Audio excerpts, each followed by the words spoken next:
I created another universe and founded paradise. For I, Fischl, am the Prinzessin de Ver...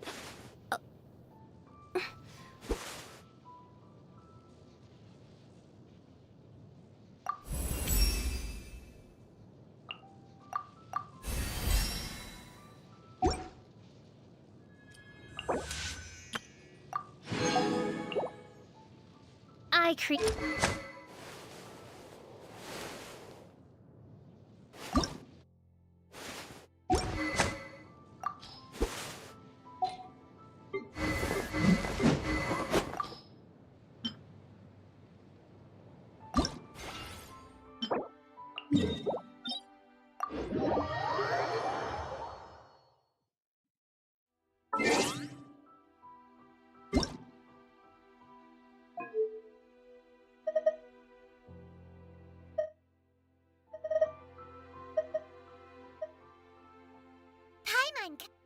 Paimon coming in! Is this level okay? Can you hear Paimon? Paimon coming in! Paimon coming in! Is this level okay? Can you hear Paimon? Paimon coming in! Is this level okay? Can you hear Paimon? Hey! Paimon! Paimon coming in! Paimon coming in! Is this level okay? Can you hear Paimon?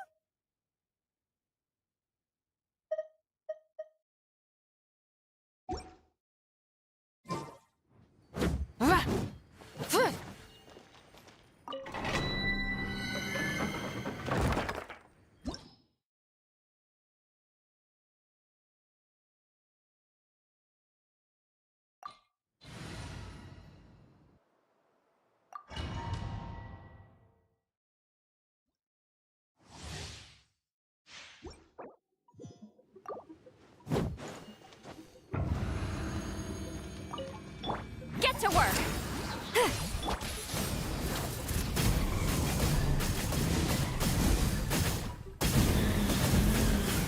Incinerate! Odds reveal thy... Burn it down!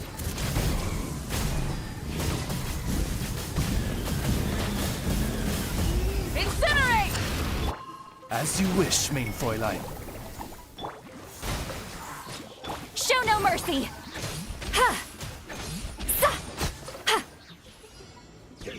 You two! Time to end! Wrath from the skies!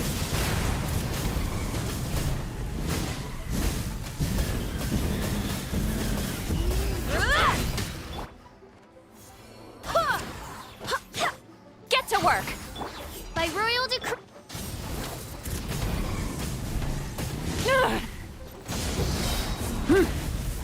Light of the blazing sun!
Light it up!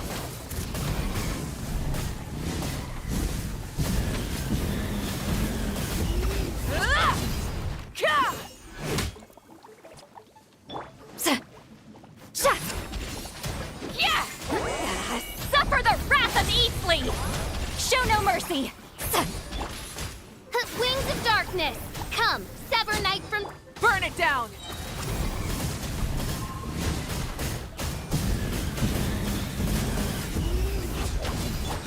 No rest for... Fulfill our pact! Wrath from the skies!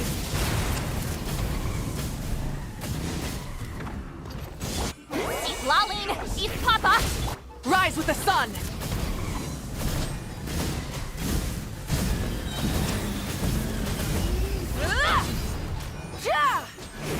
Pyroclastic surge!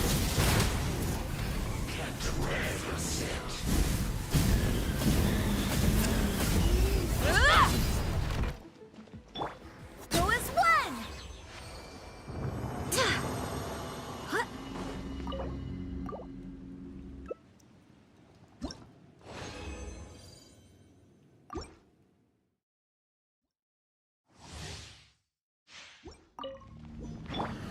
Odds for Light it up!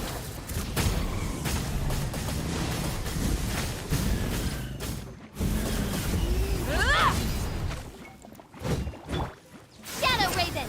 Let night fall! Rise with the sun!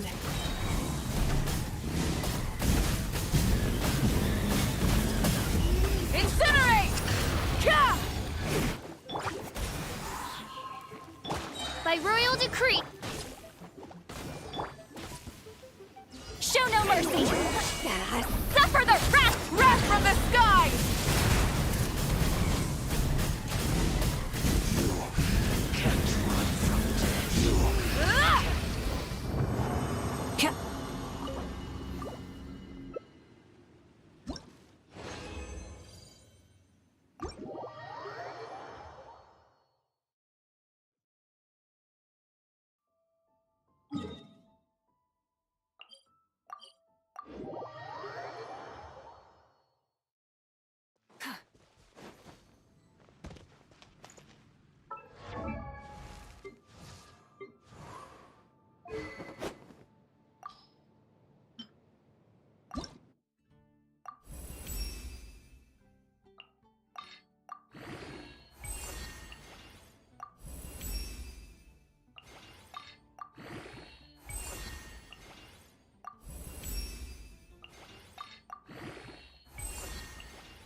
Exploration and trials. Adventure.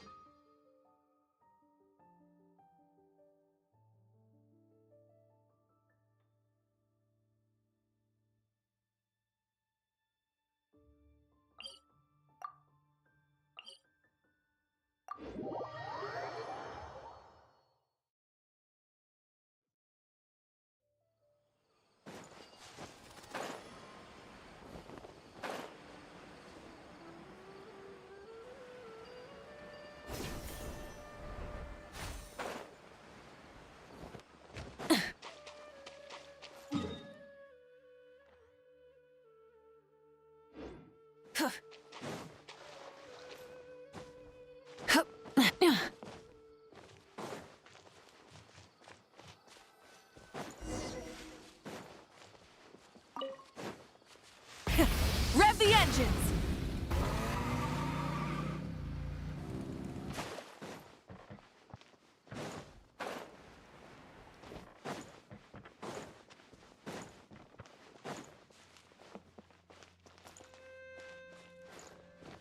Full throttle!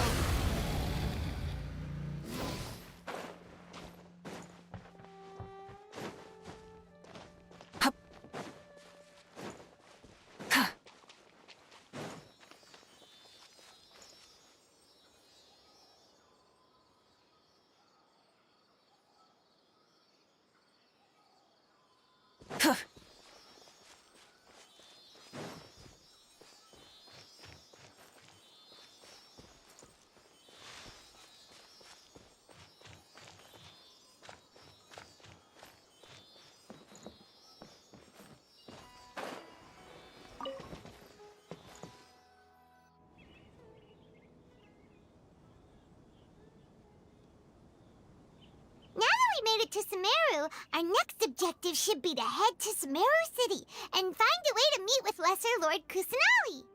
And speaking of Lesser Lord Kusanali, even though we haven't heard too much about her, she doesn't seem to be the same deity who abducted your brother. But even so, people call Sumeru the Nation of Wisdom, you know. If we can get a chance to meet the God of Wisdom, maybe she can give us some useful information.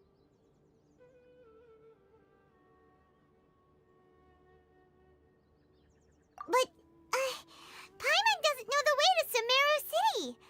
Maybe we can climb up to that spot with the statue of the Seven on it. That'll give us a way better view of things. Even if we can't see exactly where the city is, at least we'll be able to check for some smaller settlements nearby. Wait a second. Look! There's someone up ahead! Perfect timing! Now we can just ask for directions rather than wander around like lost adventurers. Hey there! We're not from around here and seem to have gotten a little lost. We'd like to ask for some directions. Huh? Did they not hear Paimon? Hey! You over there! Could you give us some directions? Huh? What's going on here? There's no way she could have missed that. Wait! Could she be ignoring us? How dare she?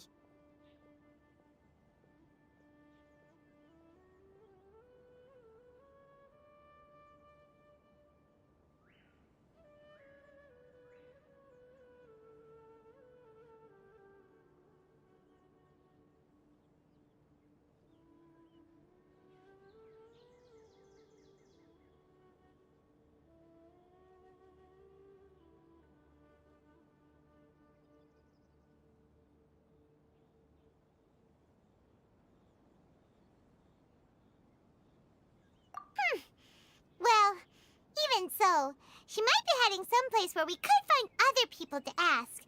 Let's keep our distance and follow her. When we get the chance, we'll just ask someone else for directions.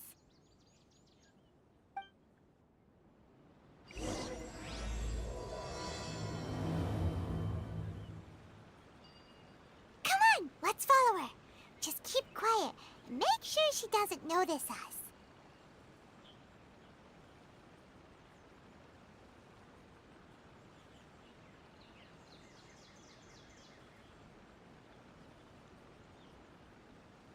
Many insects have a compulsion to follow the light, and humans are the same. Except we call that light hope.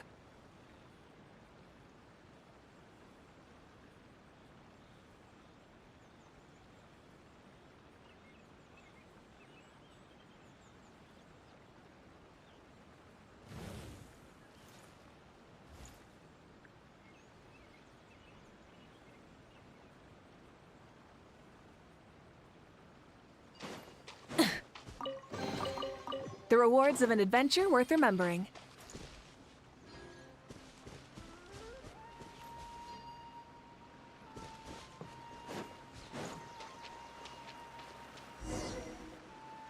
Huh? She just walked near that small waterfall and then suddenly vanished. Let's go take a closer look.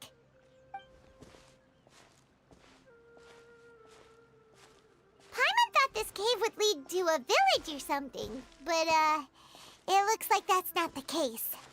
Look, she's sitting over there. Wait, she couldn't possibly be living here, could she? What should we do now? Do we try asking her for directions again?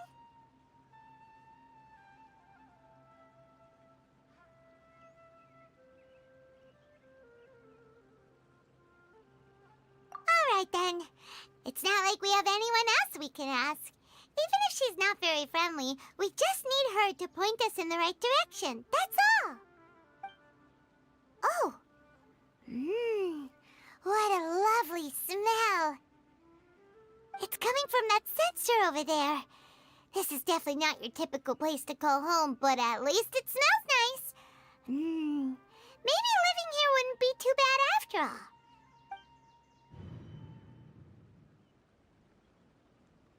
Huh? What's the matter? You don't look too good.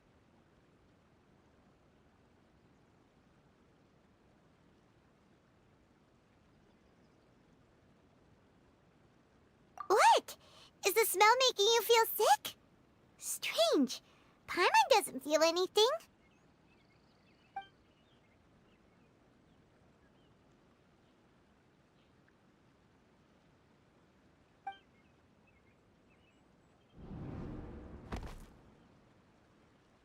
What's happening?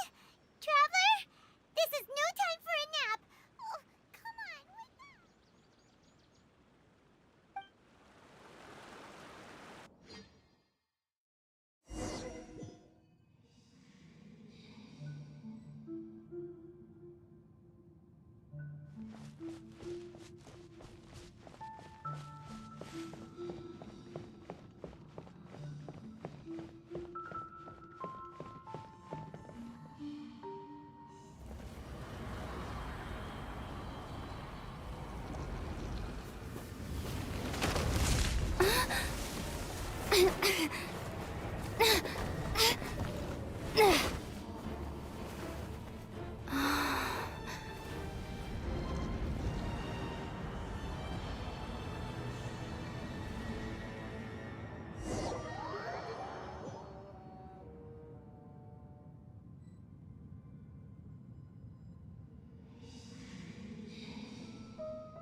The world will get me.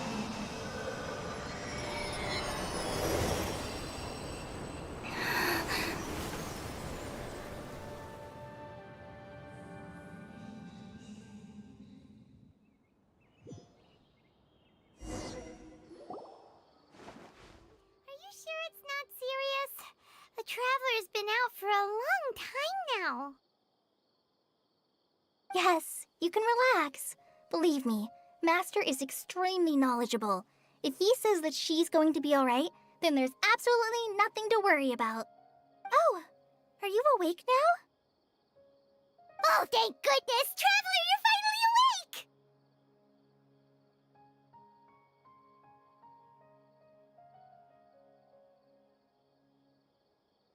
Well, we're at... Good question. question. Where are we? Paimon was in such a panic when you passed out that she even forgot to ask what place this is. This is Gandharvaville. It was originally built by scholars from Sumeru as a place to rest in the rainforest. Now it's mainly used by the forest rangers as a base of operations. My name is Kale. I'm a trainee forest ranger. My master and I found you passed out during our patrol, so we brought you here.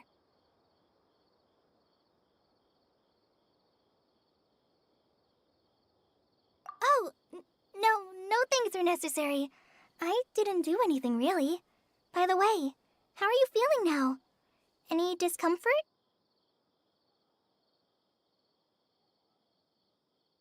Oh, that's Master's herbal medicine you're tasting. He gave you some while you were unconscious. Before I forget, Master mentioned you should take more medicine once you wake up.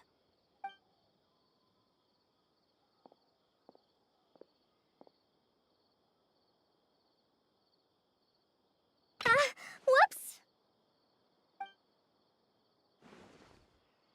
Kale, what's the matter? Were you trying to retrieve the medicine? As I've already told you, you must be careful with these. I'll get it for you once I am finished here. Sorry, Master. Now, the Guide to Avidia Forest's edible fungi is clearly posted on our bulletin board, but if Farbode forgets which mushrooms to avoid one more time, I'll have no choice but to leave the guide somewhere a little more visible. Like right smack on his forehead so others can remind him to be careful. Right? This is the second time he's come down with food poisoning this month. I'll be sure to give him a good talking to. Yes, please do. If, on the off chance, Farbode simply enjoys having little imaginary fairies dance before his eyes, then we'll just let him be. But the next time he requires any of our medicine, be sure to charge him accordingly.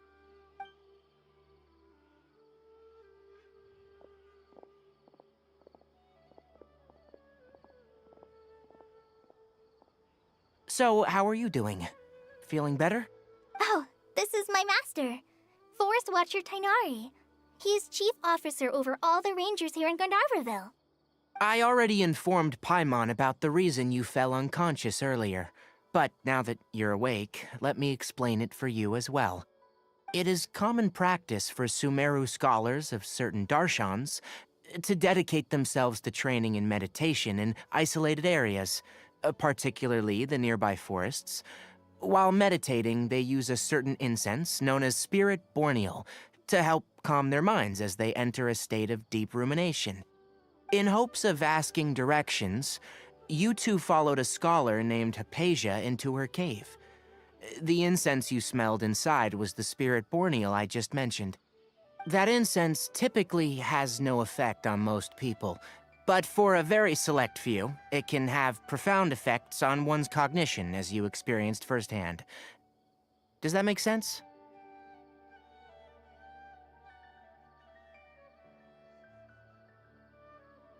Very good.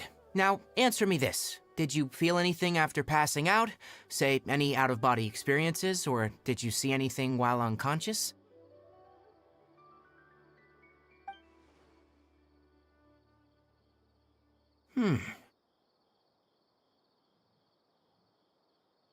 Kale, let the others know to stop bringing their patrol logs here for now.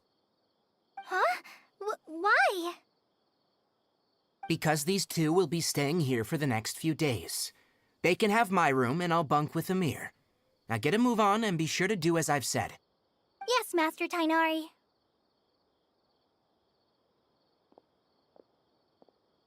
Wait, hold on a second. Can you tell us what's going on? Sure. Let me fill you in. I originally planned to send you on your way once you finished your medicine. However, it appears now that you should stay a while longer in Gandharvaville for further observation while you recuperate. Further observation?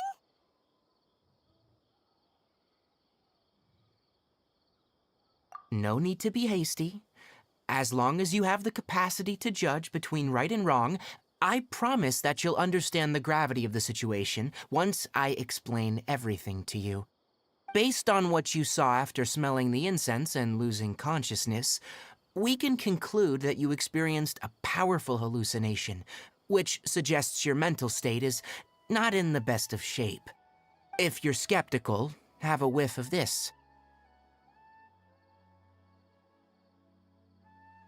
Whoa, are you okay? You're experiencing a similar sensation as when you passed out, aren't you?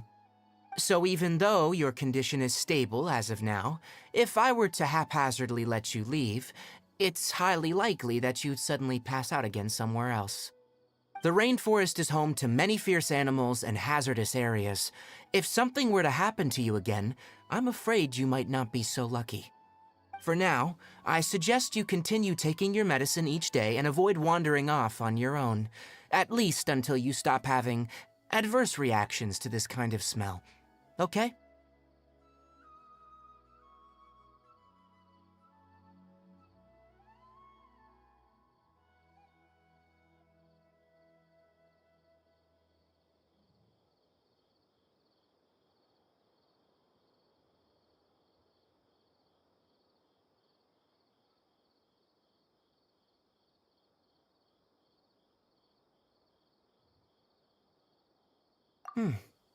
Good. Now, continue resting while I fire up another bowl of medicine for you. Seriously? We just arrived in Sumeru and we're already having problems left and right! Paimon knows we're set on meeting Lesser Lord Kusanali as soon as possible, but you really don't look too good. It'd probably be best to let you recover first. Hey!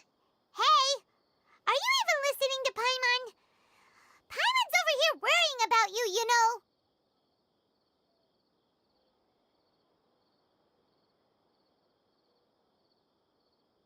What's weird?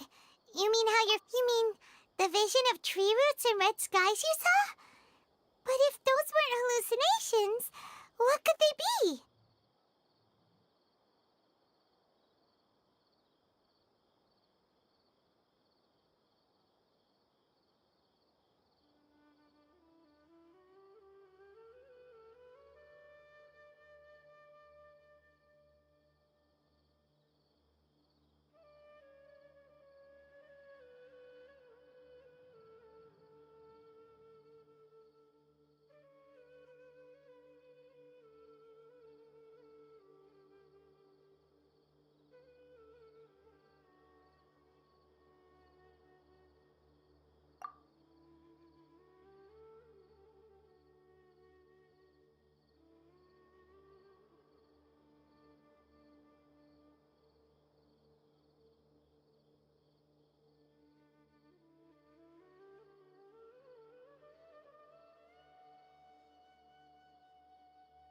Well, considering how unique you are, Paimon trusts your judgment here.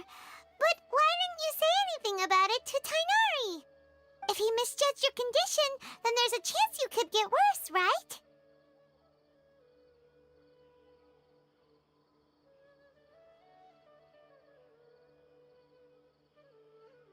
Huh? You mean that Tainari already knows that what you saw weren't hallucinations? But if that's the case, why would he try to hide that from us?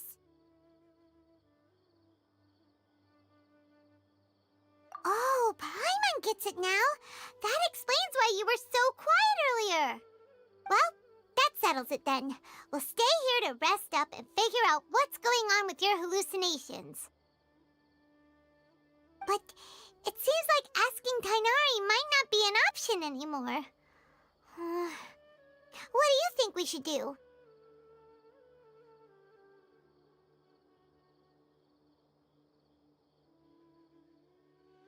Good idea!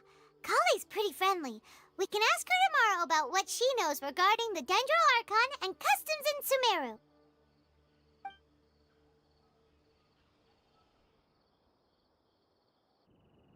Rise and shine! Come on, it's time to go find Kale!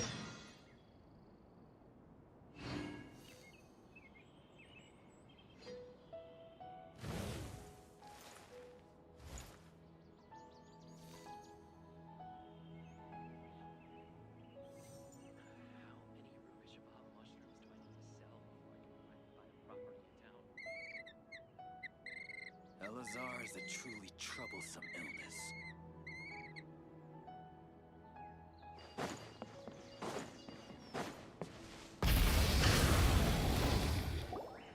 All right, next let's see your right hand. Not bad.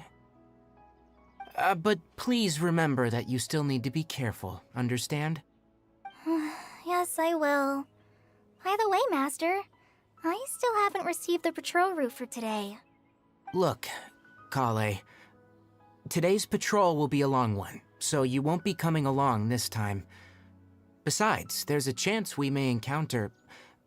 well, you understand. But I have a vision too! Am I useless to everyone now? Don't talk like that, Kale. This is not something you need to be worrying about right now. Ah, there you are. Feeling any better?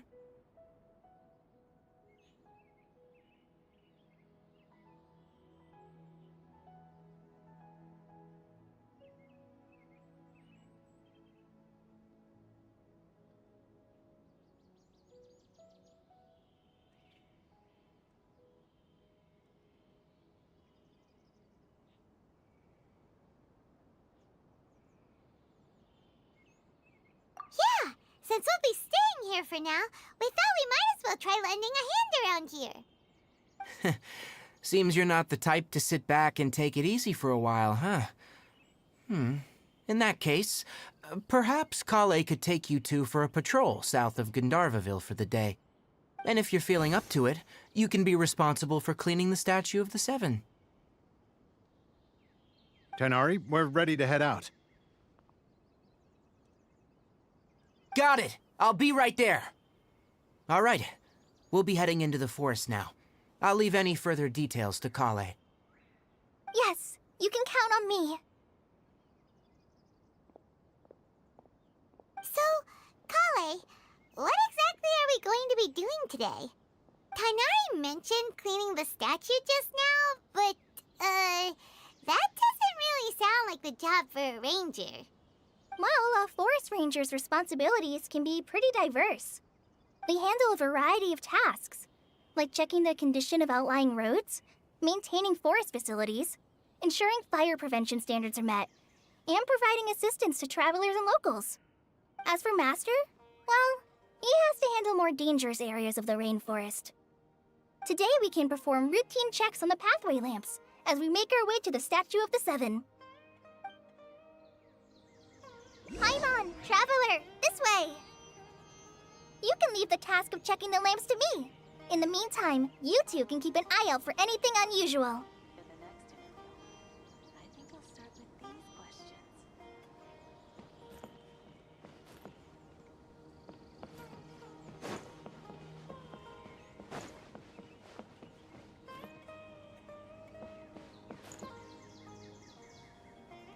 I'll have to grab a drink with Flame Maid back in the city.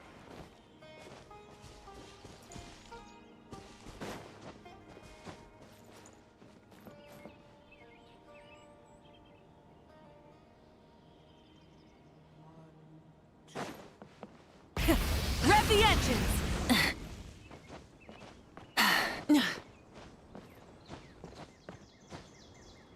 Hip.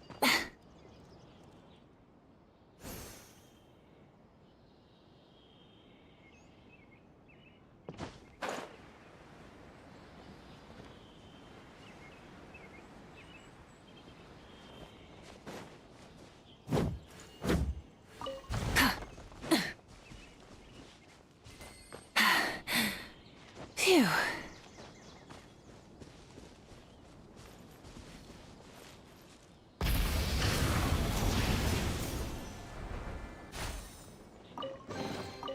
The rewards of an adventure worth remembering.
Destruction! Light of the blazing sun! Incinerate!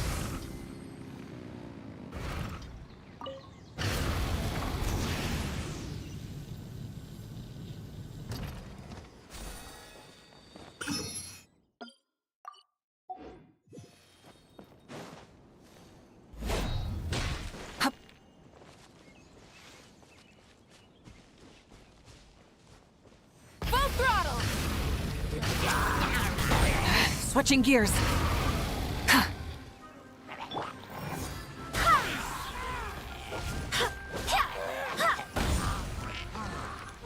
I swear by my sword!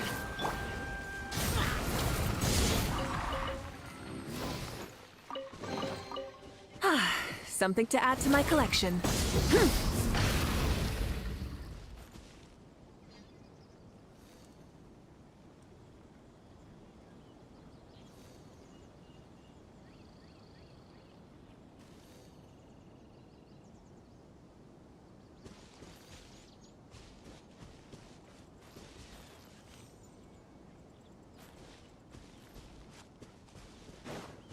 Try and stop me!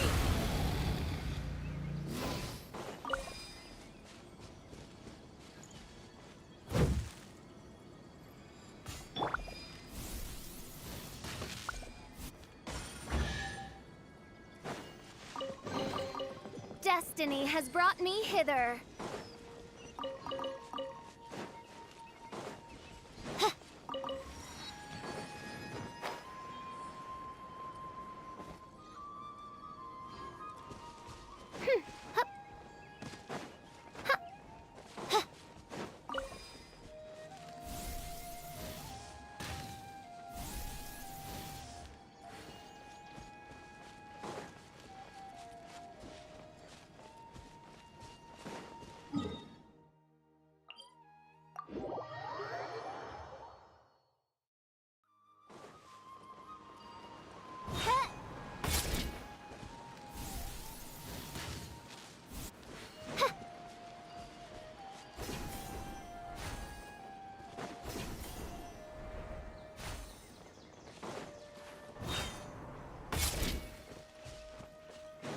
Nothing wrong with these two lamps. Let's... Oh, this lamp seems to be getting a little wobbly. Let me make a note of it. No problems with this lamp. Good.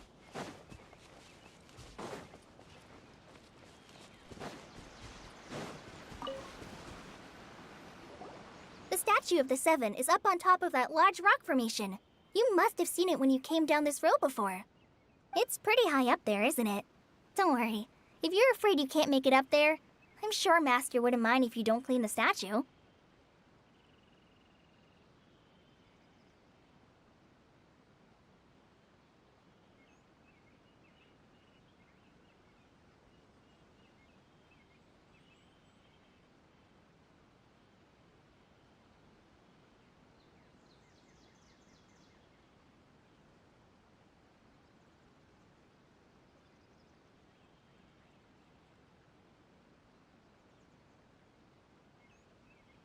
Oh? I guess I'll leave it up to you then. There's not much footing once you reach the statue, so be careful up there. Paimon will fly up with you and help you with those hard-to-reach areas. By the way, Kale, do you know anything about the Dendro Archon? You know, what's she like? That depends. Are you referring to Greater Lord Rukkhadevata or Lesser Lord Kusanali? Huh? Greater Lord Rukkhadevata? Oh, is that the name of the former Dendro Archon? Uh-huh. Greater Lord Rukkhadevata was Sumeru's first Dendro Archon. She created the rainforest as well as the wall of Samiel around the desert. Her works provided a means of peaceful living for everyone. To the people of Sumeru, she's not only a symbol of wisdom, but also of power and kindness. Unfortunately, she disappeared in a great calamity that occurred a few hundred years ago.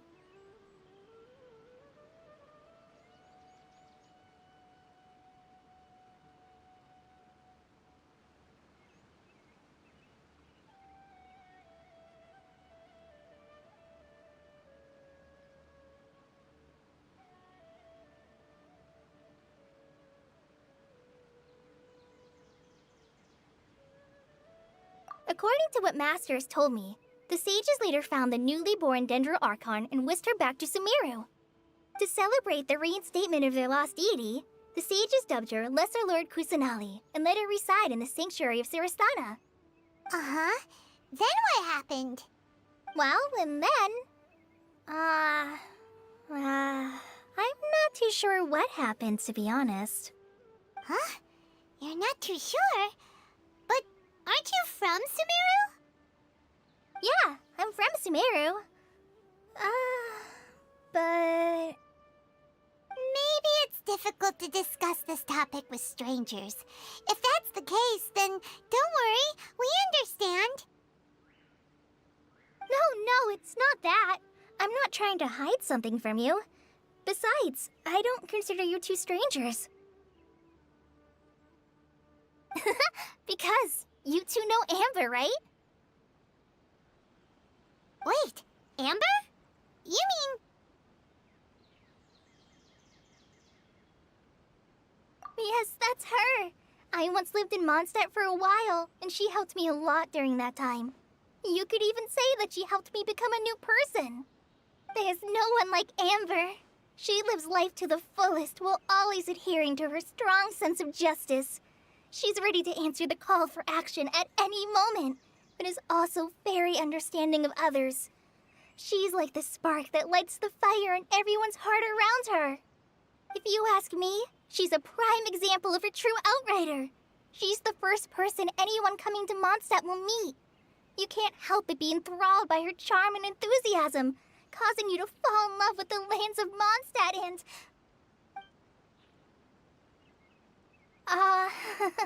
sorry.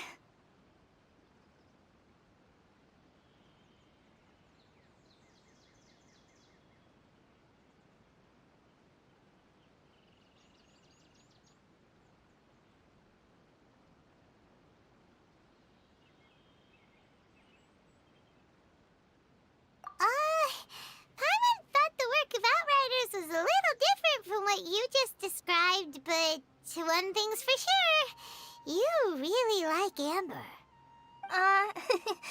Sorry. I was rambling on just now. It must have sounded kind of weird. It's alright, Kale. Knowing that you're a friend of Amber somehow makes Paimon suddenly feel a lot closer to you.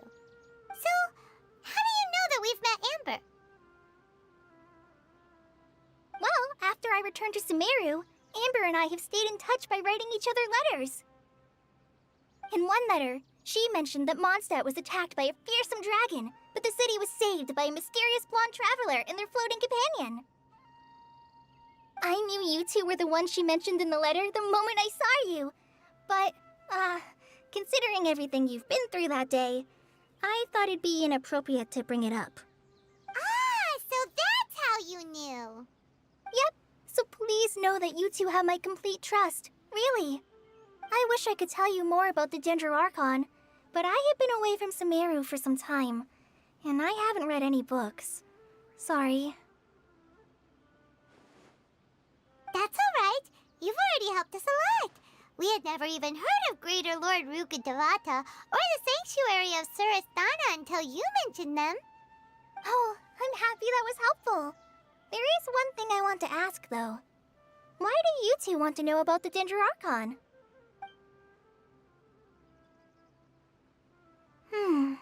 So that's why you're here. Thank you for telling me your story. Don't mention it. We are friends after all, right?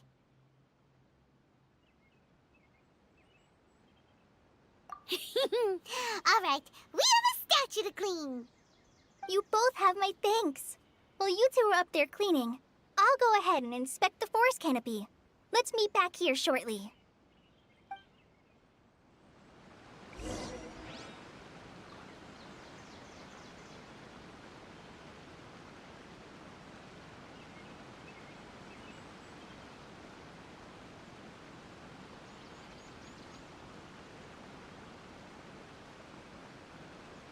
I created another universe and founded paradise. For I, Fischl, and the Prinzessin der Verirrt...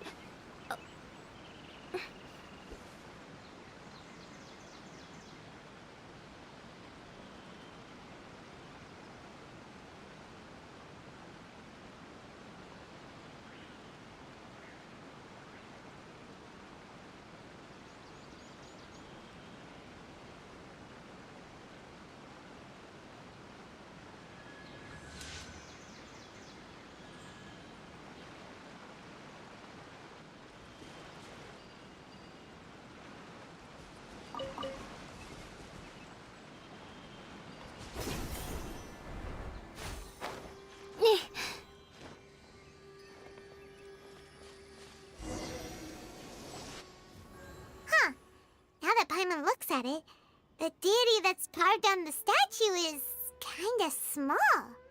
Do you think she's supposed to be Greater Lord Rukkhadevata or Lesser Lord Kusanali?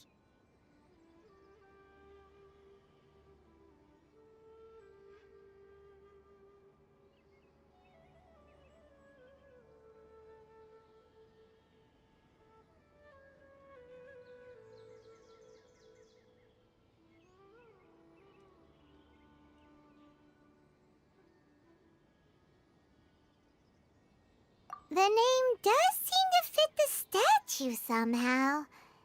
Well, anyway, we'll have to figure that out later. Let's get started on cleaning the statue.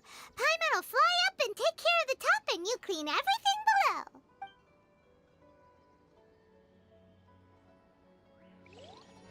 Nice work! That's one clean statue.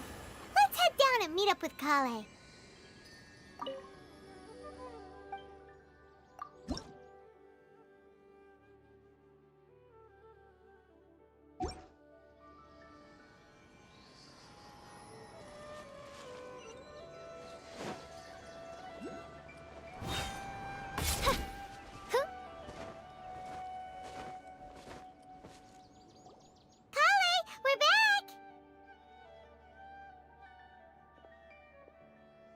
Welcome back! You must be tired after all that climbing. Let's take a little break. I brought some fruit and water for us. Yay! Food! What kind of goodies did you bring?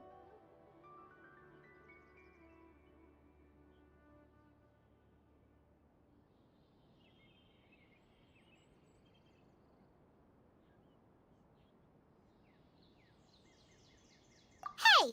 Don't be a party pooper! It's not like Kale is a stranger or anything. Besides, the best way to compliment a chef is to show passion for their food. Xiangling taught Paimon that.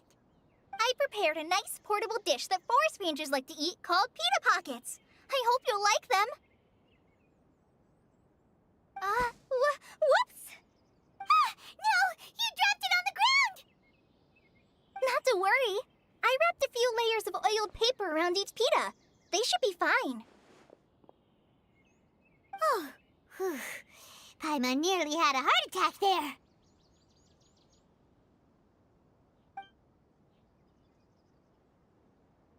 Those pitas are amazing!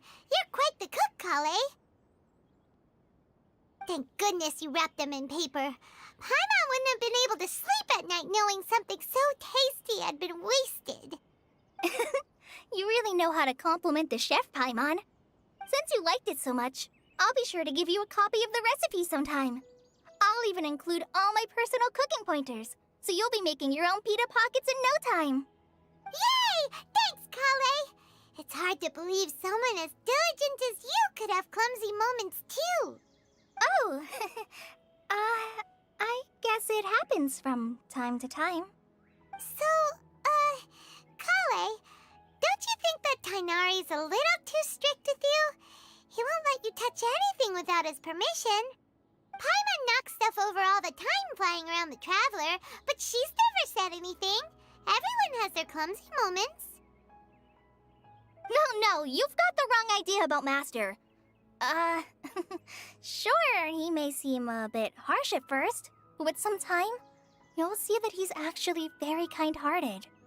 I've heard the veteran rangers say that Master is from some ancient and mysterious race that is known for their cunning wit and reclusive nature, but Master's actually very kind at heart. Oh, by the way, you've heard of the Academia, right? Well, there's a group called,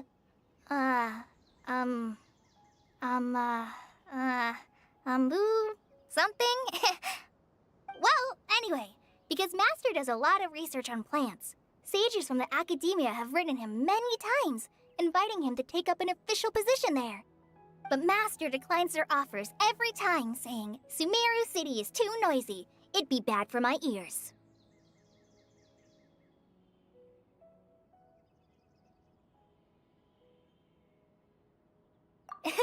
Seems you already know him well. Anyway, I'm sure the sages were not happy about his responses. Master could obviously have a bright future in the Academia, but he insists on sticking to the path of a forest watcher. Every day he helps the locals of the forest and passes on his extensive knowledge to trainees like me. In fact, Master's the one who taught me how to make pita pockets. Really? Paimon would have never guessed that. Oh, speaking of Tainari, he was the one who took care of you after finding you passed out yesterday. He even carried you all the way here. Paimon's still kinda upset, though. He kept scolding Paimon the entire way here.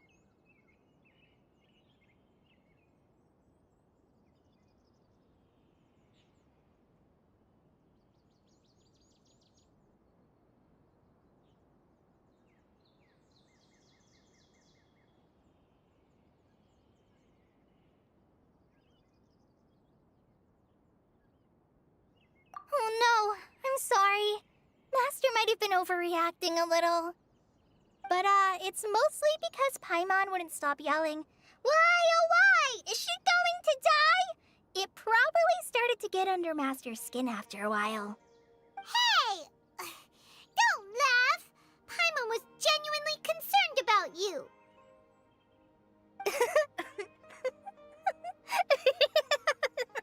Hey! Now even Kali's starting to laugh. Ugh, that's it! Paimon won't forget this! It's time for some primordial wrath! No! Don't touch me!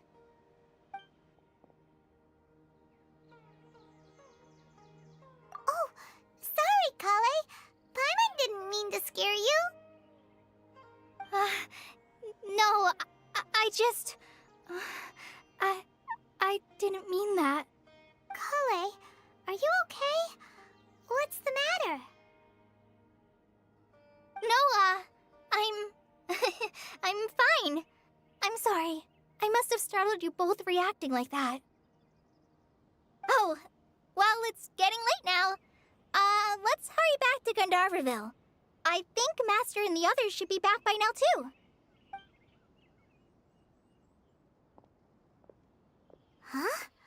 What was up with Kale just now? And why is she in such a hurry all of a sudden? Look, she's practically running back. Paimon can't even see her now.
Ah, Traveler.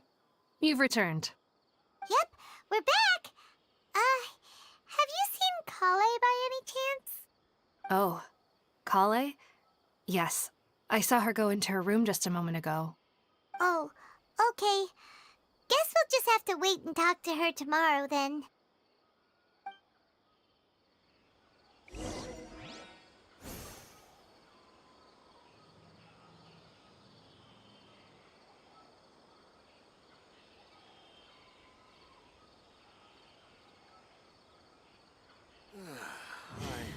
Dead on my feet.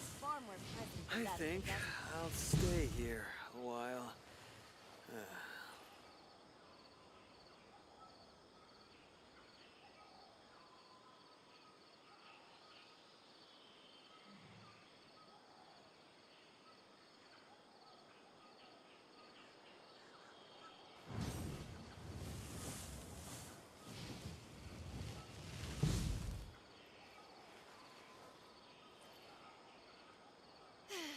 The rainforest climate is far more pleasant than that of the I am desert. dead on my feet. I think I'll stay here a while. Instead of confining themselves to the heavens, God should broaden their horizons in the world below.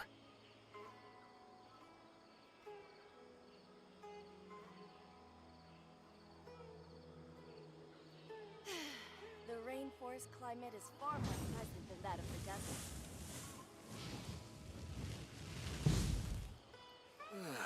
I'm dead on my feet. I think I'll stay here a while.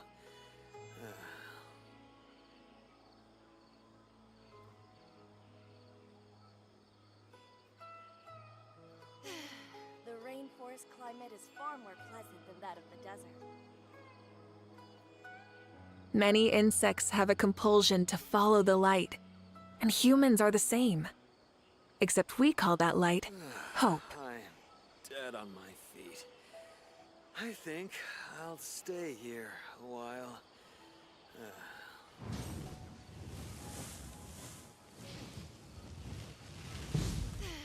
The rainforest climate is far more pleasant than that of the desert.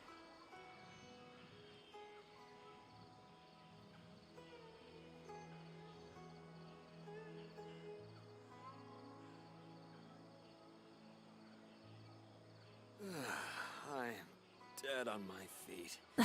Instead of I think confining themselves to the I'll stay heavens, here a while. God should broaden their horizons in the world below.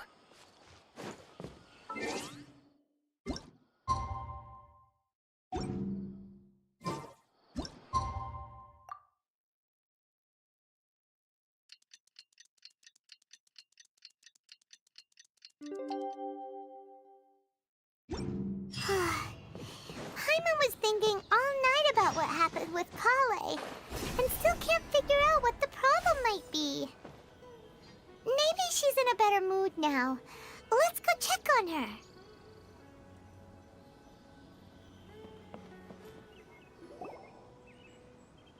Ah, it's you two.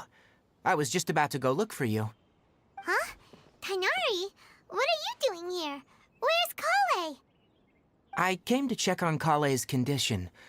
To put it simply, she's not well. You mean she's sick? How could she be... Oh, wait a minute. Could it be because of what Paimon did yesterday? No, no need to worry. Something as small as you could never harm her. This sickness is something that Kale has been dealing with for some time. Kale has been more excited than usual since you two arrived. A little too much so, to be honest. She hasn't remembered to take care of herself. I suppose it's understandable, though. She hasn't been around anyone she considered a friend for some time now. It must have been refreshing for her to have you two here. So, Tainari, what's really wrong with Kale? Let's take this conversation elsewhere. Kale just fell asleep after taking her medicine. She needs some peace and quiet.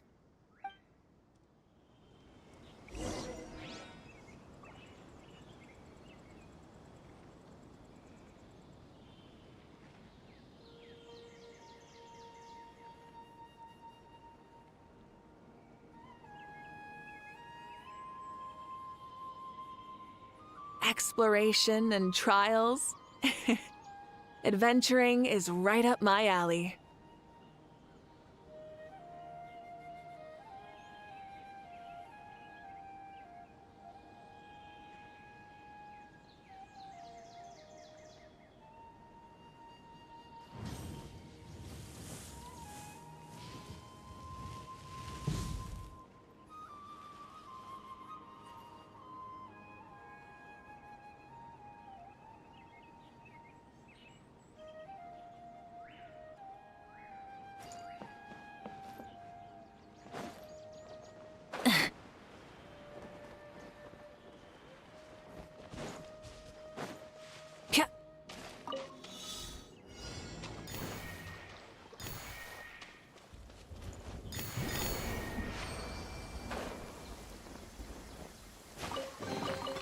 The rewards of an adventure worth remembering.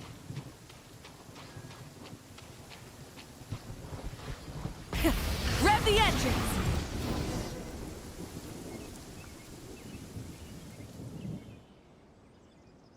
All right, let's continue our conversation here, shall we? To be honest, I hadn't realized you're that honorary knight from Mondstadt until Kale told me just now. I've also heard all about your deeds in Liyue and Inazuma. So just to clarify, what I'm about to tell you about Kale is not because of who you are or your past feats. Instead, I am going to tell you because, well, because Kale asked me to. And honestly speaking, I was against Kale revealing her past to you.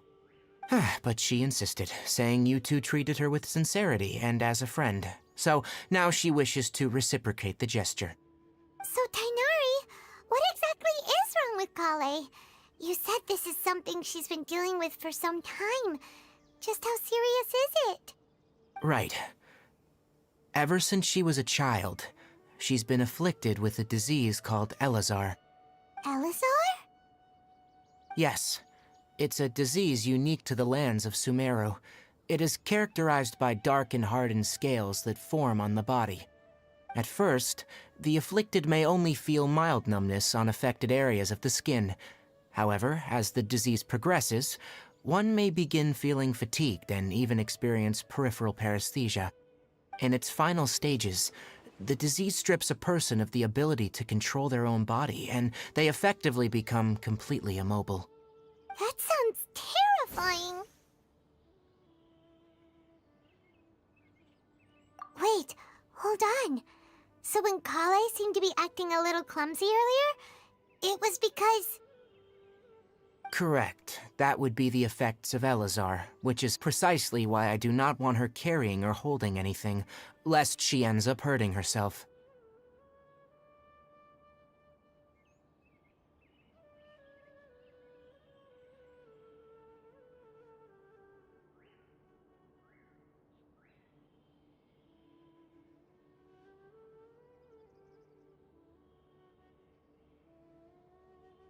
With appropriate treatment, the disease can be effectively controlled before it progresses to a more serious stage.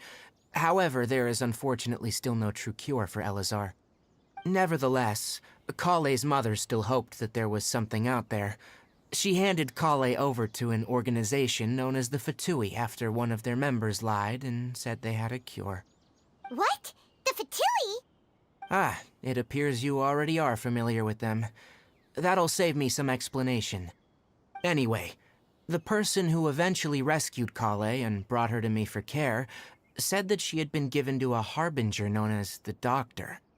I have no idea how this doctor managed to do it, but her case of Elazar was completely stable for all the years that Kale was with them. However, Kale's days with the Fatui were anything but pleasant. Kale is a resilient individual and always tries to appear cheerful, but her experience with the Fatui has left deep scars. Even now, she can still feel deathly afraid of someone touching her. Oh, Paimon had no idea Kale's been through so much suffering. Oh, by the way, Paimon, Kale wanted me to tell you that she's sorry for scaring you yesterday. She also wanted both of you to know that she's sorry for hiding her illness. She doesn't need to apologize. None of this is her fault at all. Well said. I hope you'll get a chance to tell her that in person the next time you see her. Kale once thought that it would be impossible for her to have any real friendships. I trust that you two will never let my trainee experience such emotional pain again. Don't worry, Tainari. We'll take good care of her.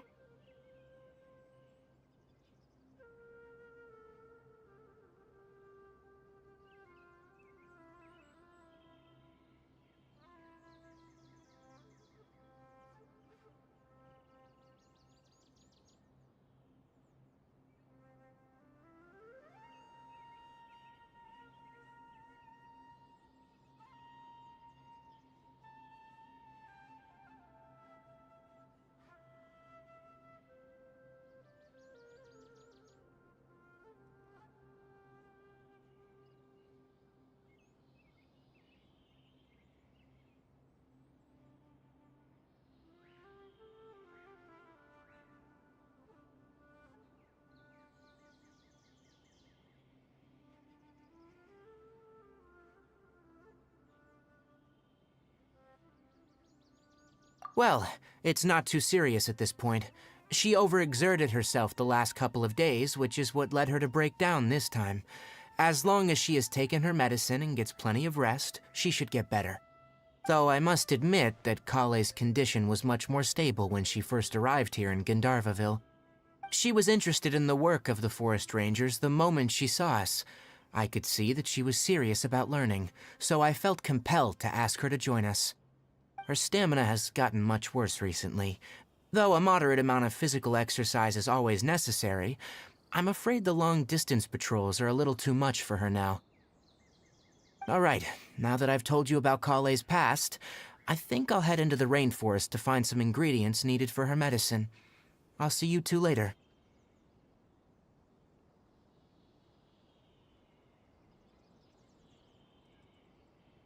Yeah, we'd like to do something to help Kale too. All right, but I must warn you two. The rainforest is a dangerous place, especially for someone who's still recovering, like the Traveler. You must follow closely and listen to every instruction. No problemo. Let's go then. We'll be looking for a plant known as the Nilotpala lotus. It's often used to help those afflicted with Elazar recover their energy. Hey, Tainari, where exactly are we going to find this plant? Nilotpala lotuses can be found all over the rainforest, but it often grows right here around Gandharvaville. Given the name, it sounds like we should be looking for it in the water. You are correct. The Nilotpala lotus grows in the water. When fully matured, they look like giant blue flowers floating on the water's surface. Quite an attractive species, if you ask me. The large petals are actually the plant's leaves and sepals, which surround a very small flower. You should note that many of the plants found in Sumeru have names that are contrary to their species. Take the Cowpelata, for example. The plant is not a lotus at all, but rather a vine. And then there's the Sumeru rose, which is not a rose, and is completely contrary to its name. Oh, huh. Okay then. Note to Paimon, never bring up the topic of flowers with Tainari.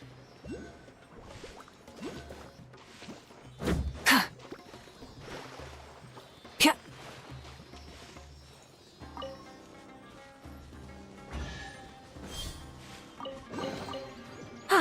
Something to add to my collection.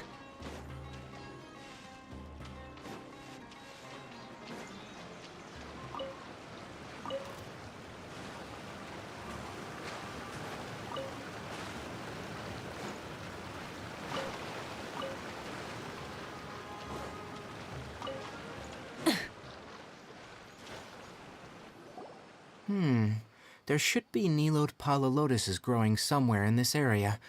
Let's split up and begin searching. If you could manage to gather 4 of them, that would be sufficient. We'll rendezvous here once you've gathered the needed amount.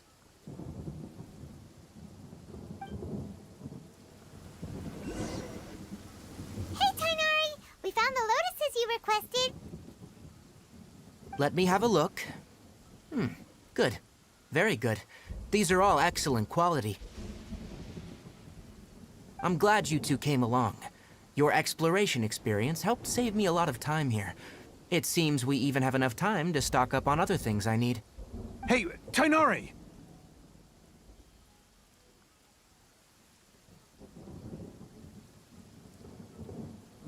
Oh, Tainari, someone's calling your name. They're dressed like a forest ranger.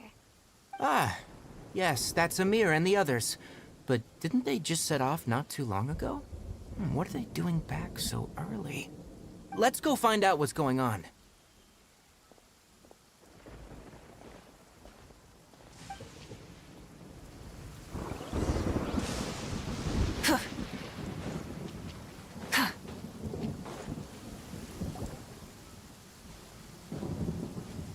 Tainari, thank goodness we found you here. We were just about to head back and find you at Gandharvaville.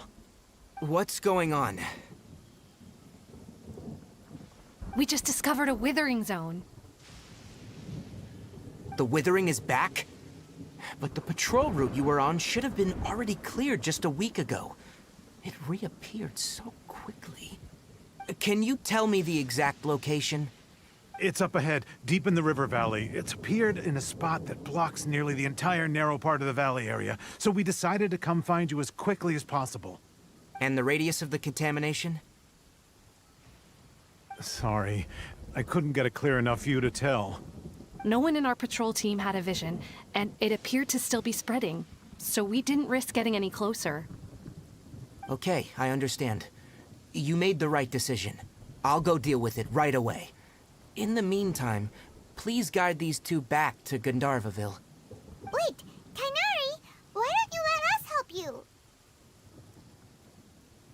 You two have only just arrived in Sumeru. You're still unfamiliar with many things in these lands. There's a unique type of anomaly that occurs in the Sumeru rainforest. It's called the Withering. The affected areas not only cause nearby vegetation to wither, but it's also lethal to wildlife and even people. If you don't carry a vision, then you should think twice before approaching such places. Yes, Amir is absolutely right. I wasn't kidding when I said the rainforest is a dangerous place. As Amir said, only someone with a vision, that is, the power to manipulate elements, will be able to resist the Withering's corrosive effects for a time. That's right. If any of the forest rangers without a vision come across a withering zone, we first make a record of the location and then have a ranger with the proper abilities deal with it, like Tighnari here. Only someone with a vision can venture within a withering zone and find a way to deal with it.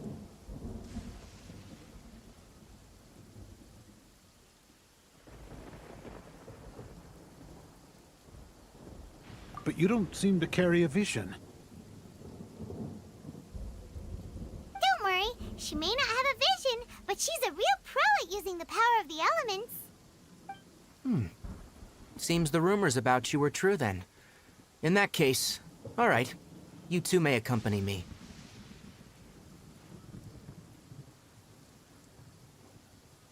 We typically only teach visitors how to identify the Withering as they're about to leave Gandharvaville. We'll make an exception today and show you what it looks like up close.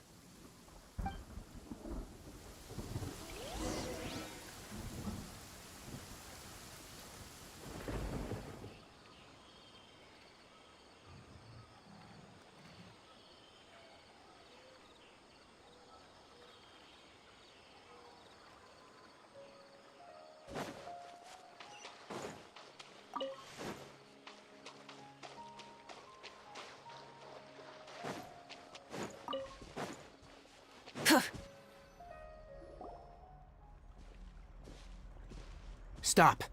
Don't move any further. Look there, in the distance. Huh? Where? Oh, look! Those plants have withered! That whole area is kinda gloomy. Even the air looks like it's filled with ash. Oh, Paimon doesn't like the look of this. That is the Withering.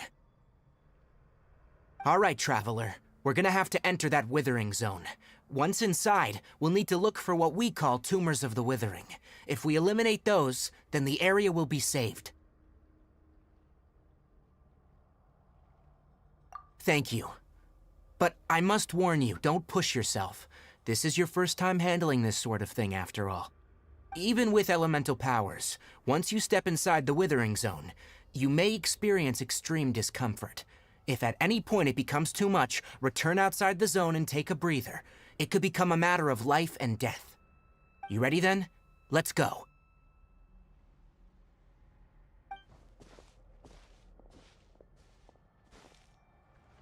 First, we must locate any branches sustaining the Withering zone.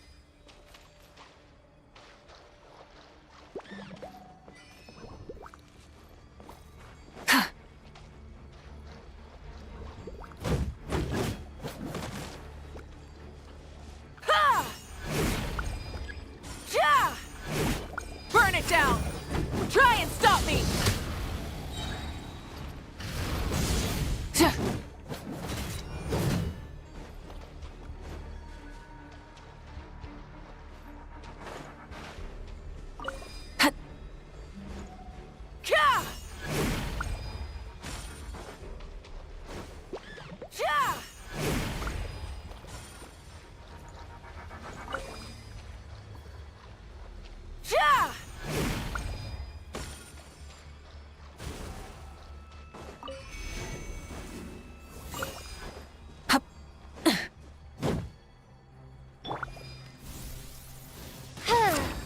Great work.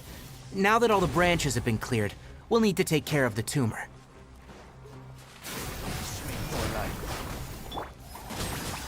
Who is what? Pyroclastic surge!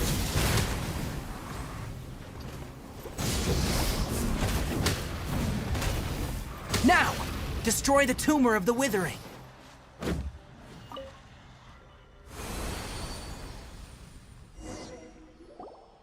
did it! Everything's returning to normal now! Yes. Thanks to you two, we were able to quickly restore this area back to normal. Tainari? You make it sound like we did well, but why does Paimon have the feeling you're worried about something? It's that obvious, huh? Alright, it's like this. Recently, the rate at which withering zones appear has been increasing. Even though we were able to quickly clear that withering zone, it won't be long before another one appears. If that simply meant more work for me, then that wouldn't be an issue. But it's far more severe than that. The withering is leaving lasting effects on the rainforest itself. For instance, even though we cleared out the withering zone, many of the plants that were affected will not recover. This presents a crisis for the ecosystem itself. Many plants in the rainforest are already in decline, directly impacting the wildlife that depends on those plants. And most disturbingly, as the appearances of withering zones have started to increase, Kale's case of Elazar has also become more serious. Huh? But why's that? I'm still not sure of the exact reason. However, I've received word from acquaintances at the academia that similar cases are being reported for patients with other conditions.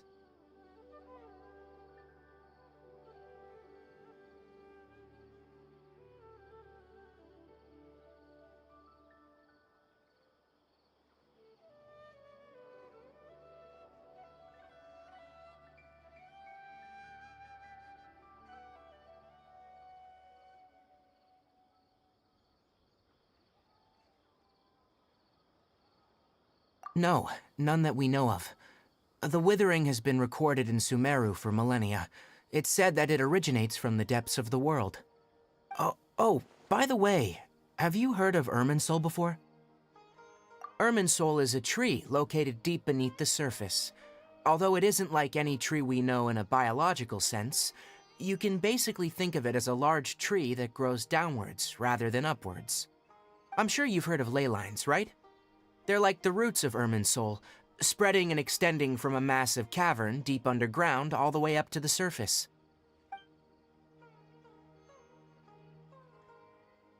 Ley lines continually absorb the memories of this world, which are then funneled into Irminsul, allowing it to collect knowledge and wisdom from ancient times to present day. The Dendro Archon is known as the god of wisdom because her consciousness is directly connected to it. It is also said that the Dendro Archon's power is a manifestation of Irminsul. And as for the withering, its emergence is related to a disease that's affecting it. That's right.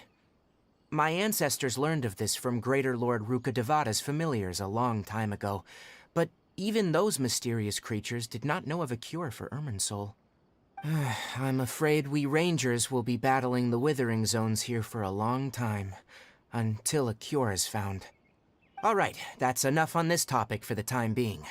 Now that we've taken care of things here, it's time for us to head back to Gandharvaville.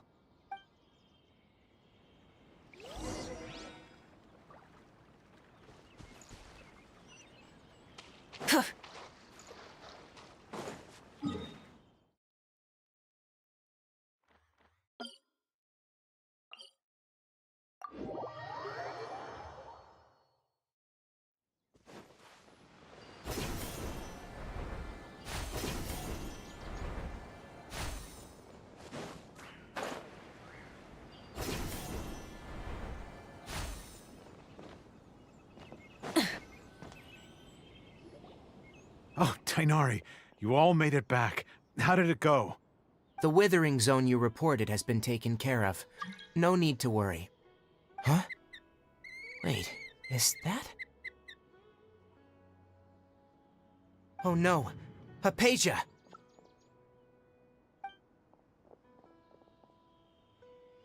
Huh? What's wrong, Tainari? This Duskbird is Hypatia's designated courier for urgent news. You do remember her, don't you? She's the scholar you and Paimon were following when you first arrived in Sumeru. Oh, her? How could we forget?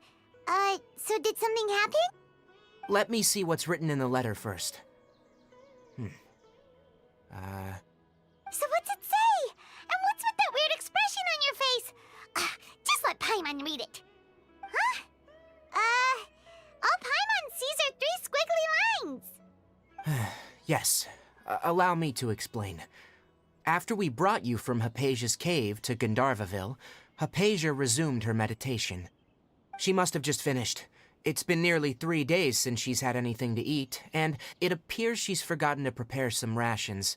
This letter is her asking us for help. We need to go. What?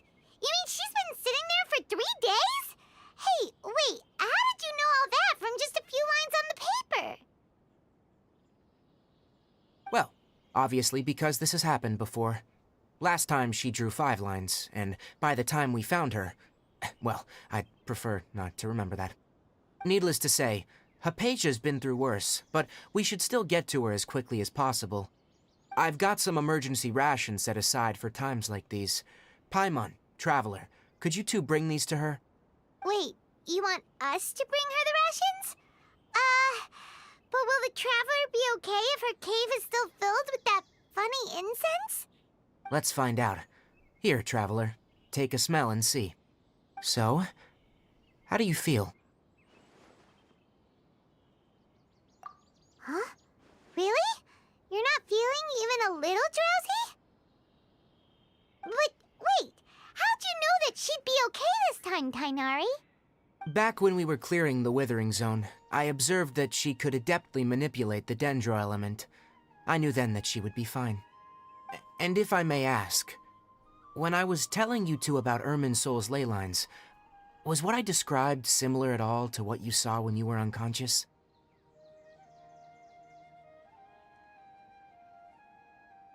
That's correct.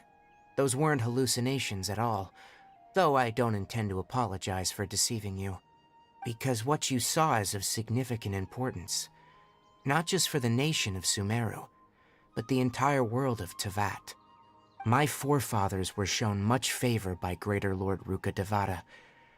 We took an oath to protect this nation together with her. Now that that duty has fallen to me, it was a part of my responsibilities to ascertain whether you could be entrusted with the fate of Sumeru. Now, after seeing you in action with my own eyes, you have earned my confidence, and I no longer feel the need to hide any secrets from you.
When you passed out, your consciousness had connected directly with Irminsul. What you witnessed were actually real memories contained within Irminsul itself. I could try to tell you more, but it would be better if you went to ask Hypatia instead. Her focus on meditation and use of Spirit Borneal are aimed at establishing a connection with Irminsul, just as you did. That sounds nice and all, but will she really help us? Seriously, she completely ignored us the last time we tried talking to her. That was because when you ran into her, she was in a special phase of her training. During that time, she must avoid communicating with others. Please, wait here for a moment.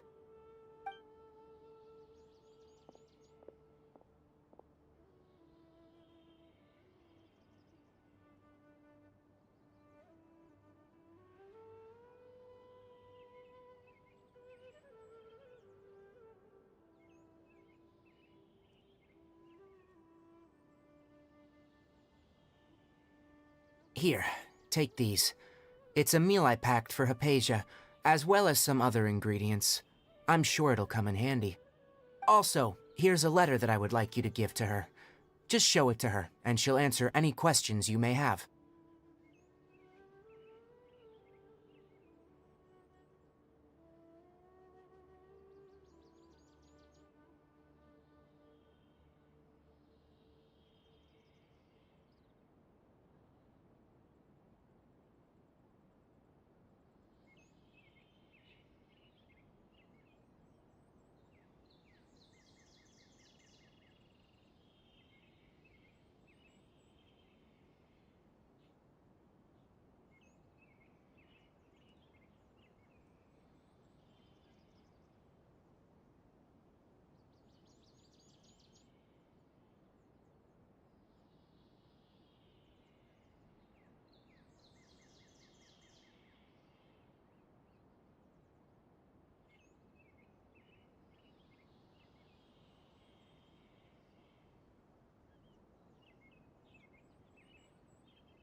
No, I should be the one thanking you. You've both been a great help these last few days.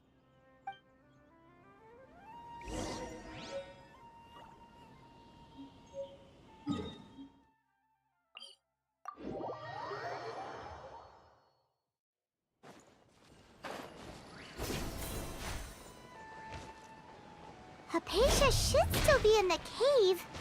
Let's go inside and see how she's doing.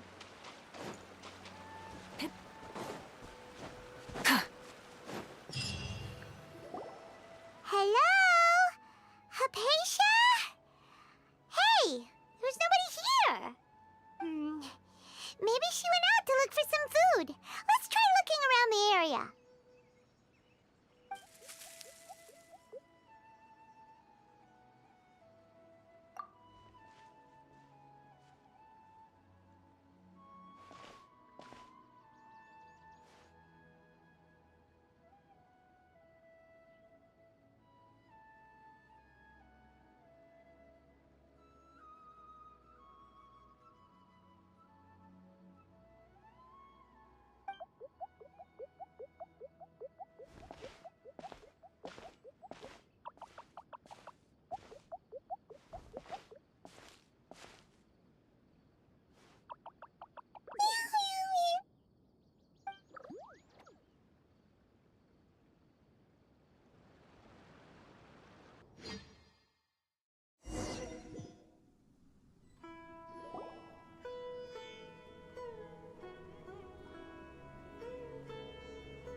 Hypatia, are you alright?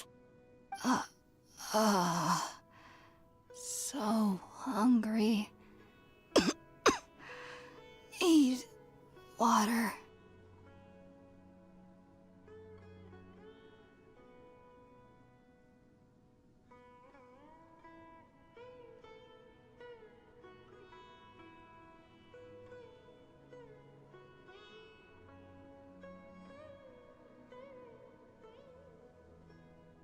There's no way we can get her to eat in her current condition.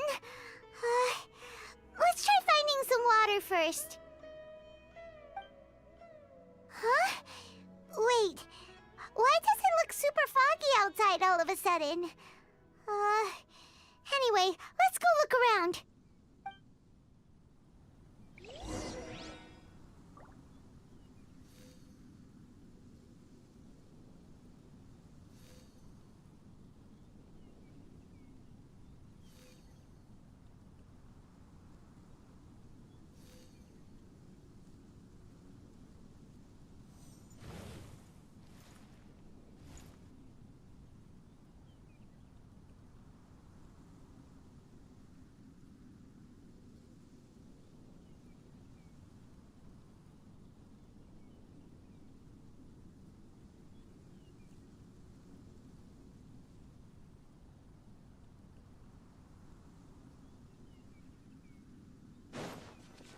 Huh?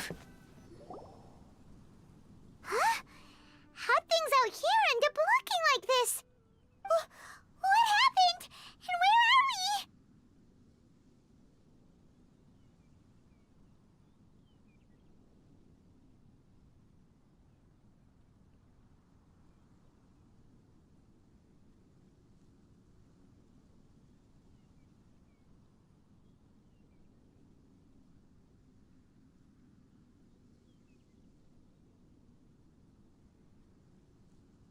Really?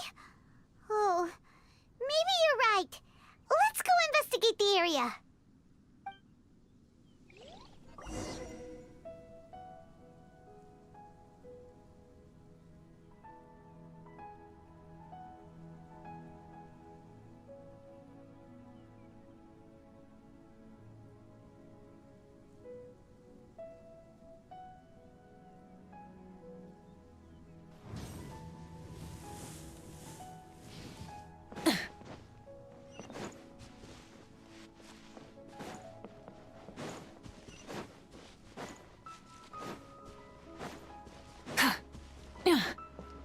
Wow, this place is huge!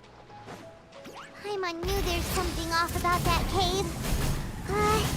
Let's think of a way to get over there and have a closer look. Who knows? Maybe we'll find a lead of some kind.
mercy!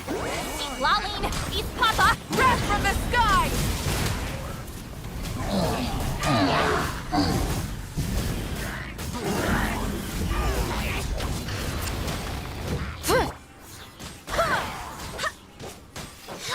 Oz, reveal thyself!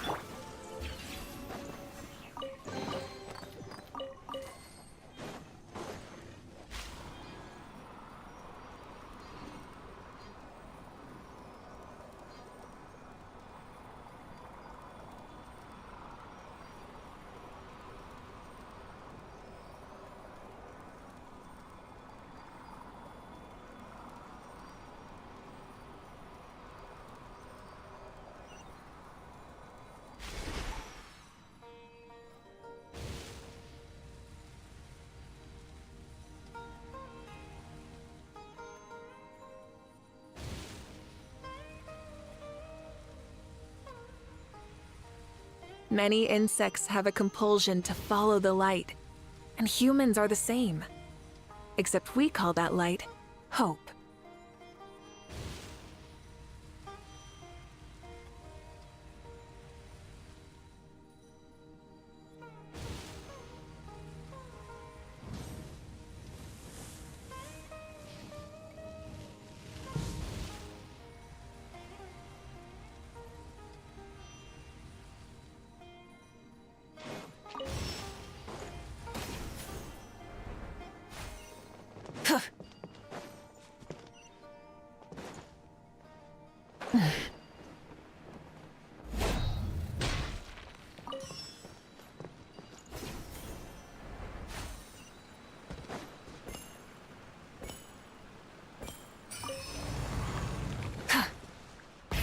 Rev the engines!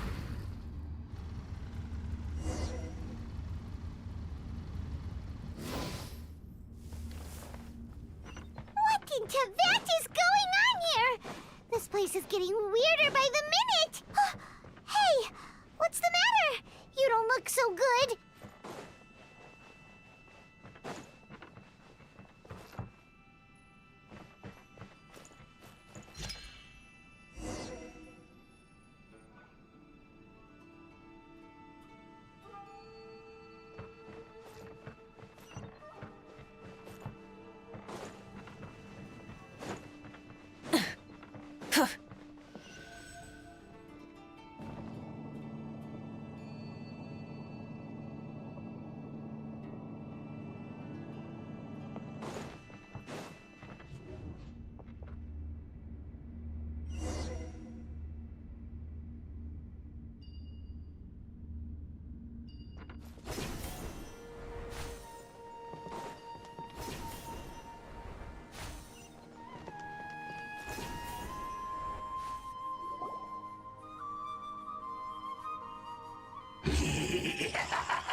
Well.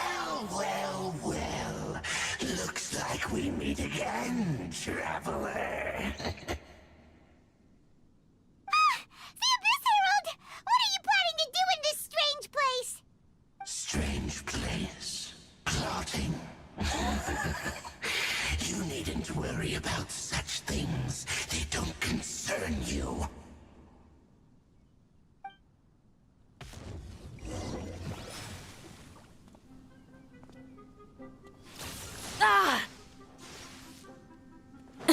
Fulfill our pact! Suffer the wrath of Eastleigh!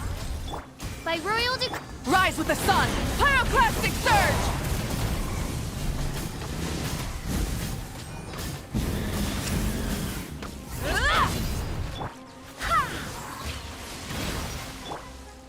Midnight Phantasmagoria.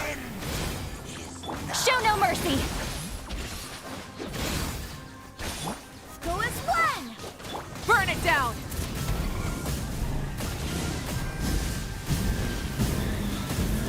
Huh?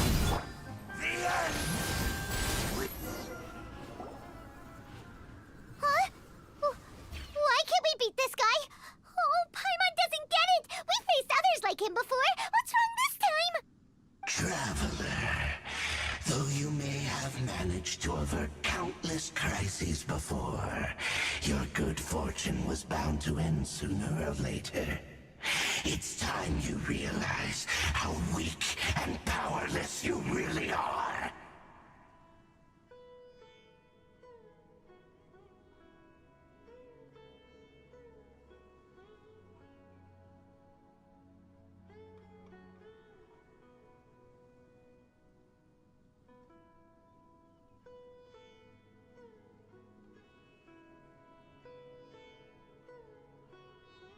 Your brother?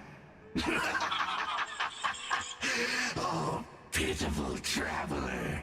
Are you really so ignorant? Or are you just living in complete denial?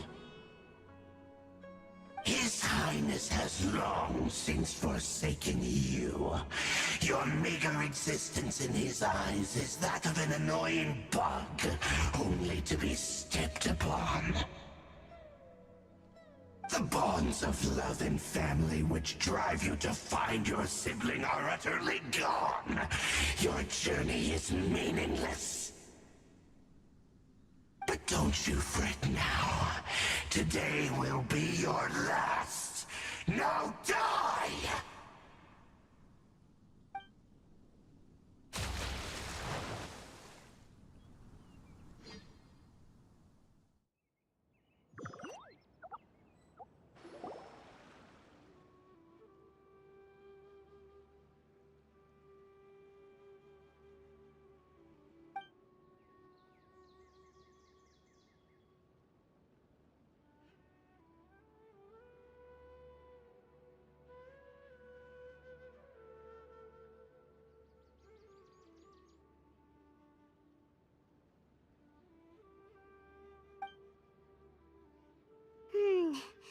What do we do?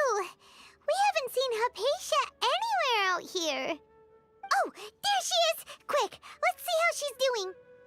Ah, so sweet. Well, the good news is that she's still conscious. Hey, why'd you drop her food on the floor like that?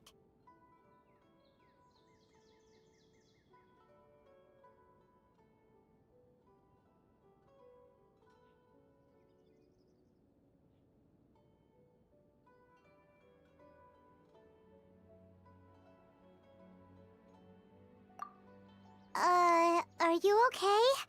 That's really not like you. Anyways, we can talk about this later. We better make sure she's alright first.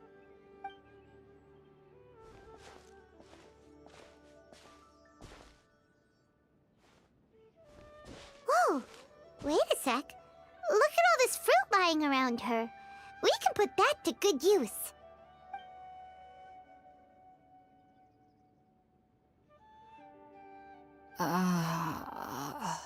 Who is there? Tainari, is that you? Huh?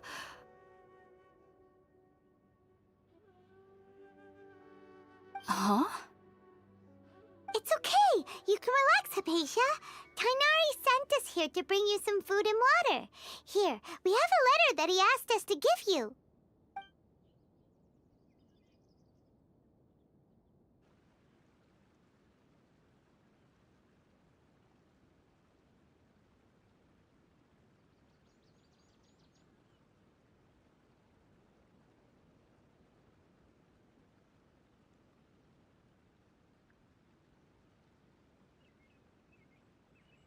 I see. So, you're friends of Tainari. I apologize for all the trouble I've caused you. I'm grateful that you came so quickly to save me. You even brought all this fruit. Well, actually, we didn't bring the fruit. It was already here when we arrived. We were kind of wondering about that, actually. When we found you here, there was all this fruit lying around and even some juice dripping from your lips. How did you end up like this anyway? Oh, really? I seem to understand now. All the fruit was likely from my, neighbor. Must have come by and saw me like this. Your neighbor? You mean there's someone else living nearby?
Oh?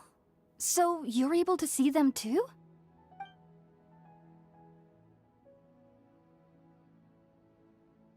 Wait, hold on a second, Traveler. You say that before we arrived, you saw some mysterious creature and suddenly had a strange dream? Isn't that a little too crazy to believe? No, I actually do believe what the Traveler is saying. I myself had a similar experience once before and ended up scaring my timid little neighbor here. You needn't worry. They mean you no harm. They only dragged you into the dream because they hoped to buy themselves a little time in order to scurry away. So, Hypatia, just what kind of creature is your neighbor exactly? I'm not sure what it's called, to be honest. But I do know that they have some sort of deeper connection with the Dendro Archon. I know this because the first time I saw them was also the exact day my consciousness was able to form a connection with Irminsul. Even after I opened my eyes and stopped meditating, my heart was still pounding, and my mind was racing with all the knowledge that I had touched. And at that very moment, I suddenly noticed a small figure at the opening of the cave.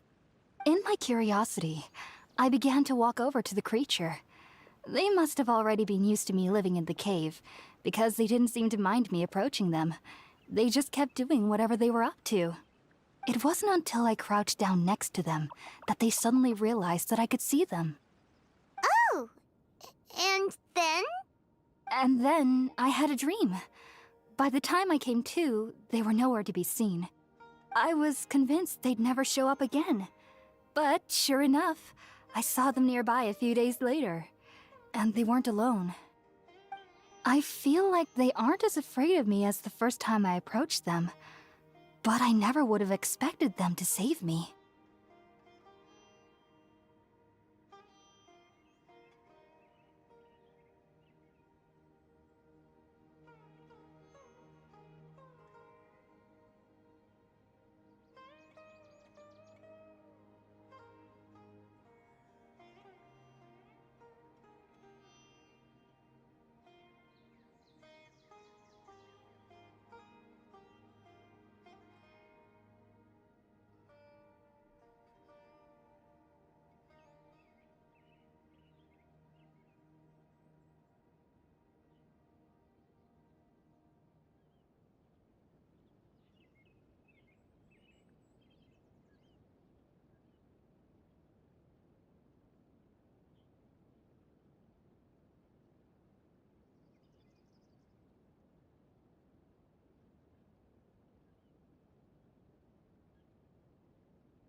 Yes, no doubt about that.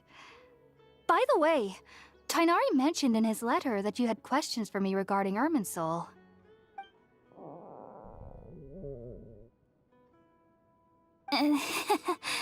Sorry about that. Sounds like just drinking juice still isn't quite enough for my stomach. Well, if somebody hadn't dropped the food earlier...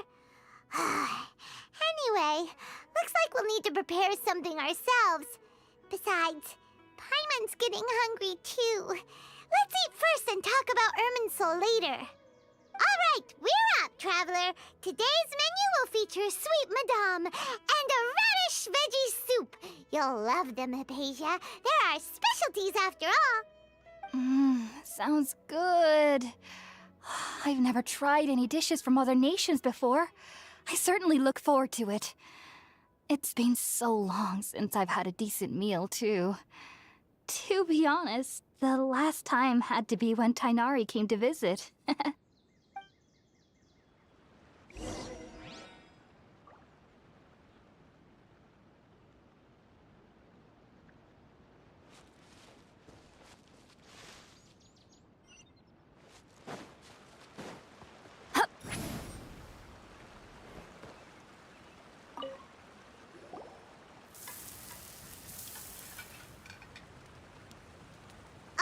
Done! Let's use the empty box that Tainari gave us since we already washed it. Oh, it smells amazing! And the box is a nice touch, too! Let's go serve this up and start eating with Hypatia!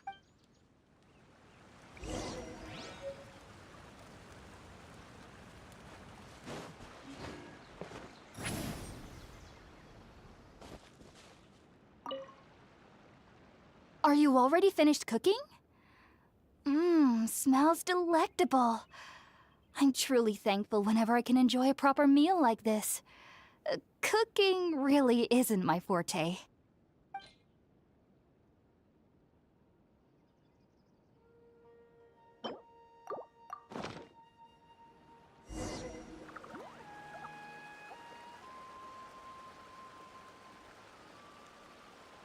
Even though everything you mentioned was in Tainari's letter, it's still hard to believe you were able to connect with Irminsul immediately after smelling Spiritborn eel for the first time. It took me nearly 3 years before I could do so. And everyone at the Academia even lauded me as a genius. You should know that some researchers spent their entire lives without ever successfully connecting with Irminsul as you have. So why does this incense allow people to connect to Irminsul? The ingredients used to make Spiritborn ale primarily consist of plants created by Greater Lord Rukkhadevata. These special ingredients are conducive to heightening our senses to the Dendro Archon's power. Since the root of the Dendro Archon's power lies within Irminsul, we can occasionally tap into her powers to peer into the depths of the earth.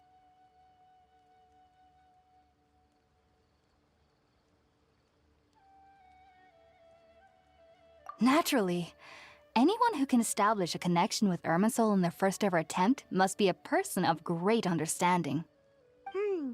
Makes sense. But Paimon's got a question. Why was she sensitive to the smell of those plants for such a long time? That was primarily due to her body's unique constitution. Stimulated by the incense, she could perceive the Dendro Archon's power and experience the sensory overload, hence the adverse reactions. Taking in any scent similar to the ingredients of Spiritborn ale would cause adverse effects. Not to worry, though. It appears you've already fully recovered. Technically, your body should still be sensitive to the powers of the Dendro Archon, but unless you're using intentional meditation techniques, the scent of Spiritborn ale should no longer trigger such reactions. Whew. Well, that's a relief. I must admit, I am quite envious of your abilities. Even if it meant suffering from pounding headaches for the rest of my life, I'd consider it worthwhile so long as I could connect with Irminsul at will. Whoa, you're really serious about this whole thing, aren't you? I am a researcher after all. As a member of the Ritaoist Darshan at the Academia, my main area of research is the stars and their connection to the fate of living beings. But there is still so much we don't know, especially regarding the mysteries that lie in the starry skies. Which is why I must turn to the all-knowing Irminsul for answers. If only my perception wasn't so limited. Unfortunately, I cannot guarantee that my every attempt to attune with Irminsul will be successful, or that doing so will leave my consciousness intact. I am currently in the stage of training known as Satyavada life. Many researchers in Sumeru have lost their minds while seeking to attune with Irminsul during this stage. Sages have said that Irminsul contains divine knowledge, and touching such knowledge without the proper preparations and abilities will only lead to one's mind caving in on itself. That's why we meditate alone. We need to ensure that our minds will be calm while minimizing the possibility of involving anyone else. Whoa. So knowledge from Irminsul could be super dangerous. Don't you ever feel afraid of the risk, Hypatia? Of course I do. Especially during nights that are pitch black with no moonlight, and dead silent without even the sound of insects. However, I've been feeling better as of late. I don't get as scared anymore knowing that I have a little neighbor living nearby. I believe that being able to see them is a sort of blessing from the Dendro Archon. But what's strangest of all is that they're clearly an envoy of the God of Wisdom herself, and they have the curious power to make people dream. What's so strange about that? It doesn't sound so out of place for a divine being, does it? Well, it's strange because nearly nobody in Sumeru can ever dream. Huh. Is that true? Yes, well, to an extent. Only children can dream in Sumeru. Adults, however, never do. The sages say that wisdom implies rationality, but that which occurs in dreams is often neither rational nor logical.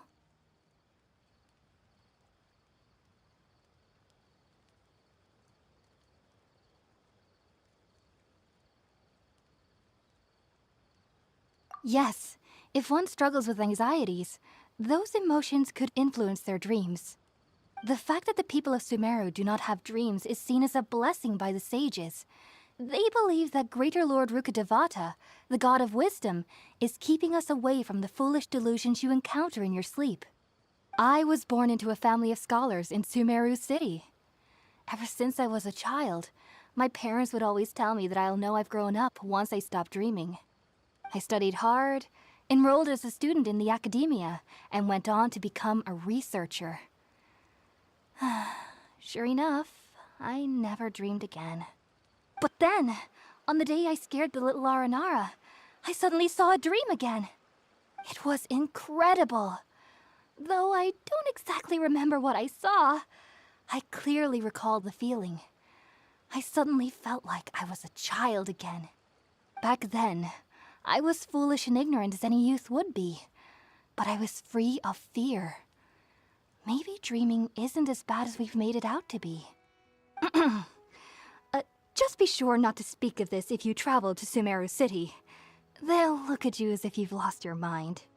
So, do you have any thoughts about the things she saw when she connected with Irminsul? Sorry. I'm afraid I don't have any answers as of now. All I can say is that what you saw is a memory contained within Irminsul itself. World forget me. What could that possibly mean? If only I could ascend past Satyavada life and begin Paripurna life, I might have some more answers for you. If you two are ever in the area again, please be sure to come and see me.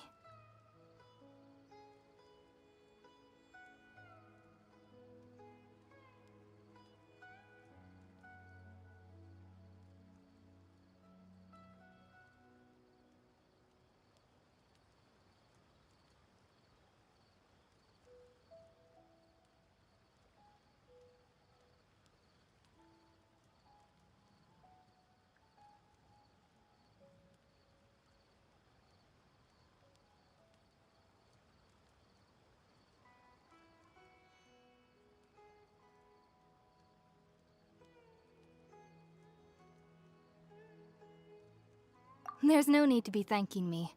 You two are my saviors. Besides, I'm already looking forward to tasting some more of your cooking. Now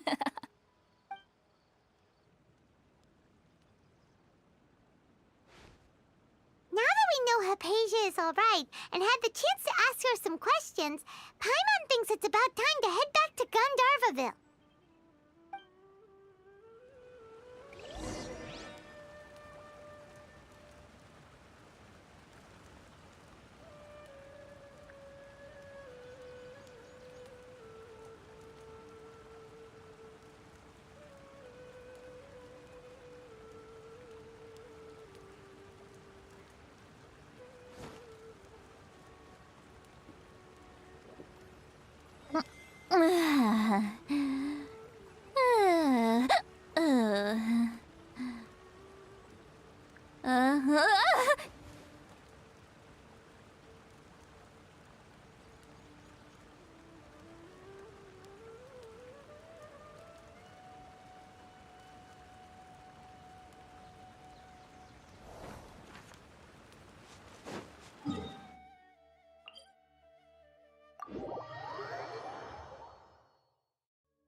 Think about it, Tainari. Refusing to join is tantamount to burying your head in the sand.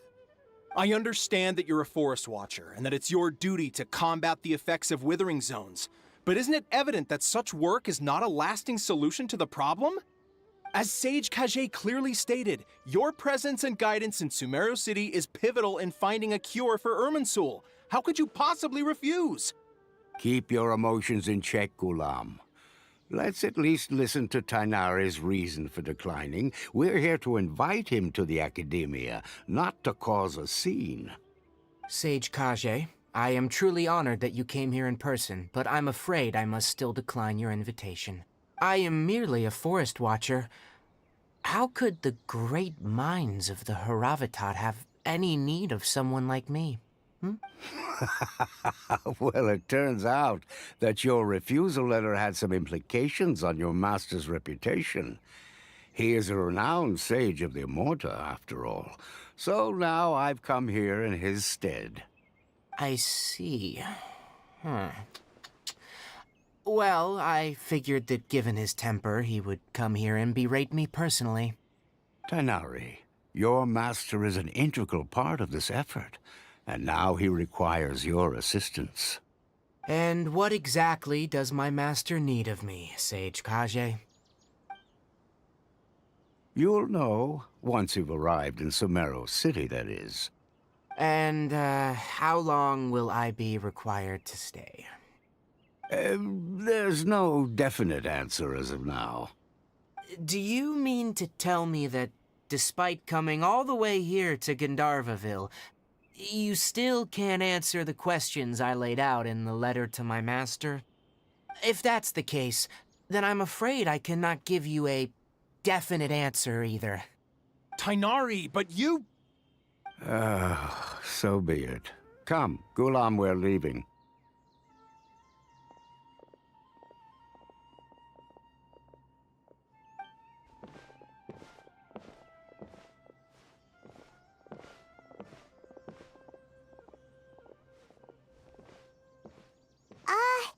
Tainari, what was that all about?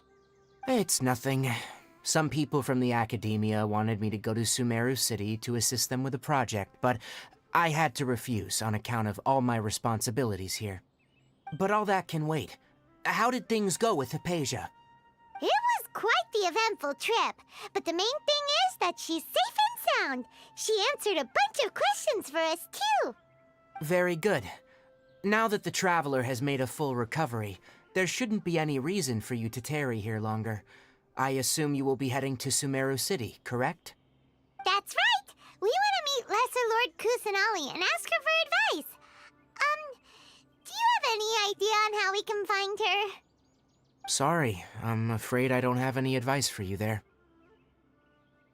Well, do you at least know anyone we can try asking in Sumeru City? Let me think.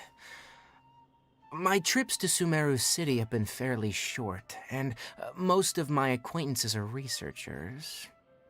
Oh, how about this? I'll write you a letter of introduction that you can give to a researcher I know. He's from the Amorta Darshan and is adept at gathering information. Asking him might prove worthwhile. Also, when you enter Sumeru City, you'll probably end up receiving something like this item here. I'm not sure if it will ever come in handy for you, but maybe you can give it a try. Oh? What is it? It's called an Akasha Terminal. It's a tool produced by the Academia that utilizes the legacy of Greater Lord Rukkhadevata. Some say that this item is the very basis of Sumeru's reputation as the City of Wisdom. Needless to say, this device and its usage fall under the Academia's expertise, so I'll leave it to them to show you how to use it. Great! Next up, Sumeru City! But wait, before that...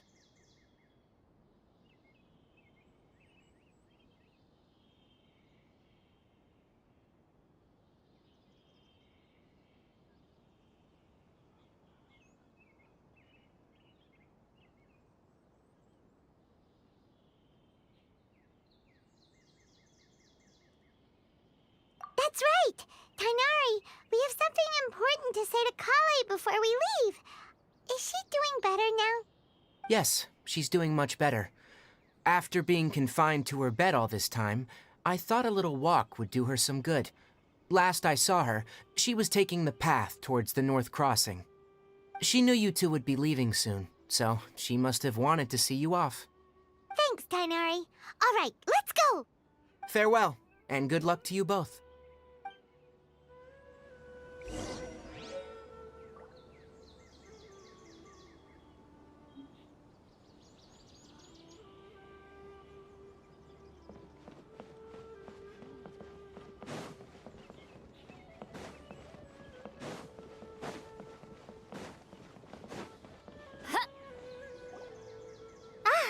I've been waiting for you two.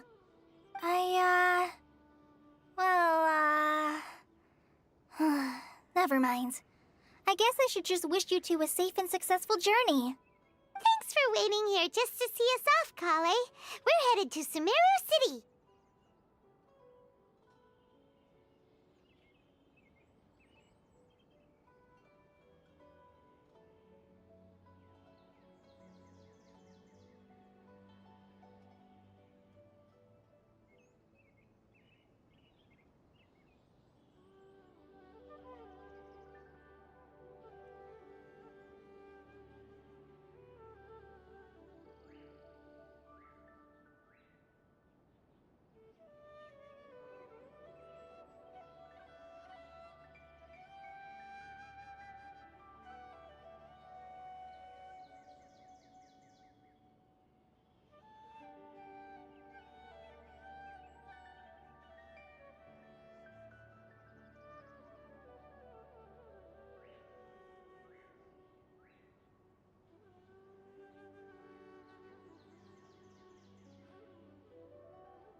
Don't worry about me.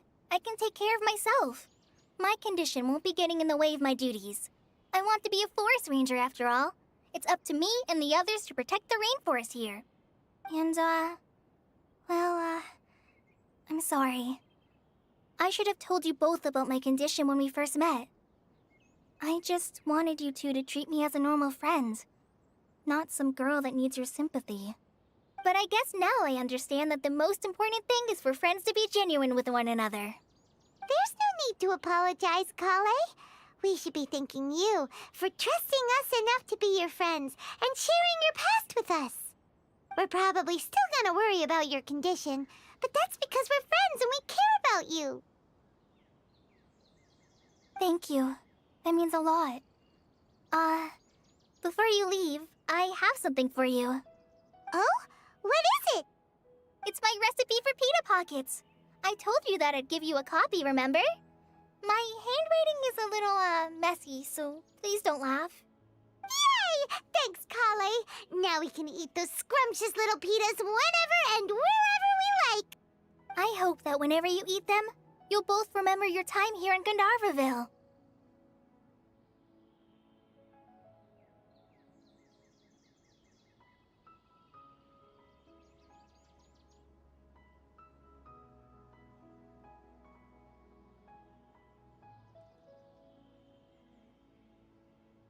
Well then, I, trainee Forest Ranger Kale, bid you both farewell. Please visit Gandharvaville again. The Rangers will always be ready to assist you here.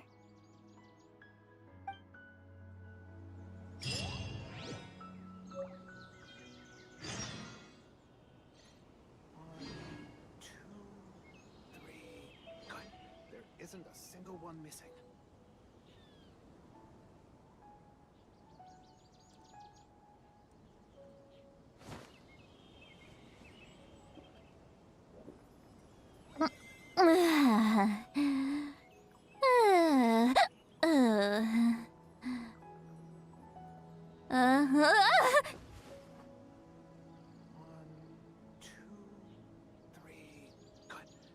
Isn't a single one missing.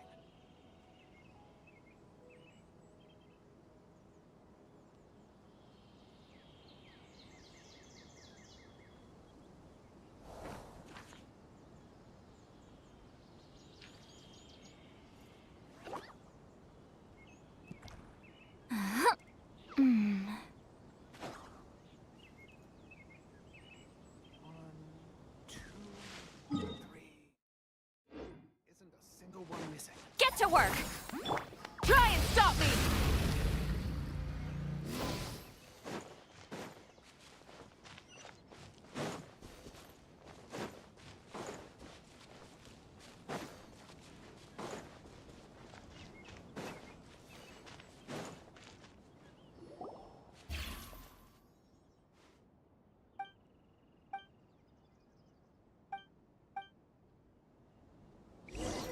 Full throttle!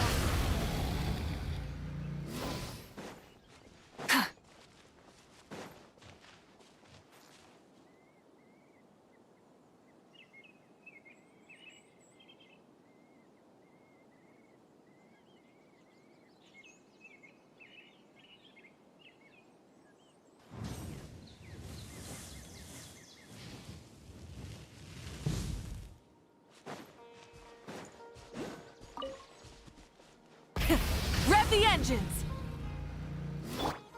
Show no mercy! Wrath from the skies!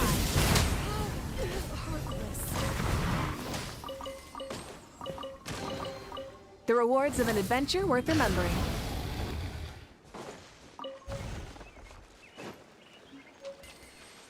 Try and stop me! That's me to apply. Odds revealed by...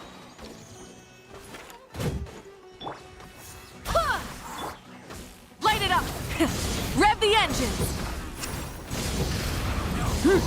Up your sleeve! Incinerate!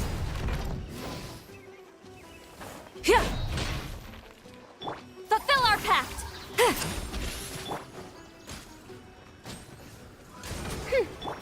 Go as one! You want this one? I hope the others find some.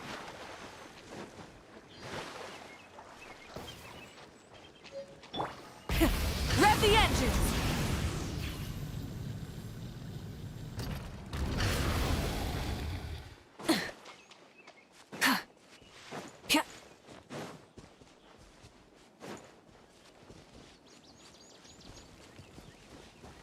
Right.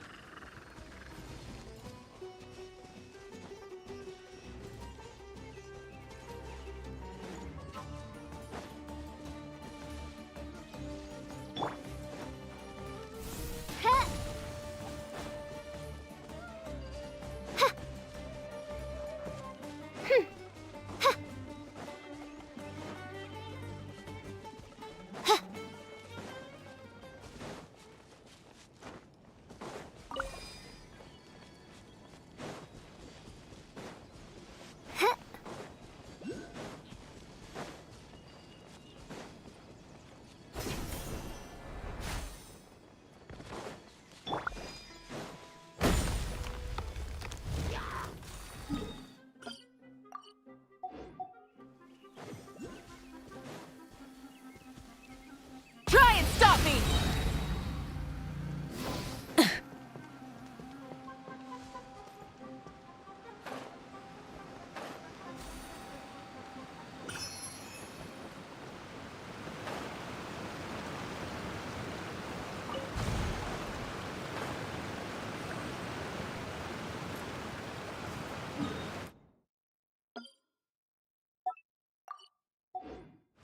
Welcome. Show no mercy! Citlali! Eat Papa! Burn it down! Pyroclastic surge!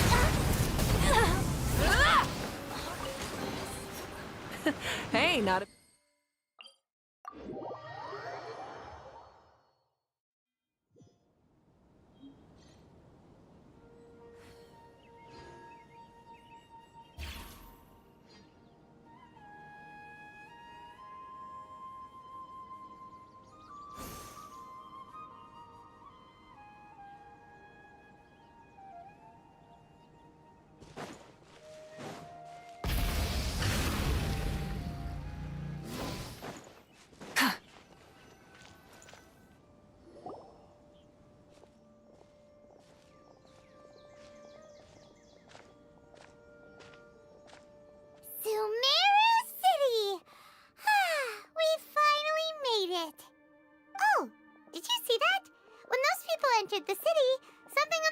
split up.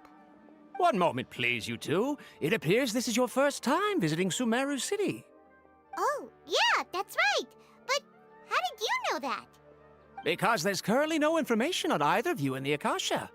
But no need to worry, that won't prevent you from entering the city. In fact, the Academia conveniently provides each traveler to Sumeru City with a device. Perhaps you two have heard of the Akasha before. It's our beloved Greater Lord Rukkhadevata's lasting legacy, a treasure trove of collected knowledge. After centuries of tireless research on the Akasha, the Academia created one of its most ingenious inventions, the Akasha Terminal. As long as you are within Sumeru's borders, you may use an Akasha Terminal to connect directly to the Akasha and access any knowledge you need. I should mention that due to technical limitations, the operation of Akasha Terminals will be much smoother and more effective in large cities such as Sumeru City and Port Ormos. Oh, so this is the thing that Tainari was telling us about. It sounds pretty amazing. You two are quite fortunate. Until recently, it was standard practice to only issue Akasha Terminals to outlanders who spent an extended amount of time in Sumeru. However, this policy was recently changed, and now all travelers are issued one upon arrival. Here are your Akasha Terminals. Please handle them with care. It kind of looks like a leaf. To activate it, simply hold it in your hand and say the following phrase to yourself. May the mighty God bless us with their voice of wisdom. Oh, since this little doodad lets you access knowledge, maybe we can use it to find a way to meet Lesser Lord Kusanali. Let's give it a try. Ahem. May the mighty God bless us with their voice of wisdom.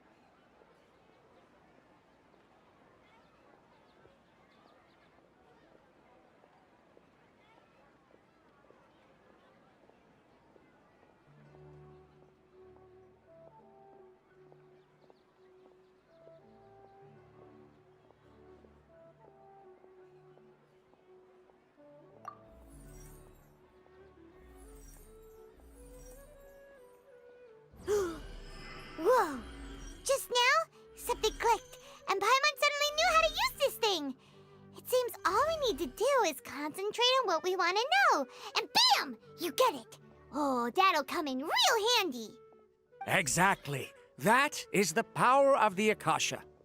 And with that, let me officially welcome you both to Sumeru City. May the wisdom of the Dendro Archon always be your guide. Okay, now that we're in, we can check the Akasha about Lesser Lord Kusanali. Let Paimon try. 500 years ago, the sages found a newly born deity from within some scorched ruins. The deity now resides in the sanctuary of Suristana. Seems pretty similar to what Kali was telling us. Okay, next, let's concentrate on asking how to meet her.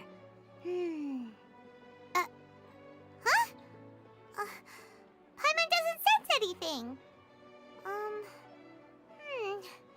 The Akasha didn't respond to Paimon's question.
Oh, come on!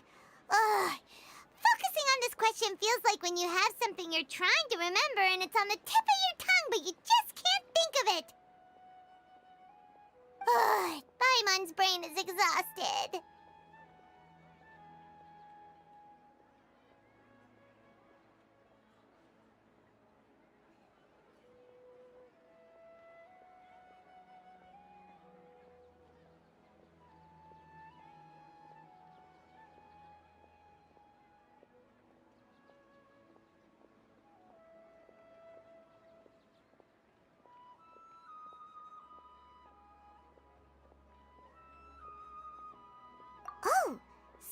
idea. But what are you going to ask it?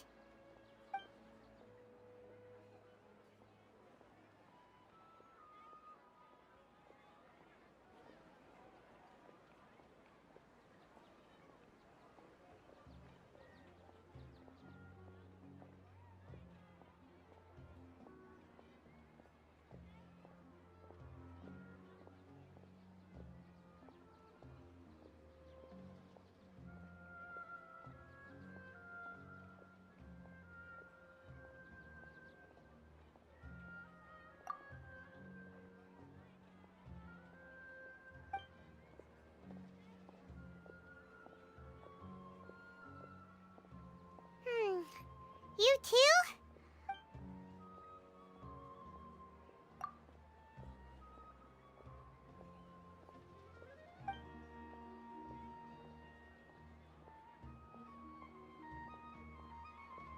Huh.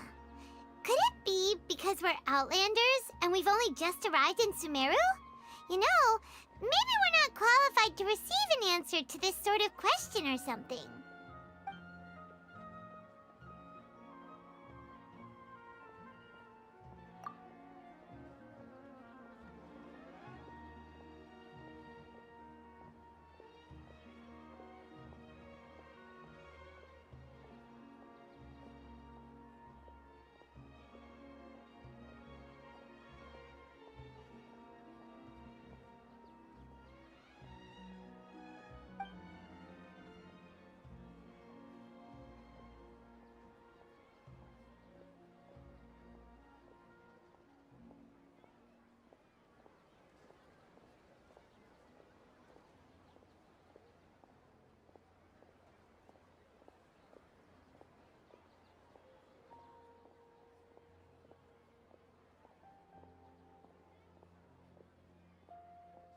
Uh-oh.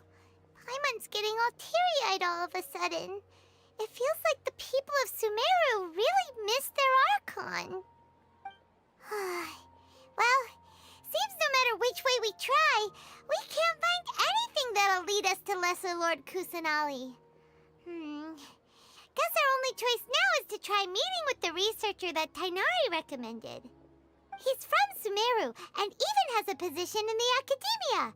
Maybe he'll be able to access more info from the Akasha. Let's see.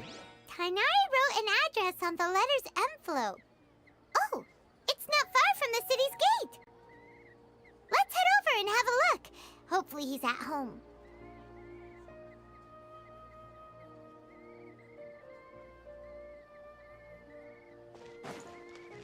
How can my own brother say something like that about me? It's plain hurtful. Watch out for pickpockets. Hello, are you Rohawi? Yes, that's me. Can I help you? Great! You see, Tainari sent us here and... What? Tainari? Please, there's no need to say anything, really. Sure, I admit that the article I published last month wasn't my best work, and maybe the data didn't produce the most convincing results, but...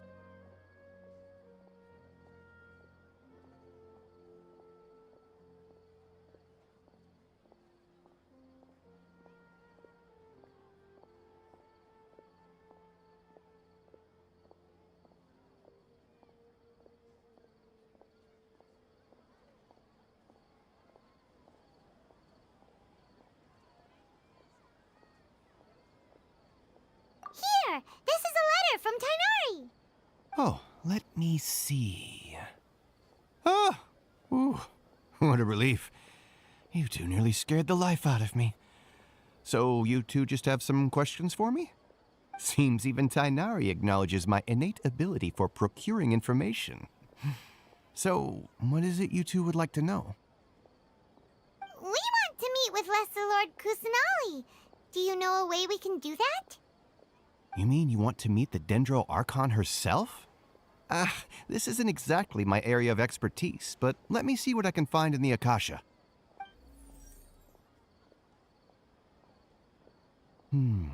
Sorry, the Akasha didn't respond to my query. What? You too? But what about your abilities for getting information and all that? us more info than we did. Well, as I said, this isn't my area of expertise. I am but a lowly researcher, so the Akasha doesn't see a need for me to know more about the Dendro Archon. All I know is that ever since Lesser Lord Kusanali returned to Sumeru, she's never left the Sanctuary of Sorasthana or made a public appearance. Huh. Didn't expect her to be such a mysterious figure. The Dendro Archon is somewhat of a recluse. Perhaps she just doesn't want to entertain visitors, which would explain the lack of information in the Akasha. Aw, but then what can we do?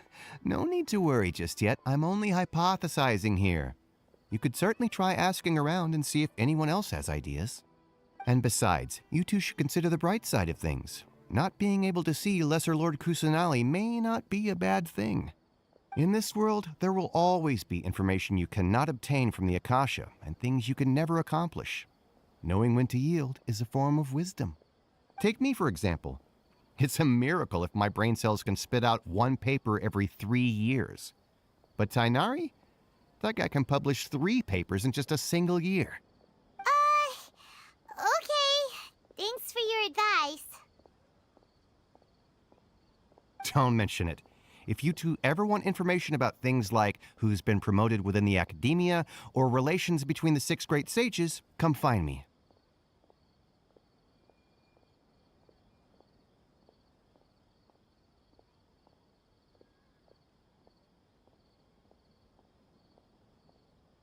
Hey, come on! This is a survival skill at the academia.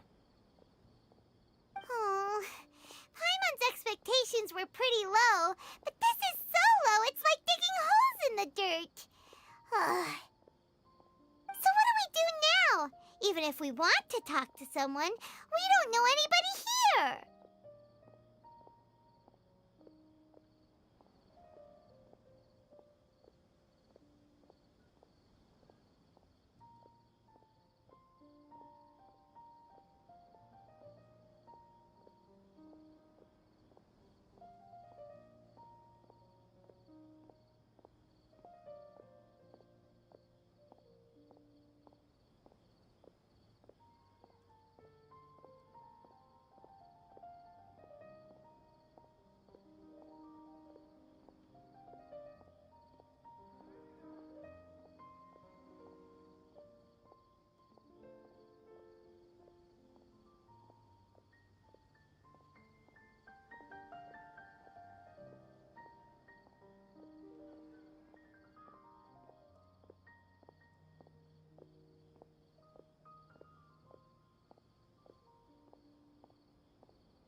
Huh?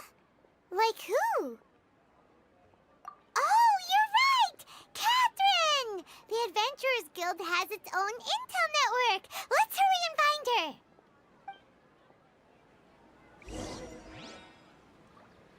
Get this. Don't forget that. Yes, we must document everything. I've been handed all the cumbersome tasks I think again. I'm gonna overshoot this month's budget.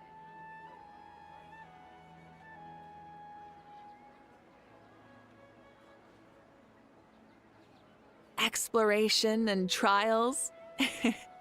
Adventuring is right up my alley. Watch out for pickpockets. Say something like that about me. It's plain hurtful. Get this. Don't forget that. Yes, we must document everything. I've been handed all the cumbersome tasks Once again. I think I'm gonna overshoot this month's budget.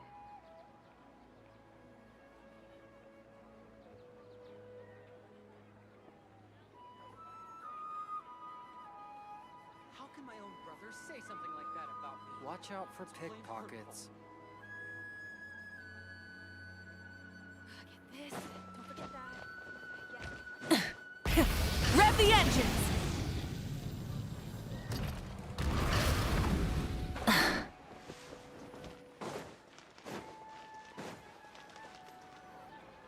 Ad Astra Abyssosk. Hello, Traveler and Paimon. Catherine, we need your help with something. Understood. The Adventurers Guild is always ready to serve you. With what do you require assistance? We want to meet with Lesser Lord Kusanali. Do you know a way we can do that? You two wish to meet with Sumeru's Archon. Understood. Please wait.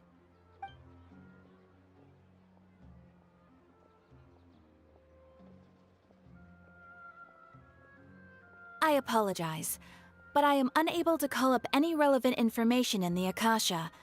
I'm also unable to locate any pertinent information in my personal memory. Aww, another dead end. Well, if Catherine can't help us, then we really don't know anyone else to ask now. Please do not worry. I may know of someone who can help you two. In Sumeru, the Adventurers Guild does not serve as the vanguard of information. Rather, there are numerous active mercenary groups collectively known as the Eremites. They take on various contracts and work all across Sumeru, so they naturally accrue intelligence. An Eremite brigade called the Corps of 30 is in charge of Sumeru City's defenses. Not only are they the oldest brigade, but they are responsible for managing and coordinating the affairs of all other mercenary brigades. Corps of 30? What a weird name. Supposedly, they are named as such because their ranks numbered 30 at their inception. Asfand, an advisor with the Corps of 30, maintains good relations with the Adventurers Guild. Though he's already retired, he and his words carry great weight within mercenary circles. If you'd like to get in contact with him, you can find him at the Corps of 30's headquarters, the Citadel of Rexar.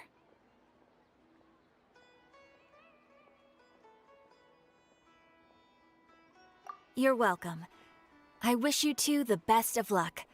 We look forward to your exploits in Sumeru. All right, off to the Citadel of Rexar we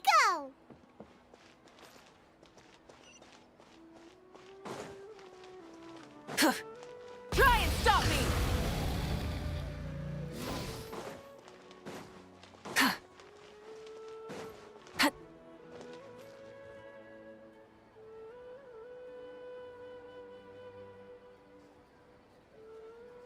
Welcome.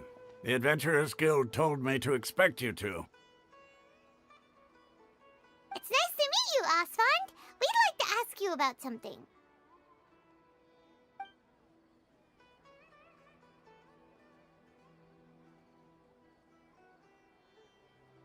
I see. So, Catherine's the one who sent you this way. Ha! It's true that the Eremites' network is vast, but even I can't help you meet the Dendro Archon. Wait, seriously? That's it? Afraid so. The Eremites aren't terribly religious, so we don't know much about divinities.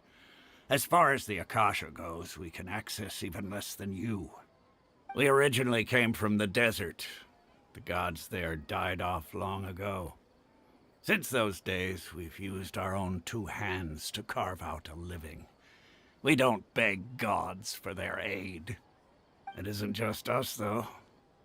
If you ask me, I think most in Sumeru aren't interested in Lesser Lord Kusanali.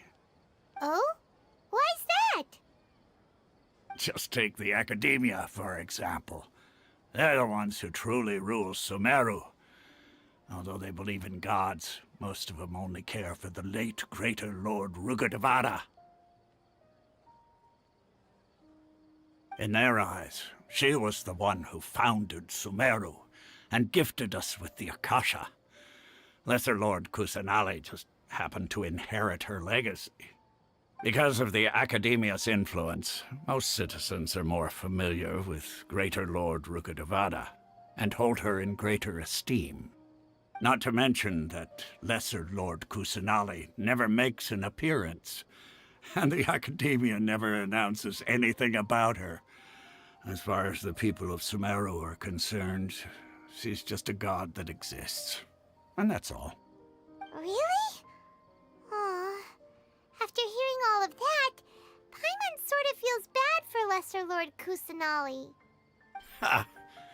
But who knows? We're all just guessing when it comes down to it.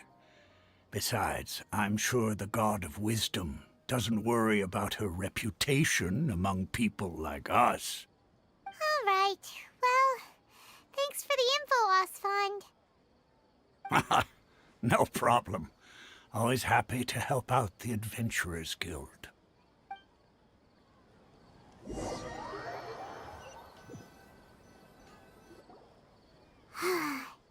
Seems Osfond was right about most people's attitudes here. Not only are they not interested in the Dendro Archon, they even say stuff like, if the Akasha doesn't think I should know, then I don't need to know about it. We've been asking for information non-stop ever since we got to Sumeru. But the harder we try, the more helpless everything seems. Isn't there at least one person in this entire city who cares about Lesser Lord Kusanali? Oh, you two are interested in Lesser Lord Kusanali? Huh? Who are you? From the sound of it, you two are Outlanders who recently arrived here. You've been asking around for information on Lesser Lord Kusanali, right? Oh, I'm sorry. I forgot to introduce myself. I'm Dunyarzad, one of Lesser Lord Kusanali's faithful followers. Whoa, really? Then do you know how we can meet with her? I'm afraid I can't help you with that. But your conversation earlier did happen to remind me of a legend about the Dendro Archon.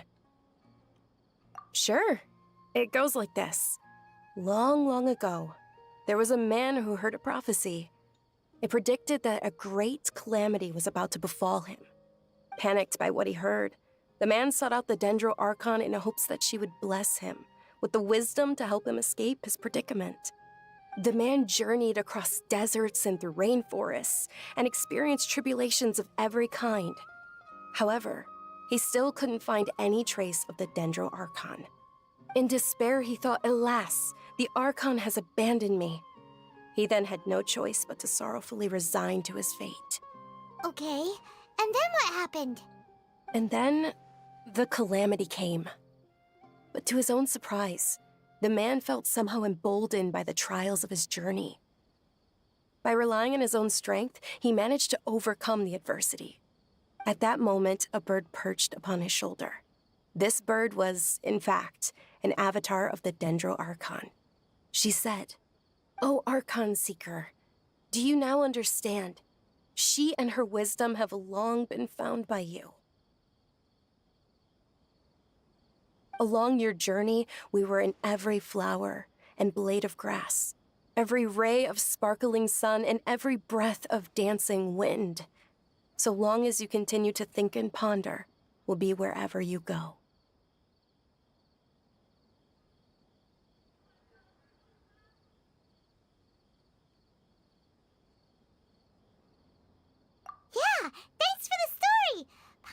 feels all warm and fuzzy inside after that. In a way. It seems like this story is also one of the Dendro Archon's avatars.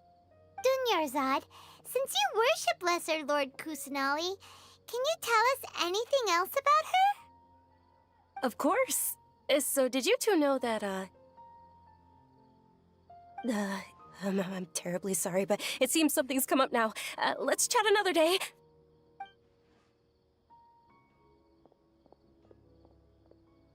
Hey, wait! What the heck just happened? It looks like they're searching for someone.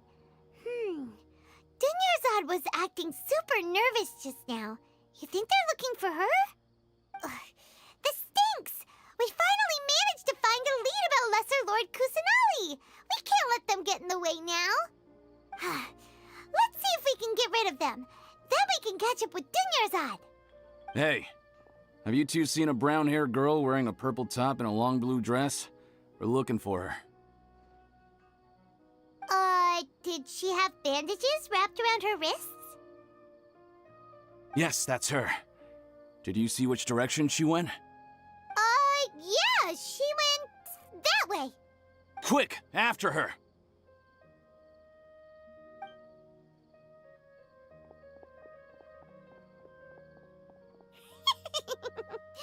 That should keep him busy for a while. Let's hurry and find Dunyarzad!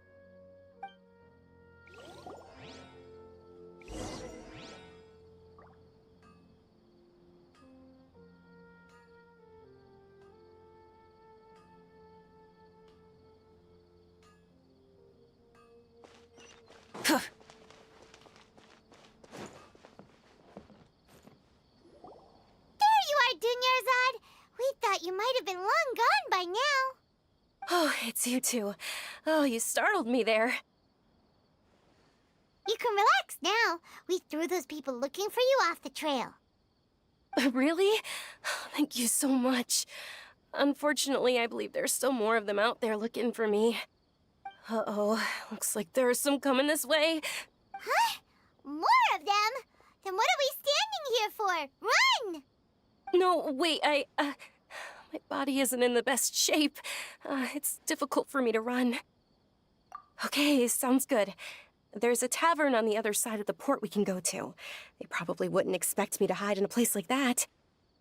All right, let's move out. Stay behind us. We'll keep an eye out for anyone looking for you.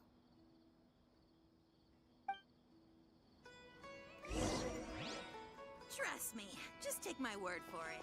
This new shipment of items is so ridiculous. Full throttle!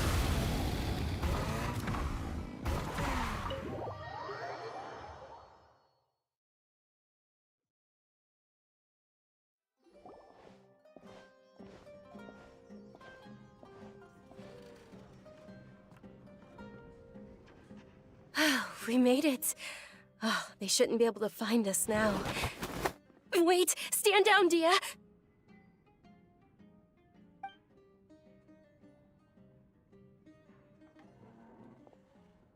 My lady, who are these two? They're travelers that I met on the street just a moment ago. They happened to notice that you were all searching for me, so they helped me hide. I see. In that case, you two should scram. There's nothing here for you. Wait a sec! Who the heck are you? And why are you shooing us away? I'm Miss Dunyarzad's bodyguard, here to see that she returns home safe and sound. My lady, let's get going. You've been gone for so long that your parents are worrying themselves sick. And if I refuse to go with you?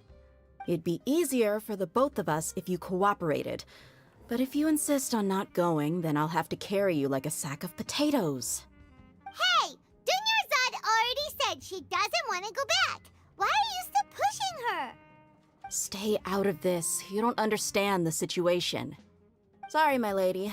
Even though I'm your bodyguard, your parents are my employers. I have to answer to them. How much? Wait, what? How much more do I have to pay you to become your employer? So you never listen to my parents ever again. Double? A triple? Give me some time, and I'll get that much. My lady, this isn't about Mora. I don't know what you think of us Eremites, but let me say this. I like Mora, but I'll never go against my principles. That's why I'm here looking for you.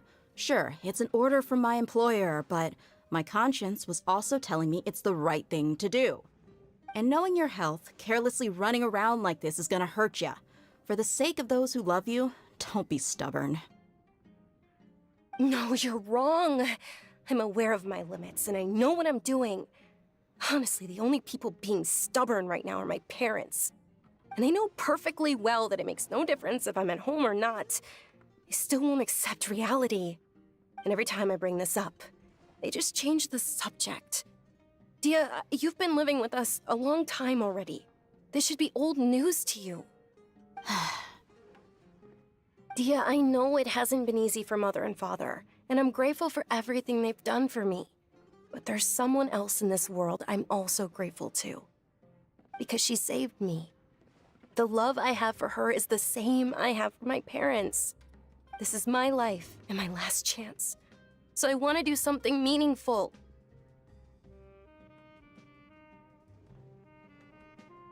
My lady, are you sure what you're doing now is meaningful? Yes, I'm sure. At least, it is to me. Fine, I won't ask you to return home anymore.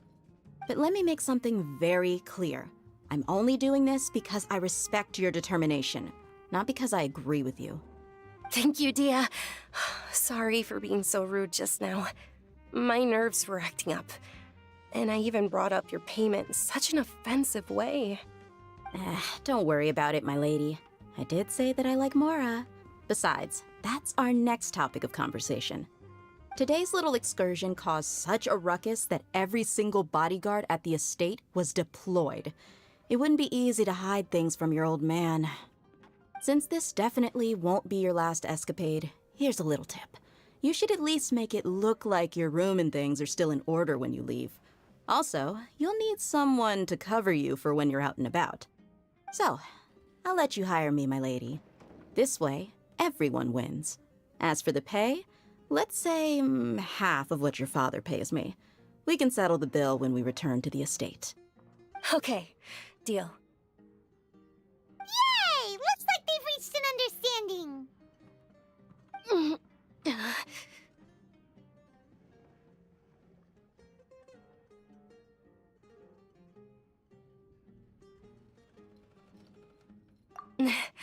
I'm fine, really.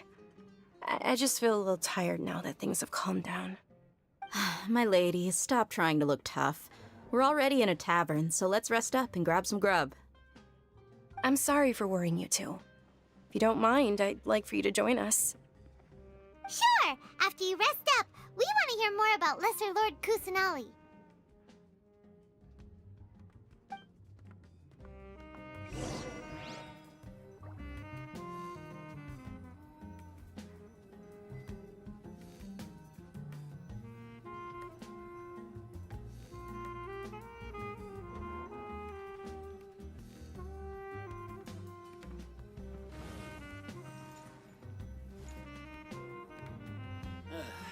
You just can't beat the atmosphere here. Oh, I went on my fair share of crazy adventures back in the day. Ha! Well, if it isn't Dia, haven't seen you in nearly half a year. Word on the street is that you're a bodyguard for the Homayani family now. Ha! Don't you find that kind of work boring? Nah, you get used to it. How about a menu over here? You got it, huh? Isn't this little Miss Homayani herself? We don't get to serve personages like you very often. We'll be sure to prepare our very best. Thank you, sir, but there's no need. I don't have a lot of Mora on me, and I really ought to save as much as I can. But please bring these two the best food you have. They're my new friends, so I want to be a good host for them.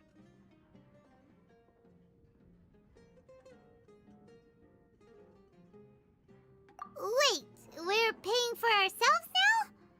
Aw, Paimon kinda wanted to try something fancy, but we aren't exactly loaded. Guess Paimon will settle for something ordinary. How about our charcoal-baked Agelena cakes? They're our signature snack, and they run cheap. Look, other customers over there are eating some now. They look kind of burnt and dry. Paimon will pass. What do you have against my slime dishes?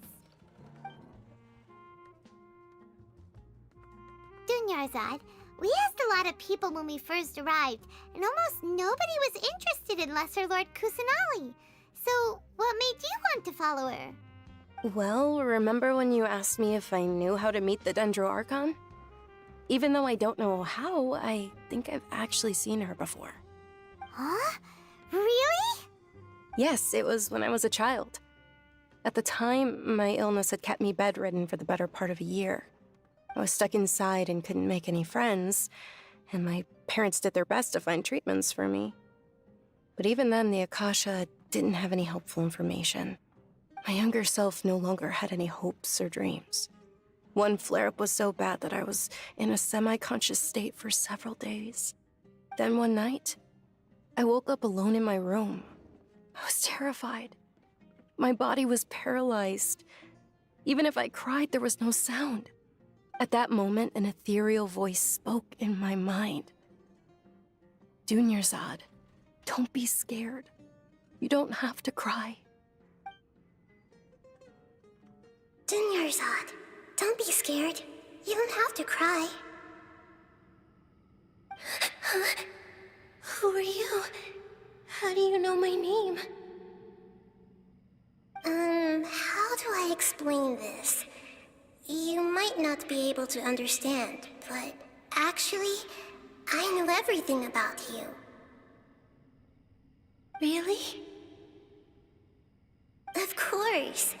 I know that you're scared of thunder, that you hate taking medicine every morning, and that you love counting the petals on your mom's skirt.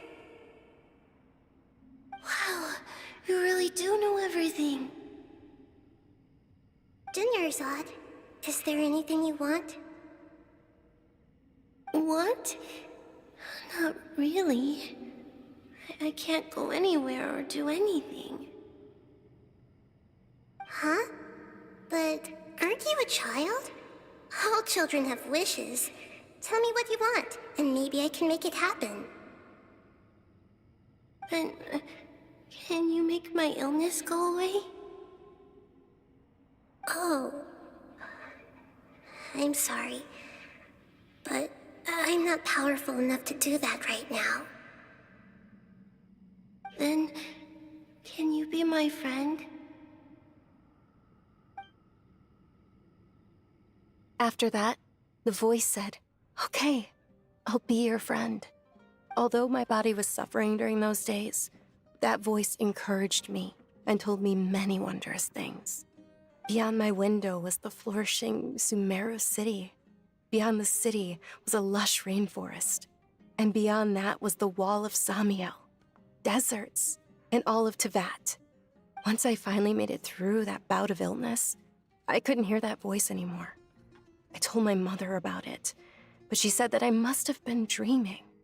But I know that that voice wasn't a figment of my imagination. Before that, I had never heard of Tevat.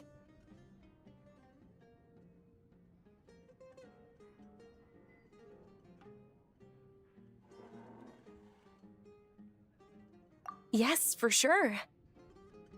If it weren't for that voice, I would have never grown curious about the outside world, nor would I have learned how to read and enjoy so many books.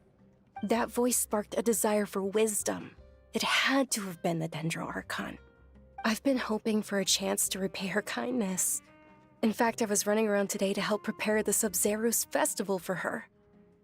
What's the Sub-Zerus festival?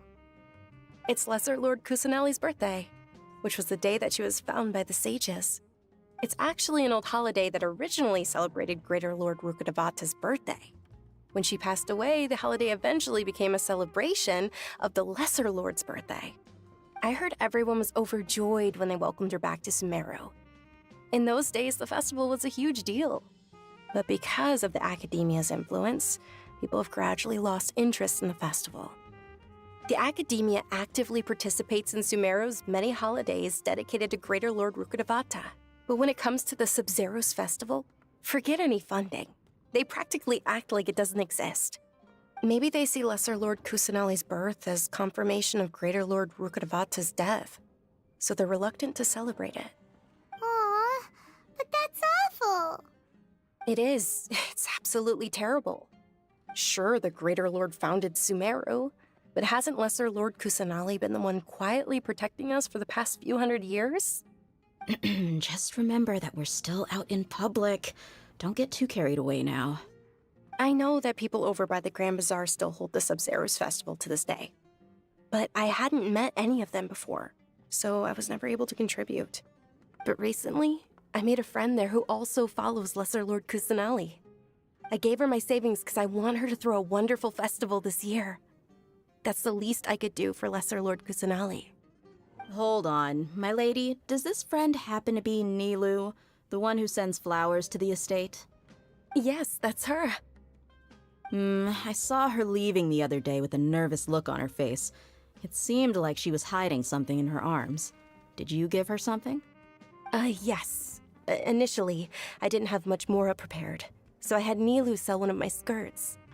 I've agreed with Nilu to meet up at the Grand Bazaar today, and see how things are coming along. Dia, would you accompany me? Sure. That's quite the trip, though. I'll carry you. No, that would be too much, even for you. You might as well just accept the lift. If I let you walk, who knows how long it'll take us. And if anything happens to you, then I'd really never hear the end of it from your father.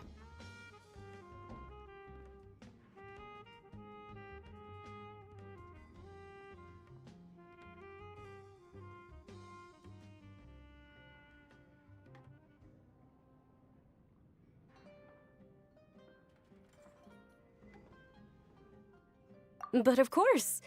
Nilu will be thrilled to hear there are more people interested in Lesser Lord Kusanali.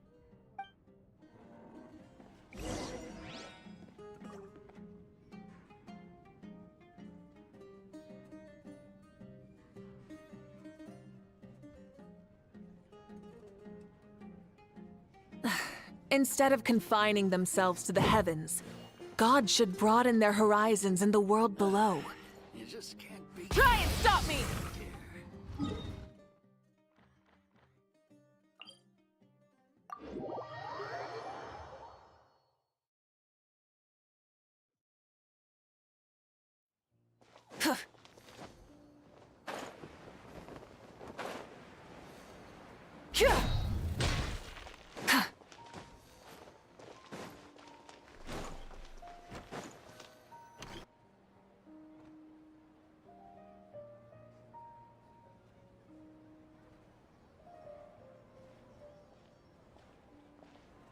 Sorry I'm late, Nilu.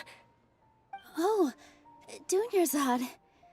It was taking you so long that I assumed you got trapped at home, but you made it in the end. Uh-oh. But if Dia's here, that means you got caught, right? You could say that, but everything worked out. She's on our side now. Not completely. Oh, and who are these two? Oh, meet the Traveler and Paimon, my two newest friends. They're visitors who just arrived at Sumeru City and are looking for information on Lesser Lord Kusanali. So you're followers from another land? That's wonderful. You two absolutely mustn't miss the Sub-Zero's festival. By the way, Dunyarzad, we've already started decorating the Grand Bazaar. It looks spectacular, thanks to your generous contribution. You're very welcome. It's the only thing I could do. Do you still have enough Mora? Probably? But don't sweat it. We've already finished renovating the stage. Come on, I'll show you.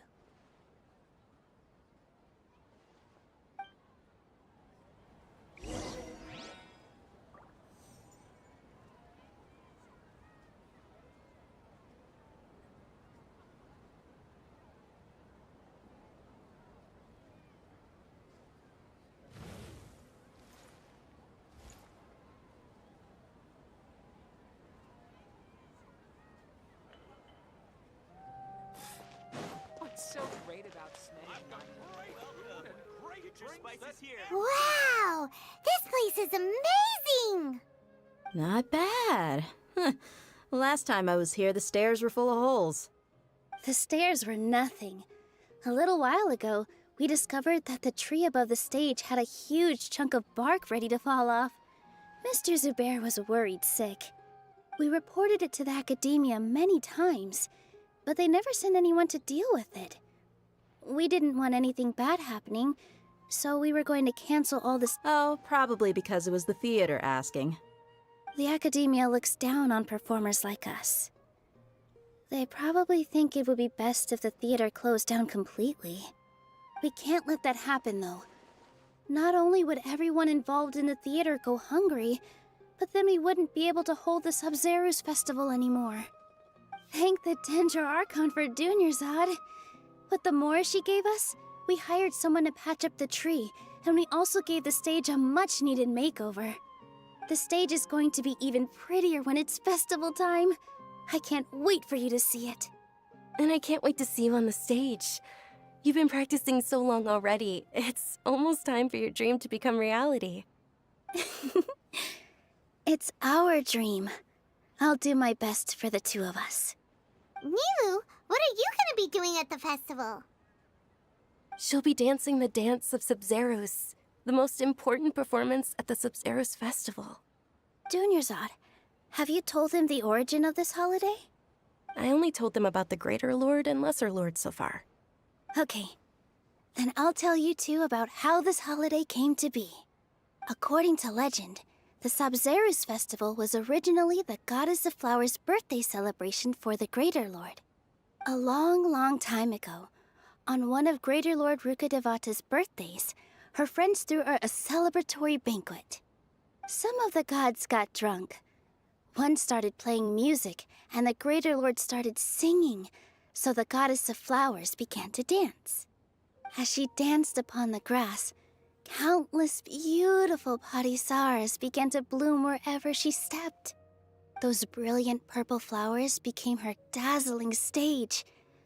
All the gods clamored, "Oh, if only time could stop at this very moment."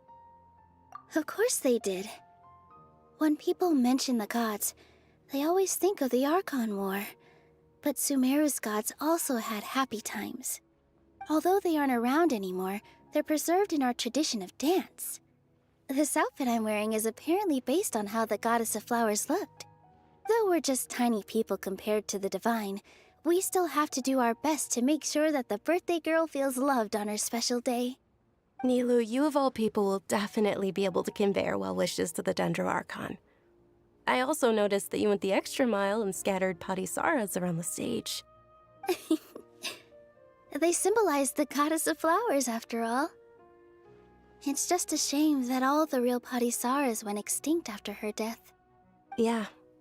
The Greater Lord brought forth parisaras in memory of the Goddess of Flowers, but she ultimately could never truly replicate that beautiful purple. Thinking about the Goddess of Flowers dance makes me wish I could have seen it. If my stage were anything like that, I'd be thrilled if I had just 2 real parisaras on the stage. So, Traveler and Paimon, what do you think? Interested in the Sub-Zerus festival? Will you two be coming? All of Lesser Lord Kusanali's followers will be there for her birthday. It'll be a good opportunity for you to learn more about her. Ooh, Paimon thinks that's a great idea!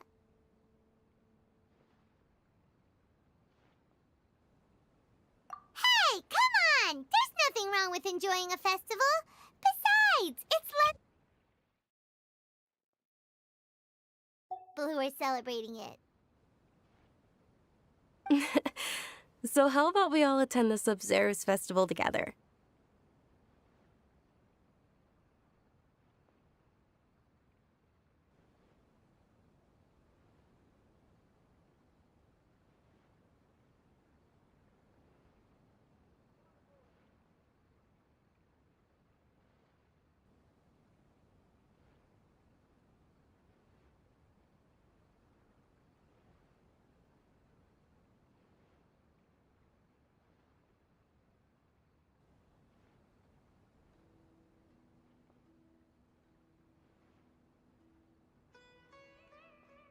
Dunyarzad, let me show you which stage decorations we've picked out so far. Traveler in Paimon, if that doesn't sound interesting to you, then feel free to explore the area.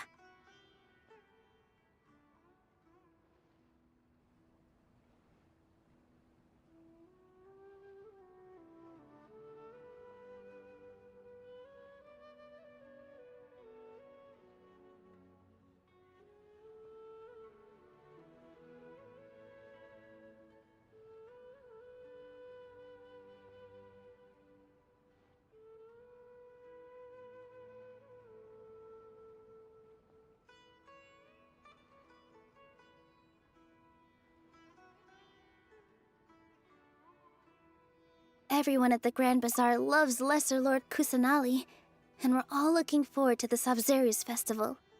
In that case, we'll take a look around.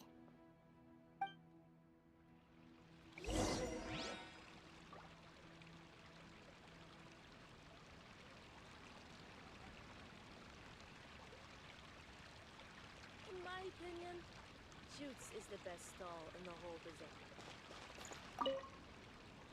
Whoa! What's with your yellow hair? And why do your clothes look so funny? Are you an outlander? Did you know that the Sabzeruz festival is about to happen? There'll be loads of fun things to do at the festival. But the best part is when Ferris, the Knight of Flowers, passes out candy to everyone!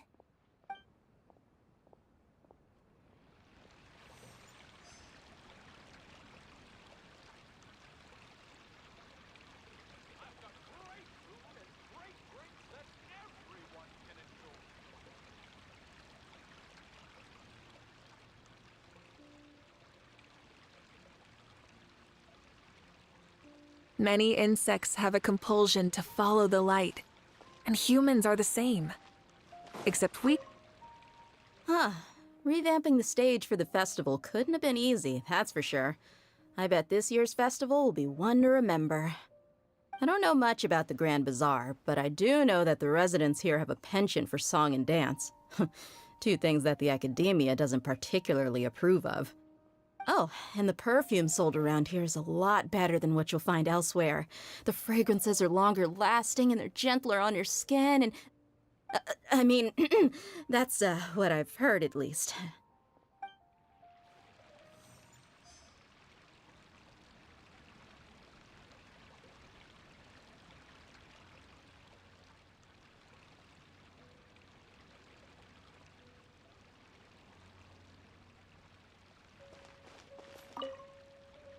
Things are really shaping up, and there's a buzz around the festival this year.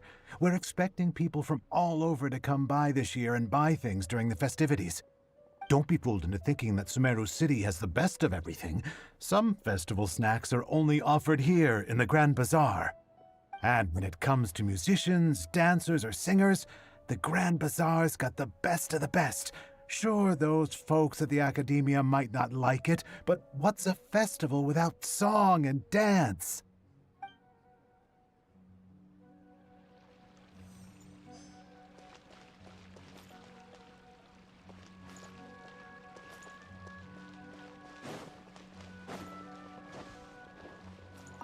Milu, your outfit looks amazing. There's also something different about you from when we first met up. I thought I'd add a little extra pizzazz to my dress for the festival. See? Wow, did you sew all that yourself? Uh-huh. Sewing is a fundamental skill for everyone in the theater company because we make all our own costumes. Did you know that Mr. Zubair not only can make costumes, but props too? I've noticed that you can't keep your eyes off this crown. Would you like to try it on? May I? Of course. The legends say that the goddess of flowers had beautiful horns on her head, so this crown was made to reflect that. Dunyarzad, you look absolutely stunning with it on. It's like I'm looking at the goddess of flowers herself.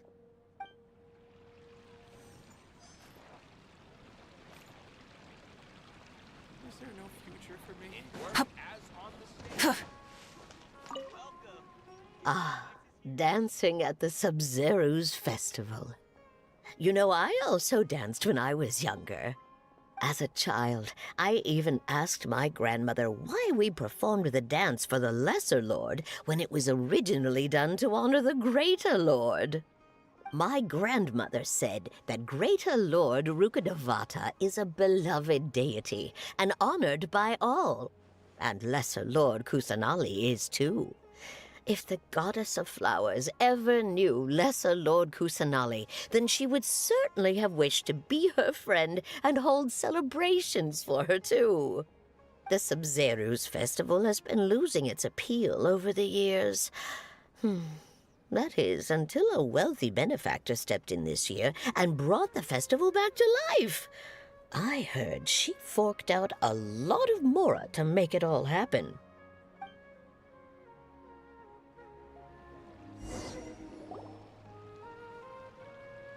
Hey! Is that who Paimon thinks it is? It looks like Catherine.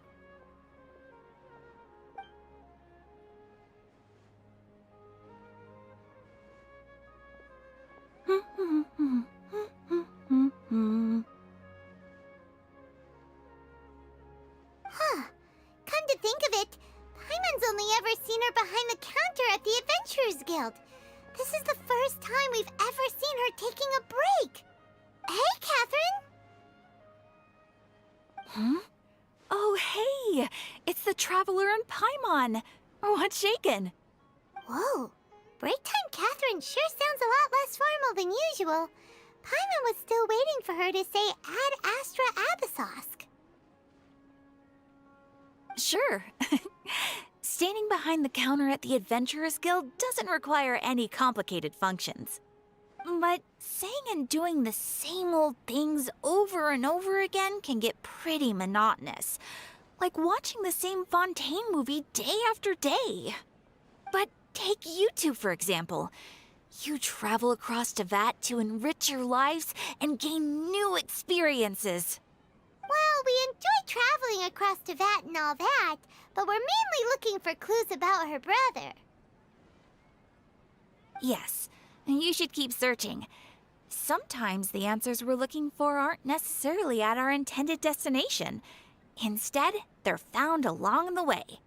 Huh. Haven't we heard someone say something pretty similar recently? Anyways, what brings you out here, Catherine?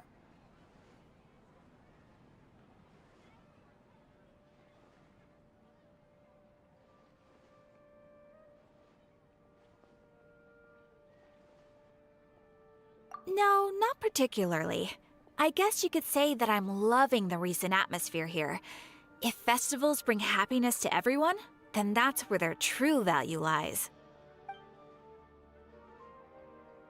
Oh, it looks like it's about time for me to be heading back now. Alright, we'll see you next time at the Adventurers Guild. Oh, by the way, thanks for connecting us with the Eremites. We've already made some great friends in Sumeru City thanks to you. I'm sure you two will get along well with the people here. You've already been blessed by the element of Dendro after all. See you around.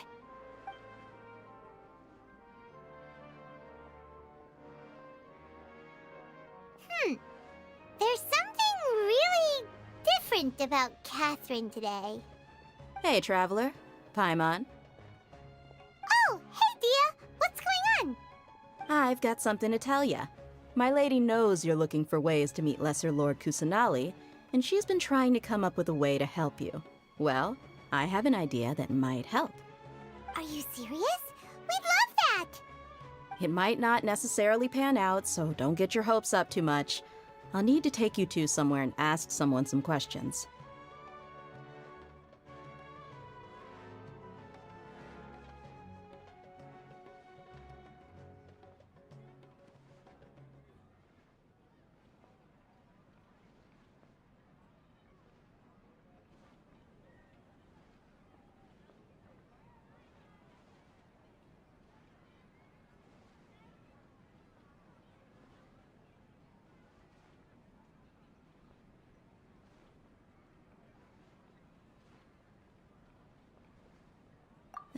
My lady is feeling a little worn out at the moment.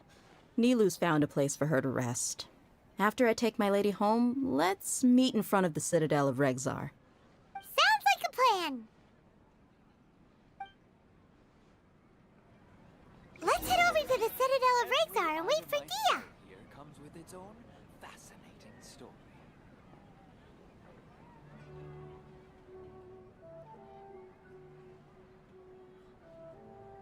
In my opinion, What's so great Shoots about is the best Smash doll 9 in the and whole toys business.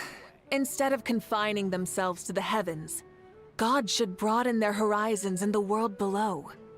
I've got great food and great drinks. Welcome. That everyone Get your spices can enjoy. here. We've got all kinds. Every item I sell here comes with Exploration and trials.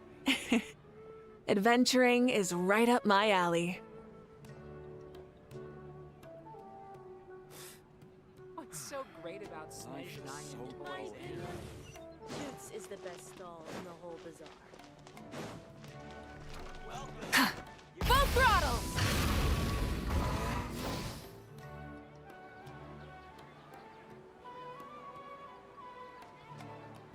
Sorry, I'm late. It took some convincing for the master and mistress to believe that Miss Dunyarzad was only sitting in the port for a while because she was in a bad mood. Anyway, I guess I should be thanking you. I haven't seen Miss Dunyarzad that happy in a long time. If it wasn't for you two, she probably would have been caught and dragged back much earlier. You sure sound a whole lot nicer than when we first met, Dia. Who would have thought you had such a soft spot for Dunyarzad? It's called being a professional. I'm a bodyguard, and I work for whoever's paying. Look, Dia's blushing.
Listen, you two. I don't expect to be working for Miss Dunyarzad very long, but I hope to finish things on a positive note if possible. Let's cut the chit-chat and head into the Citadel. We'll see if the person I know has a way for you two to meet with the Lesser Lord.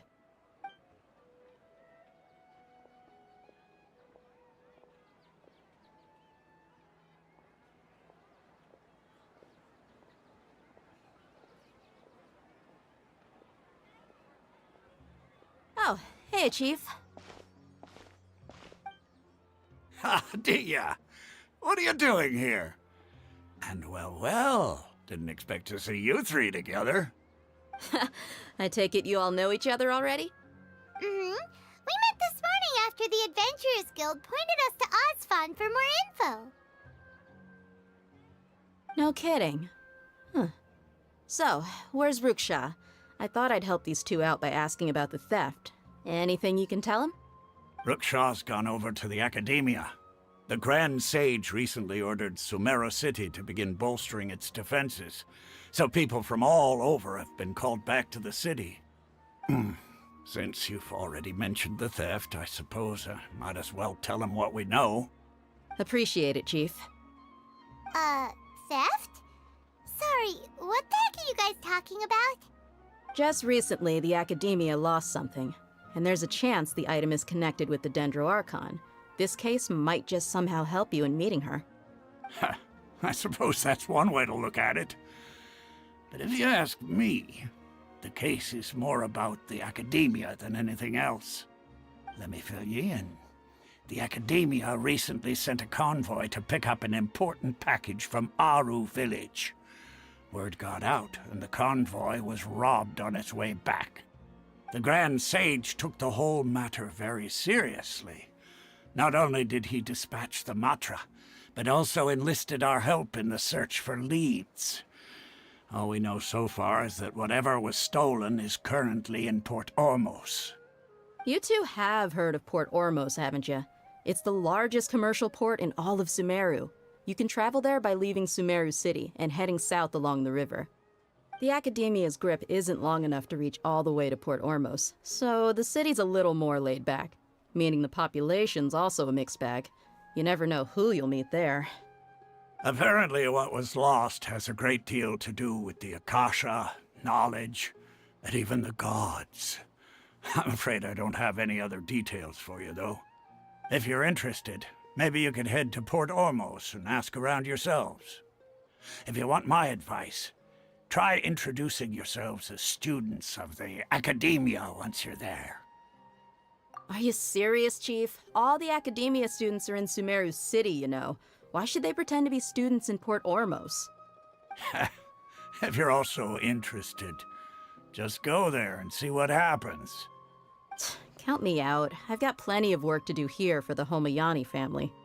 And take it from me, if you two really do decide to visit Port Ormos, you'd best watch your backs. Let's just say that the Eremites there aren't nearly as friendly as those here in Sumeru City. There are even some extremists who go around shouting slogans like, "Retake Sumeru for King Deshret." Word is that more and more are joining their movement. They're becoming a real headache for Chief and the others. You bet they are. King Deshret's been dead for thousands of years. Now they start spreading rumors of his return. Ridiculous. Not everyone's like you, Chief. Even the desert natives who abandoned their homes in the wilderness still wish to have a god of their own. Well, Traveler, that's about all the information we have for you. Thanks, Dia, and you too, Ozfond. Since we've gathered all we could for the moment in Sumeru City, let's head to Port Ormos and see what we can find next. Miss Dunyarzad is looking forward to seeing you both at the Sub-Zerus Festival, so be sure to get yourselves back here in time for that.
Good.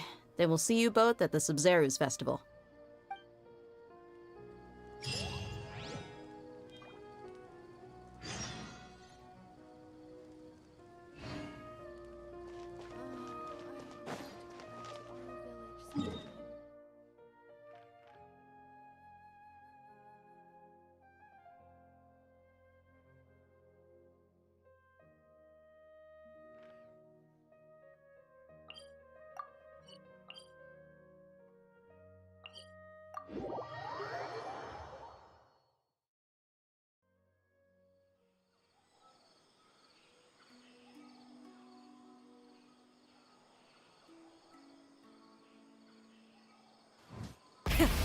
the engines!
What a pleasant surprise.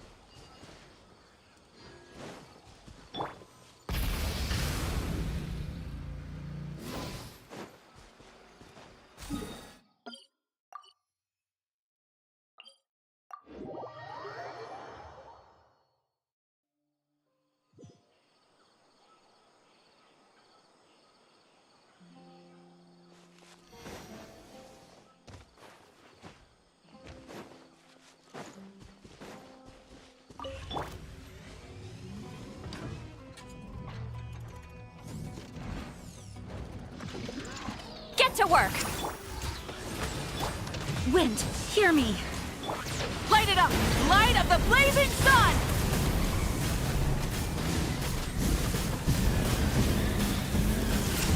Incinerate!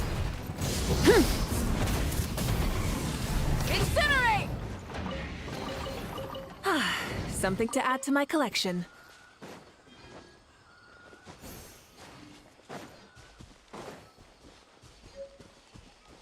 Full throttle!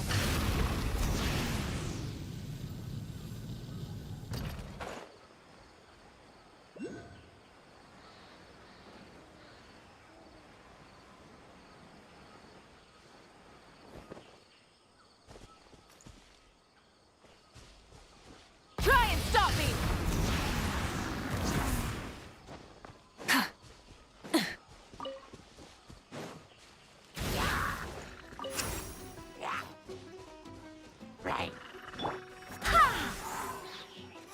Burn it down!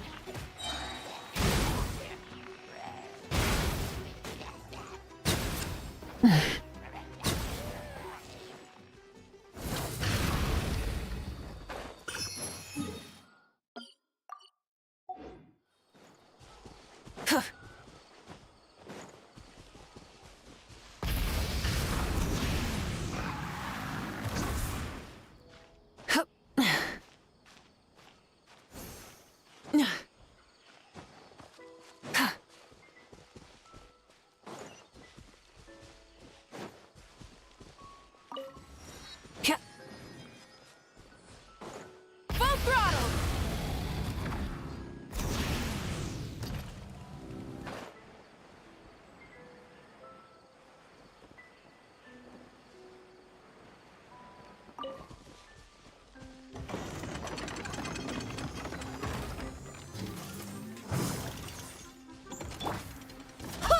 Show no mercy!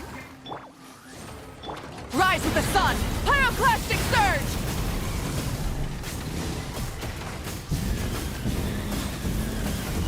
Ah!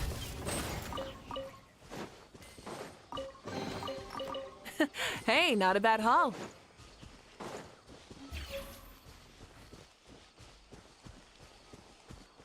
Burn it down!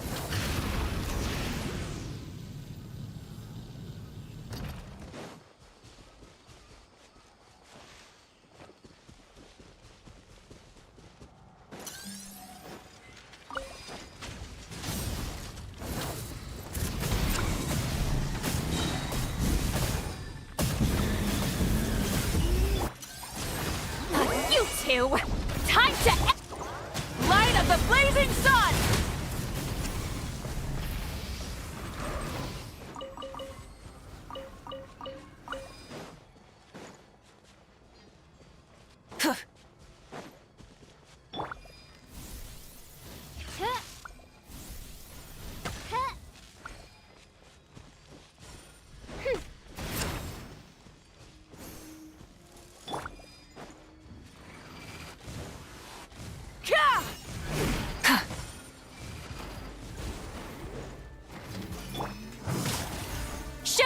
mercy! I swear by my sword! Go and splat! Light it up!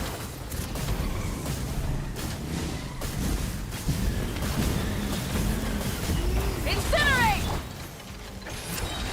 Get to work! Citlali, eat Papa! Wrath from the sky! Try and stop me!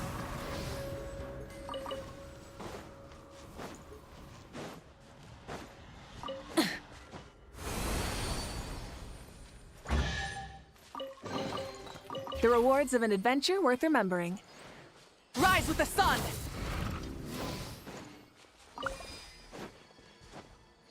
Ha! Ka!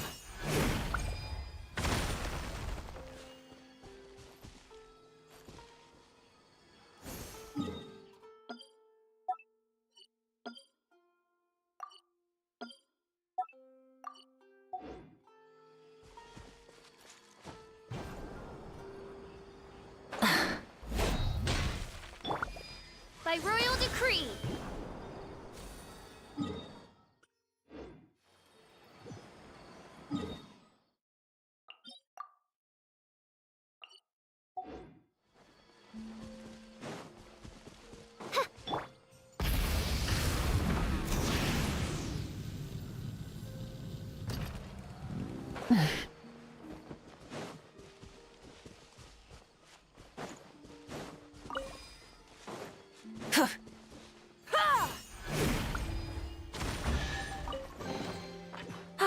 Something to add to my collection.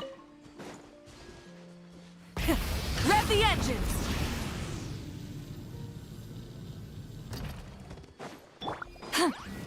Fulfill our pact! Oz, reveal! Yeah! Light it up!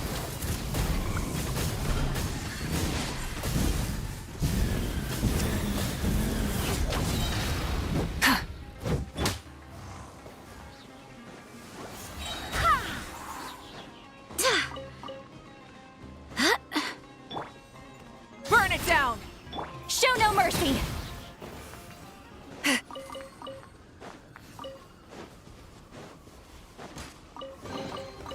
Is it too much to carry? Here, let me help. Full throttle!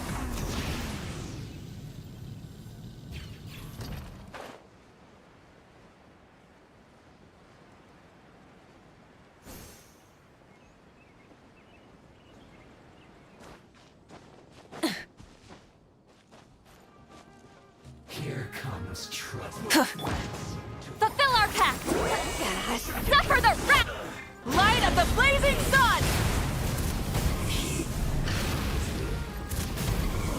Use this first.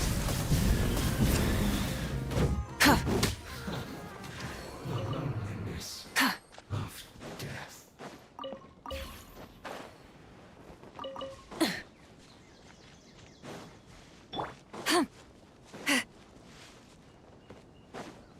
Get to work! Rise with the sun! Wrath from the sky! Barbados, guide us. You two! Time to end them! Show no mercy! Light it up! I guess this is it. Pyroclastic surge! You can't run! Miscalculated. So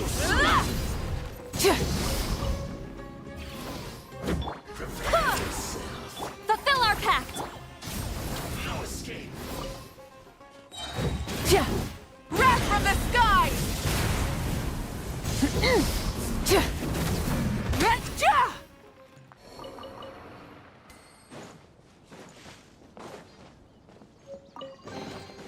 The rewards of an adventure worth remembering.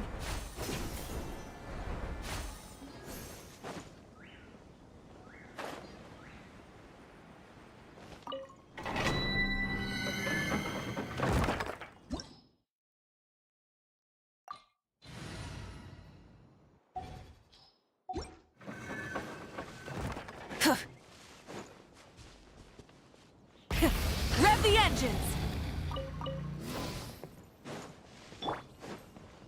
Show no mercy!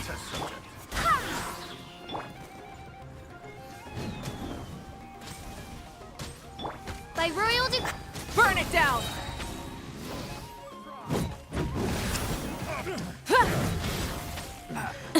Full throttle!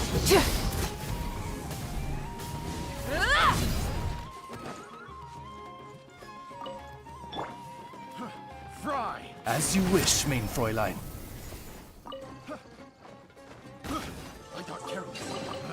What trinkets lie veiled wrong within this test desolate subject. plain?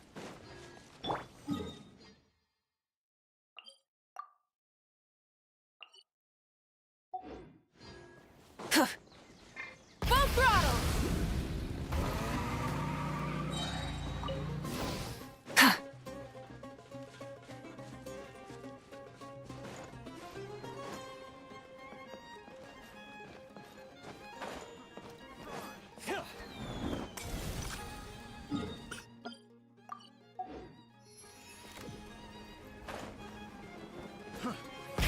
Rev the engines!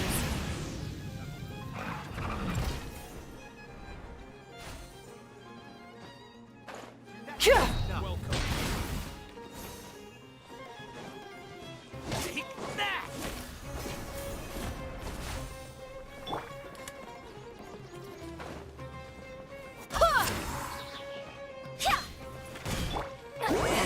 Suffer the wrath of Eastleigh!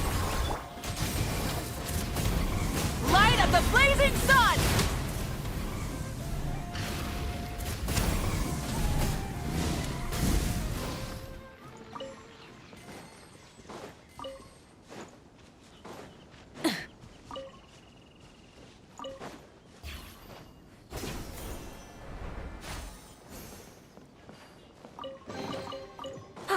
Something to add to my collection.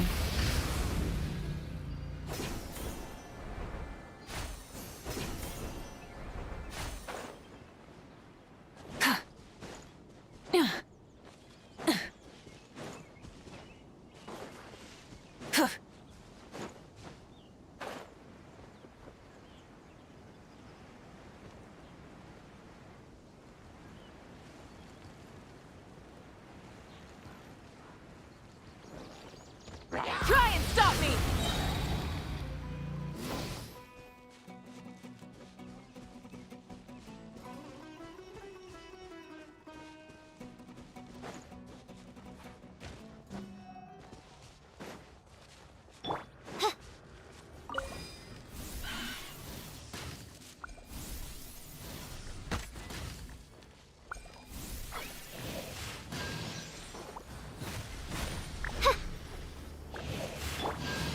Go as one! I swear by my sword! Get to work! Sha! Sha! Huh! Ha! Citlali! Eat Papa! Wrath from the sky!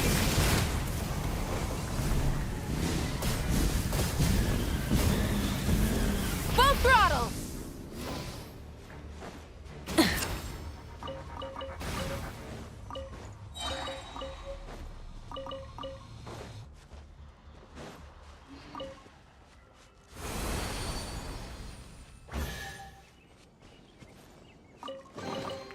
The rewards of an adventure worth remembering. Try and stop me!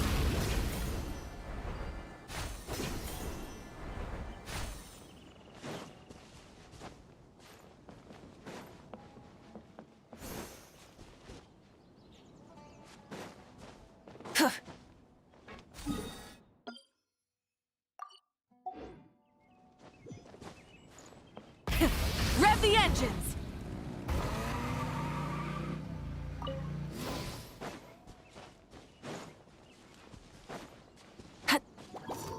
Show no mercy!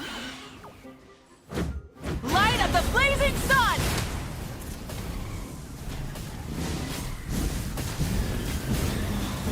Ah! Try and stop me!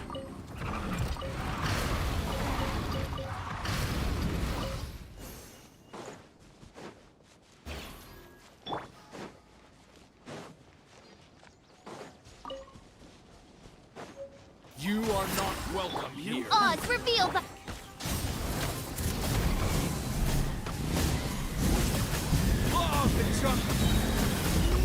Pyroclastic surge! Pulverize!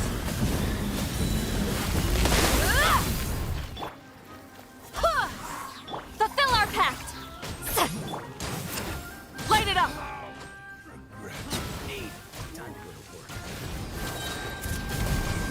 Light of the blazing sun!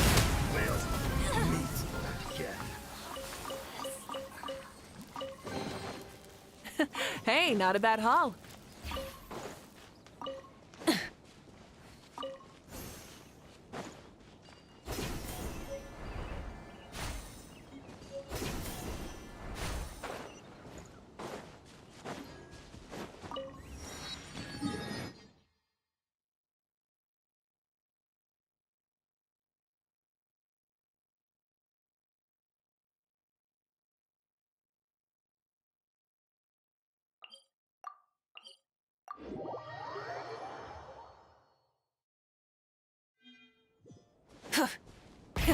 Rev the engines!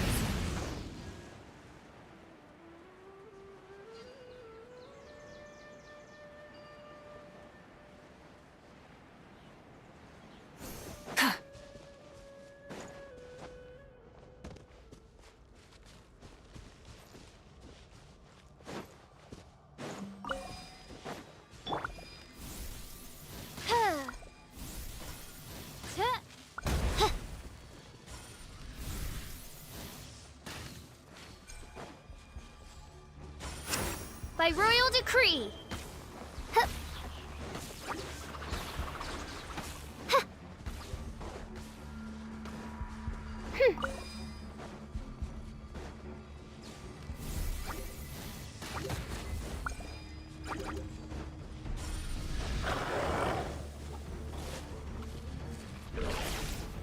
Get to work!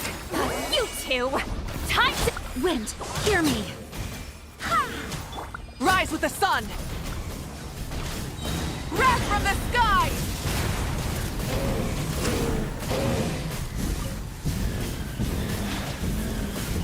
Incinerate! Fulfill our pact! Midnight Phantasmagoria! Burn it down!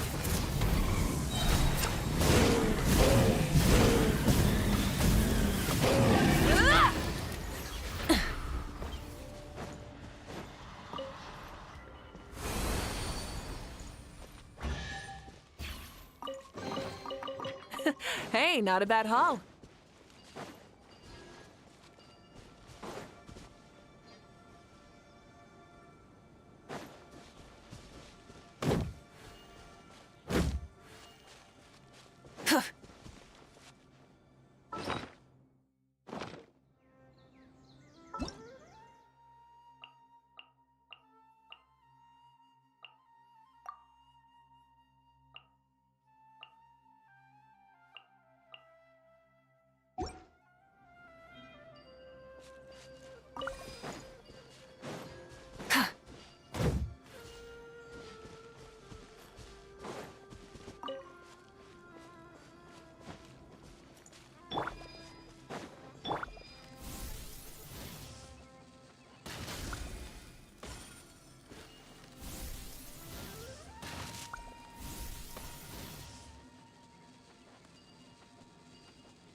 rise with the sun!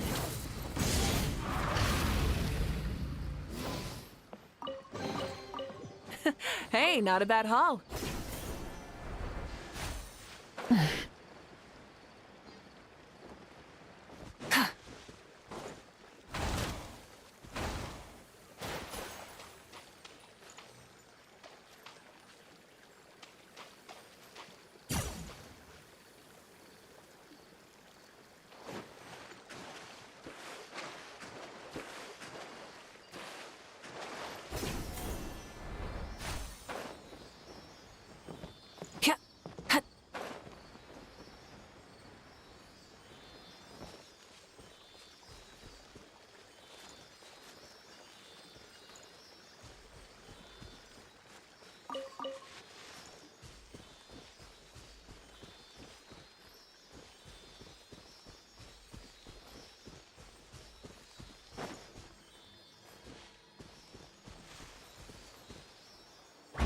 Burn it down!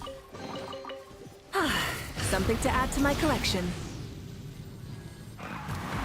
Hit.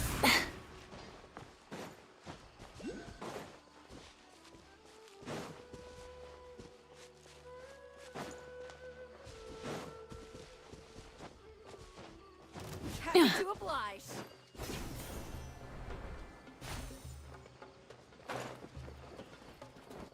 Try and stop me!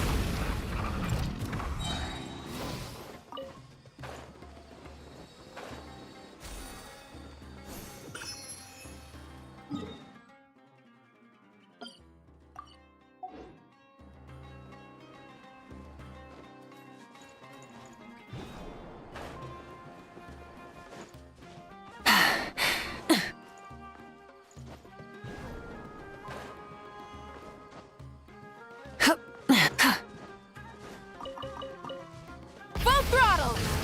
There you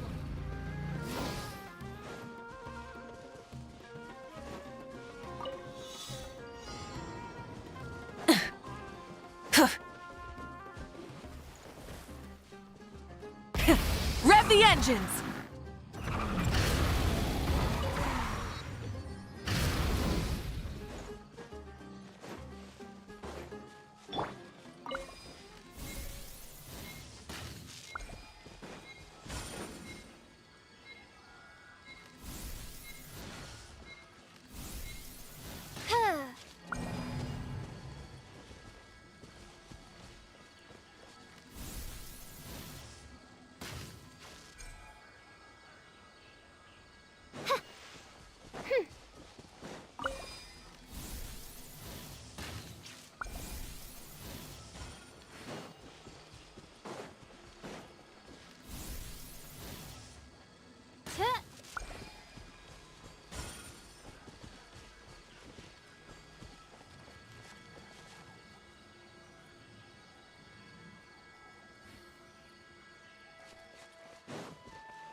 Destiny has brought me hither.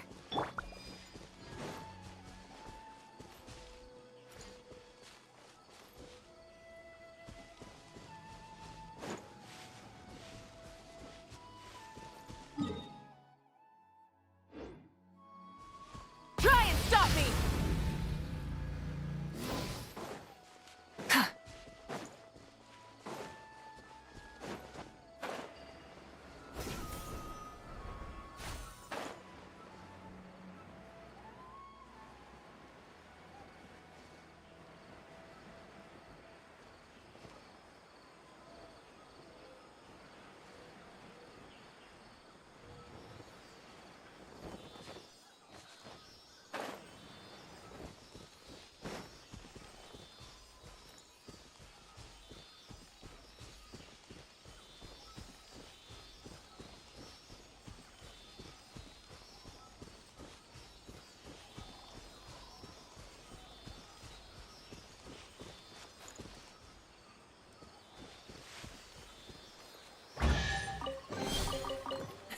Hey, not a bad haul.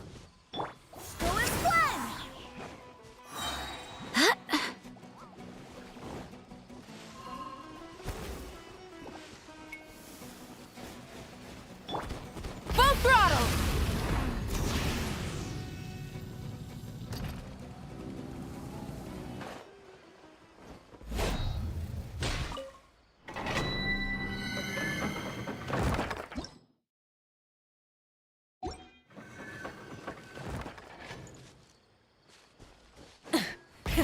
Rev the engines!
Hey, not a bad haul.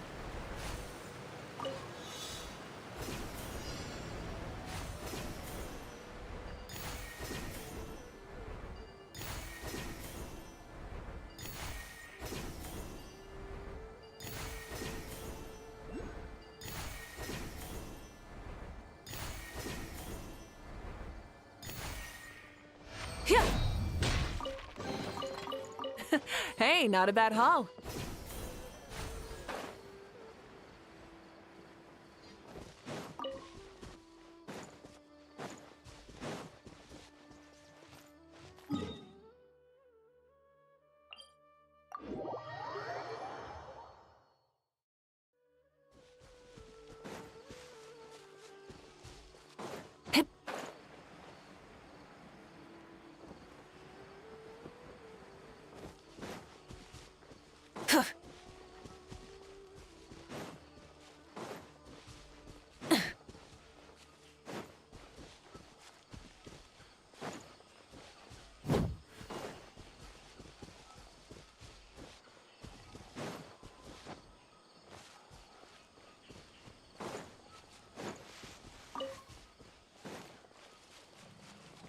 Try and stop me!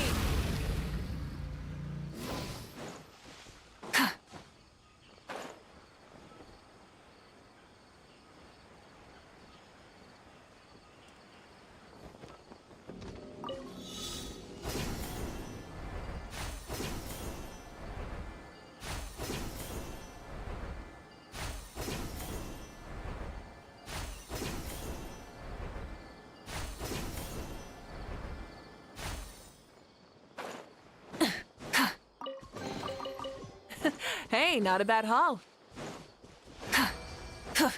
Like lamb to the slaughter.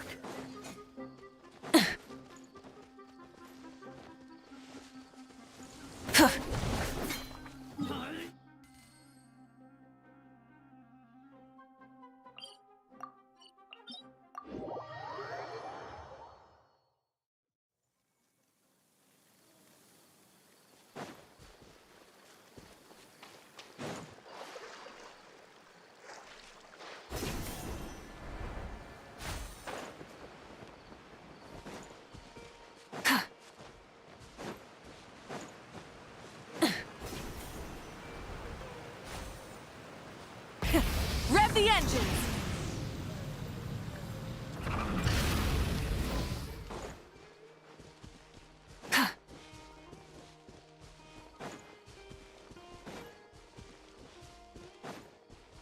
Try and stop me!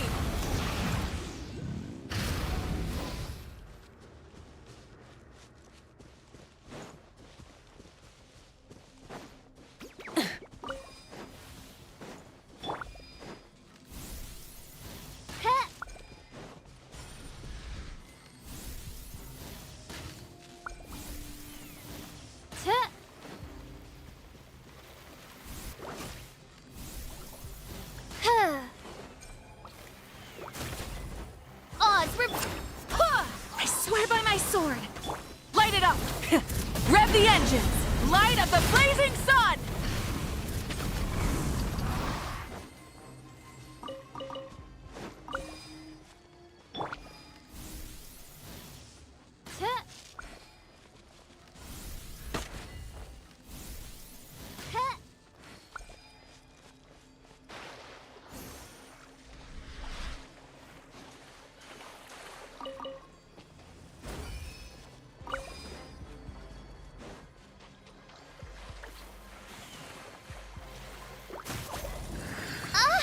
As you wish, mein Fräulein.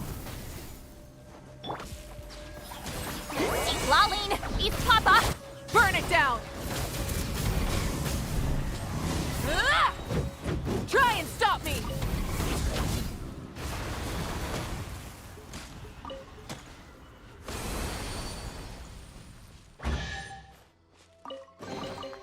The rewards of an adventure worth remembering.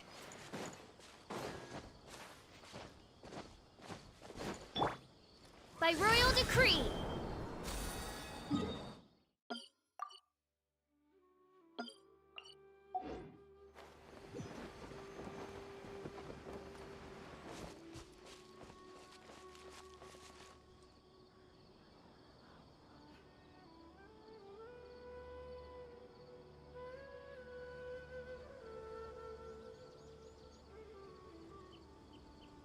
I created another universe and founded paradise. For I, Fischl, am the Prinzessin der Verirrt.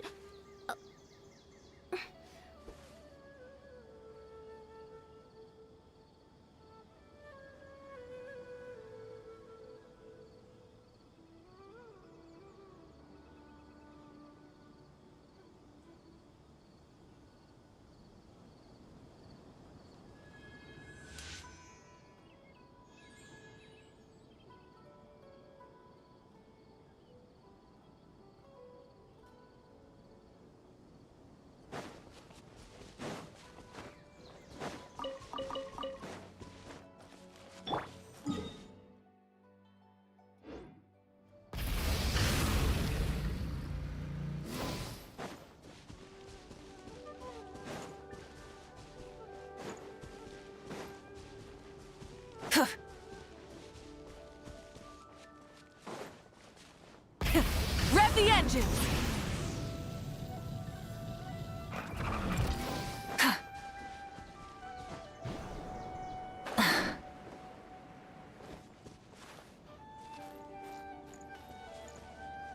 Try and stop me!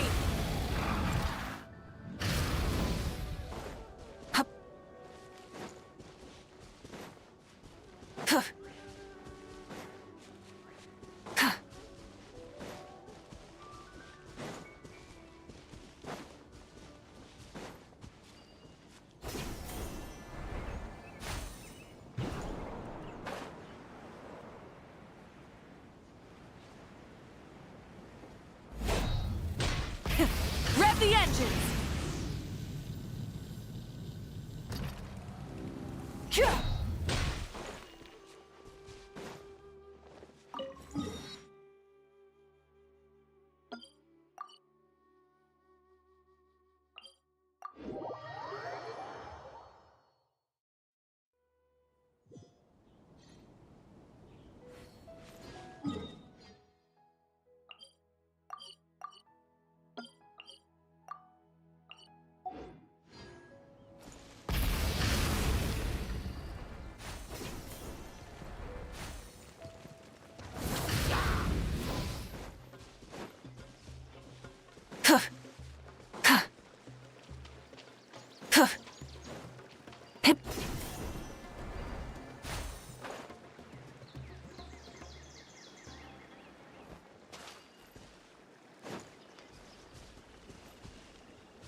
Hey, not a bad haul.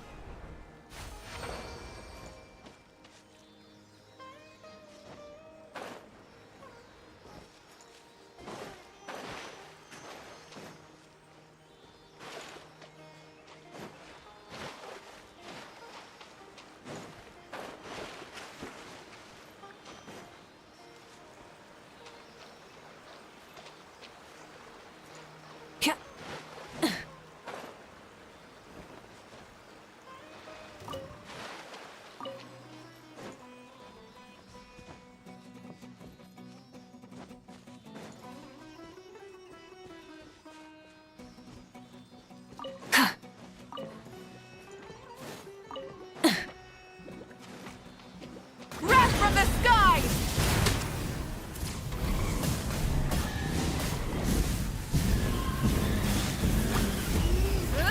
Try and stop me!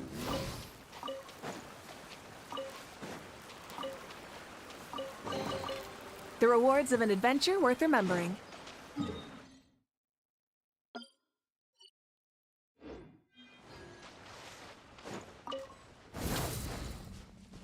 Full throttle!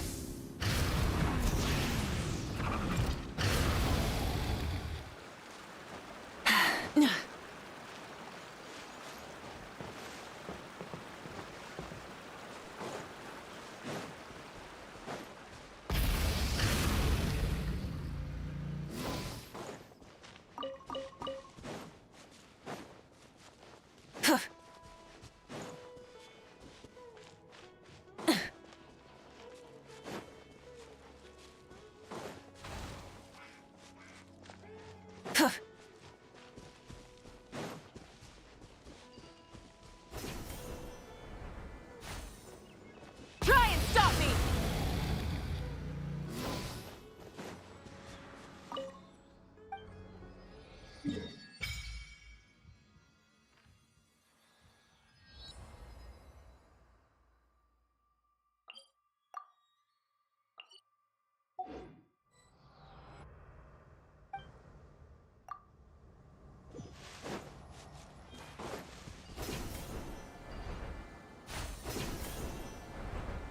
Like land?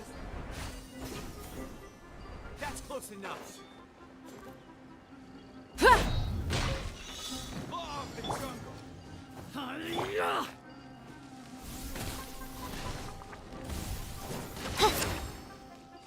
Oz, reveal thyself! Take that! Where do you think you're going?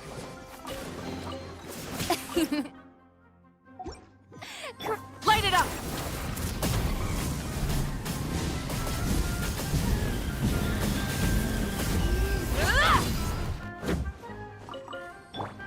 Go as one! Show no mercy! Full throttle! Pyroclastic surge!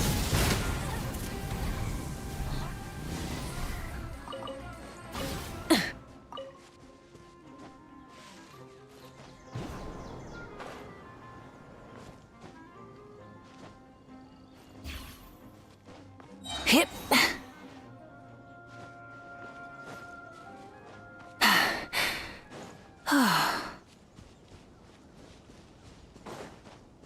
Try and stop me!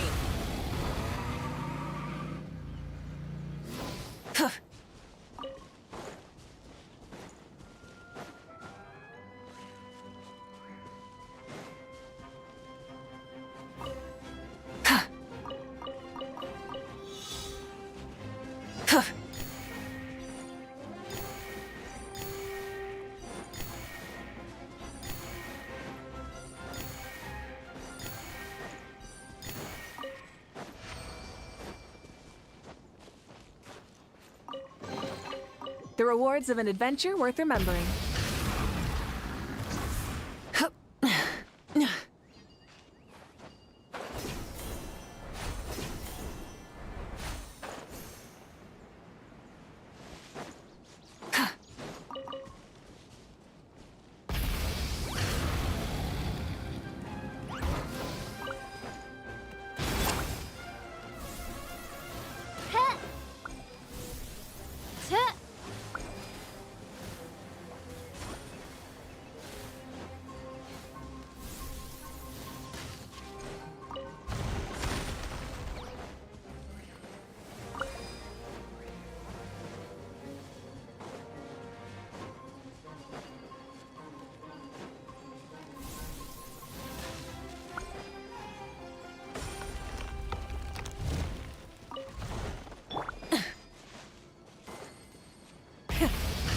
edges! Incinerate! Ka! Wind, hear me! Fulfill our pact!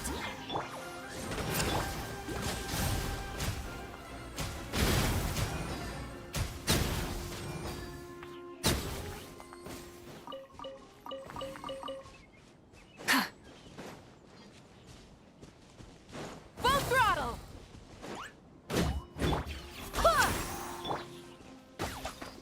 Rise with the sun! Incinerate!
Come and have a good look yourself. Traditional spices of the highest quality, made with pride and experience. You've got a deal. I can't thank you enough for always looking after my business. Believe me, I'm not making this up. Several Eremite mercenary groups are nearly in open conflict, but does the core of 30 care? And that's not all. Did you know that... Wow! Talk about hurly-burly! This place is busy! Well, guess that's only to be expected for the largest port in Sumeru. Maybe it's because of what Dia told us earlier, but Paimon can't seem to shake the feeling that there's also danger lurking in these crowds. Ooh. Let's get our bearings so we can start looking for leads. We know that whatever the Academia lost is related to the gods. But other than that, we don't have much else to go on. Osvan told us to try posing as Academia students while asking around. Paimon checked the Akasha on the way here, and the Academia doesn't seem to have any research facilities in Port Ormos. Paimon doesn't get it. Won't we look even more suspicious going around saying we're Academia students and asking about the stolen item?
people that come through here every day. If there's any information to be found, Paimon bets we could find it in the market. Let's ask around and see what we come up with.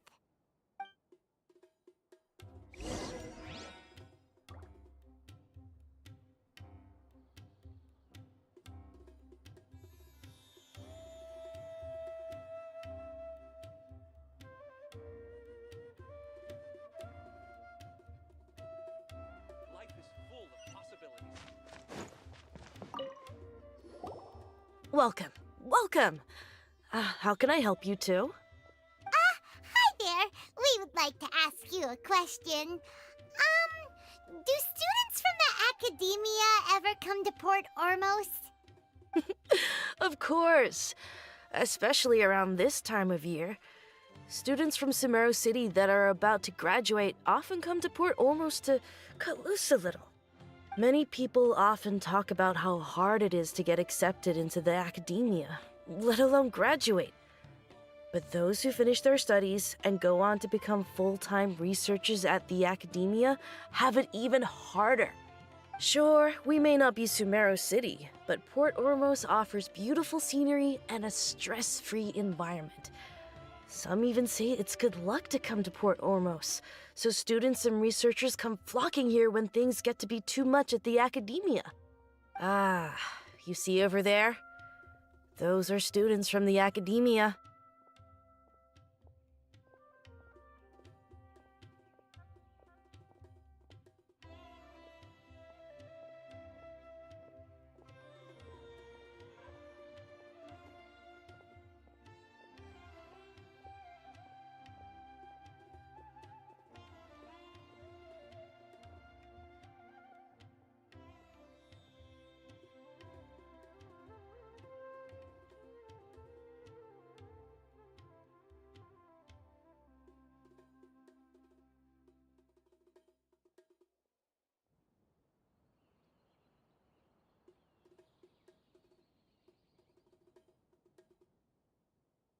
They've been looking worried and miserable ever since they got here a few days ago. If you ask me, the life of a merchant is better. So long as the Akasha teaches us what we need, then life is good.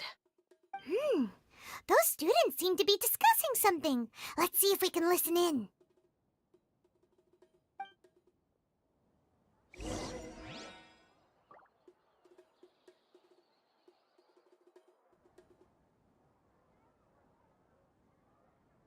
Out of all my commissions, That I guy enjoy does making nothing jewelry but for smooth talk all newlyweds day. the most.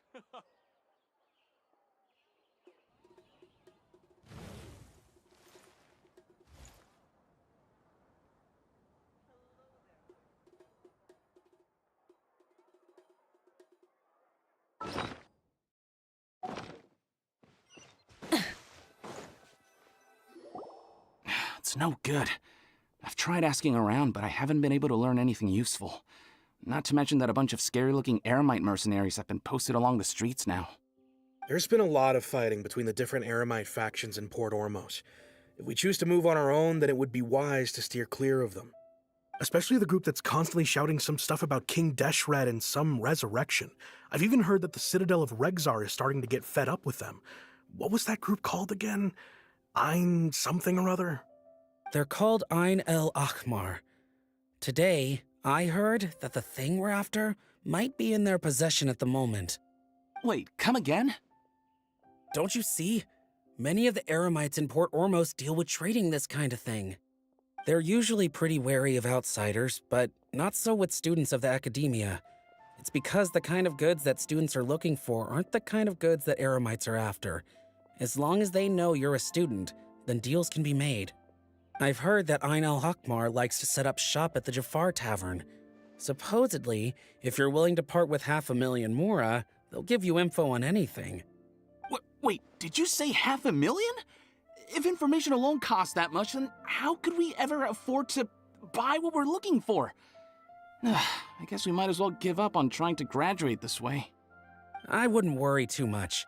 Our field of research is very niche. Who else could possibly be after that kind of shady knowledge? I bet it's practically worthless to anyone aside from us. Well, I guess that makes sense. Then the only thing left for us now is to find a way in. Why don't we all just pool our money together and pay for the information? Whoa! Did you hear that? A niche field of research and shady knowledge? It all sounds pretty suspicious to Paimon. Is knowledge something people just buy and sell like that? So, what's your plan?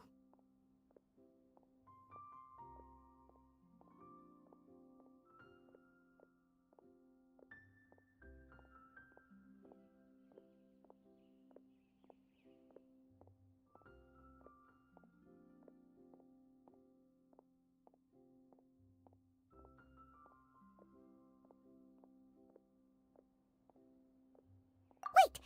Didn't you hear what they just said? Buying information is going to cost us 500,000 mora! Have you lost your mind? Oh, all right. Paimon never thought she'd agree to parting with that kind of mora. But if you know what you're doing, then we should give it a shot.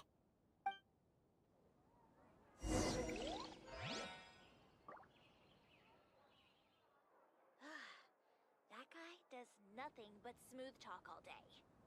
Out of all my commissions, I enjoy making jewelry for newlyweds the most. That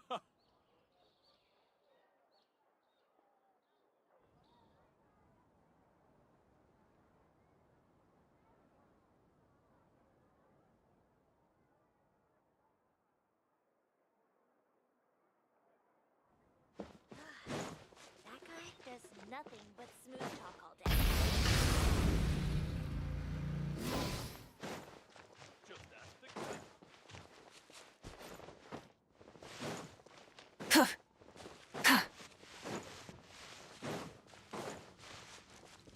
Full throttle! This is the place we heard those students talking about. Let's find a seat. Oh, you've arrived. Please take a seat. So, they think that they can go toe-to-toe with the boss? Ha! Once we reclaim the power of King Deshret, they'll be the first that the boss punishes. They're nothing to be afraid of. Our main rival now is the Caracal Battalion. They've also amassed a significant amount of more this time, so we mustn't underestimate them. How can the Caracal Battalion compete with the boss when they're nothing but a bunch of money-grubbing opportunists out for a quick mora? Yeah, with boss's fervent devotion, he'll be able to use this power to bring our god back this time. Huh. All these guys talk about is King Deshret, so they're probably the ones we're looking for. Greater Lord Ruka Devata. That traitor and her followers must not be spared. The day will come when King Deshret exacts vengeance on Sumeru, and all of them shall be punished.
Yeah, Paimon was wondering what they meant too.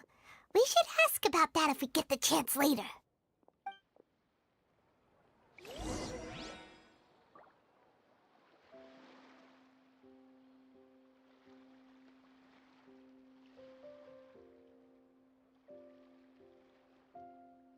What you see is what we've got. Feel free to look around. What's going on? Welcome. Many insects have a compulsion to follow the light, and humans are the same. Except we call that light hope. There's no difference between the desert and the sea.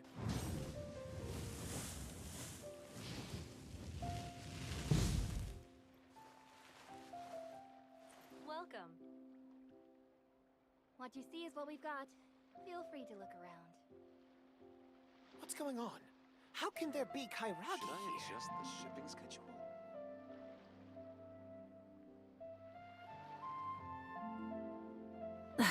Instead of confining themselves to the heavens, God should broaden their horizons in the world below.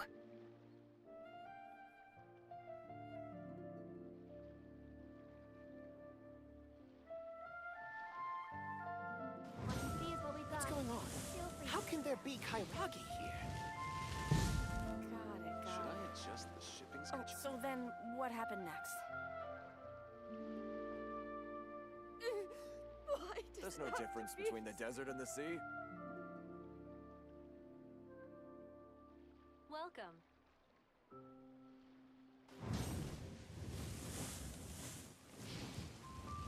What you see is what we've got. Feel free to look around. So gullible. What's going on? How can there be Got it. Kairagi here? Oh, so Should then I adjust what the happened shipping next? schedule? There's no difference between the desert and the sea. Why does it have to be this way? Welcome.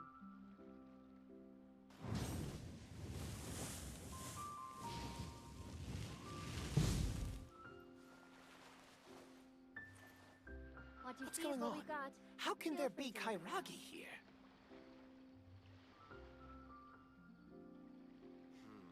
Should I adjust? There's no no difference difference between the desert and the sea. Oh, so then what happened next? Welcome.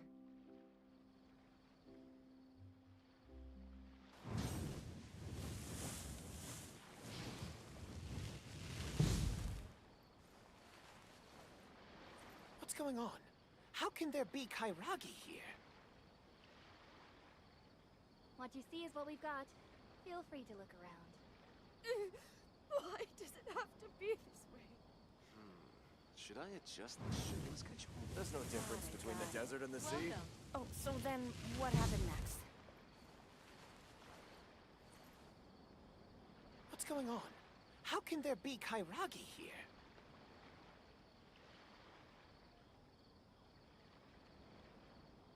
What you see is what we've got. Feel free to look around. Why does it have to be this way? There's no difference between the desert and the Many sea. insects have a compulsion to follow the light, and humans are the same. What happened next? Except we call that light hope. What's going on? How can there be Kairagi here?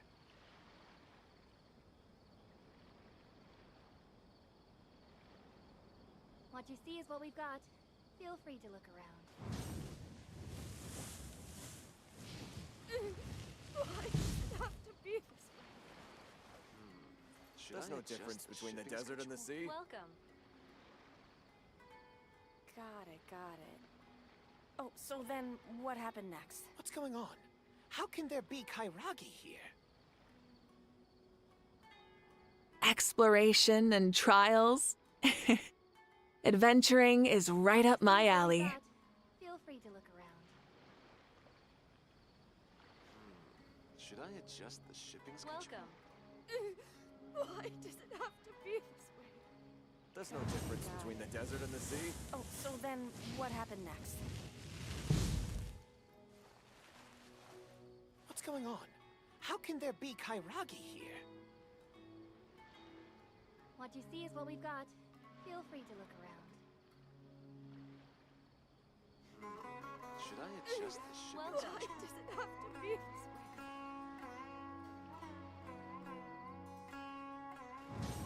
Got it, got it. Oh, so then what happened next? There's no difference between the desert and the sea.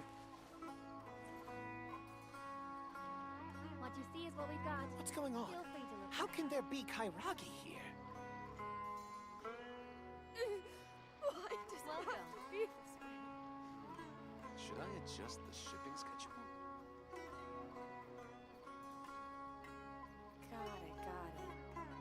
Oh, so then Instead of confining themselves to the heavens, God should broaden their horizons in the world below. How can there be Kairagi here? What you see is what we've got. Feel free to look around. Why does it have to be?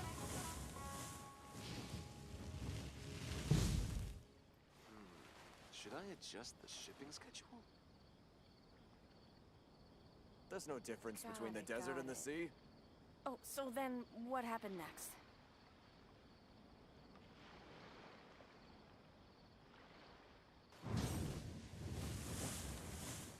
What's going on? How can there be Kairagi What you see here? is what we've got. Feel free to look around.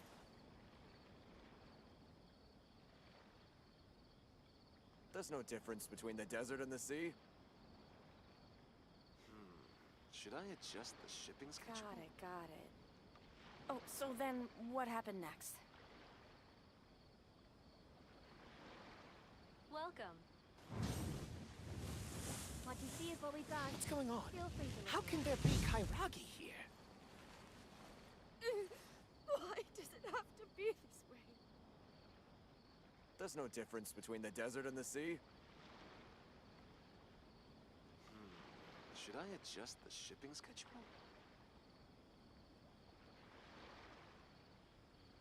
Got it. Oh, so then what happened next? What's going on? How can there be Kairagi here? What you see is what we've got. Feel free to look around. Why does it have to be this way? There's no difference between the desert and the sea. Exploration and trials. Adventuring is right up my alley. Got it. Oh, so then what happened next? Why does it have to be this way? Many insects have a compulsion to follow the light, and humans are the same. Feel free to look Except we call that light hope. There's no difference between the desert and the sea. Welcome. Should I adjust the shipping schedule? Oh, so then what happened next?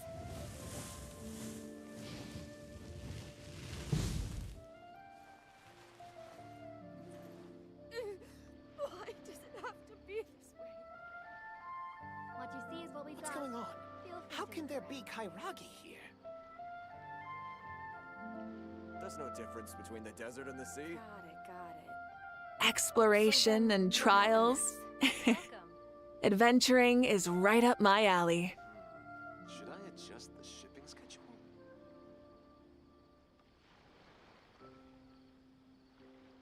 What's going on? How can there be Kairagi here?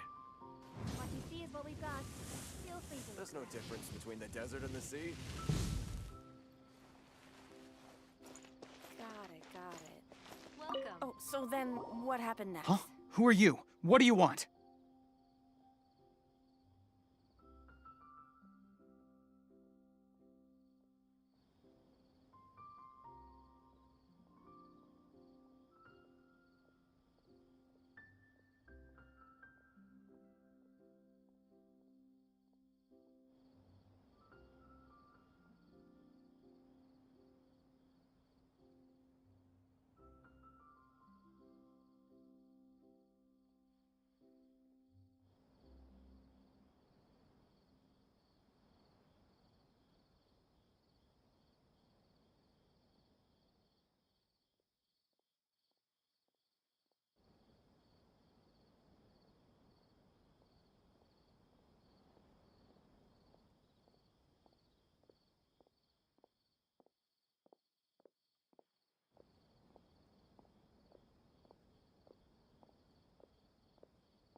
A traveler?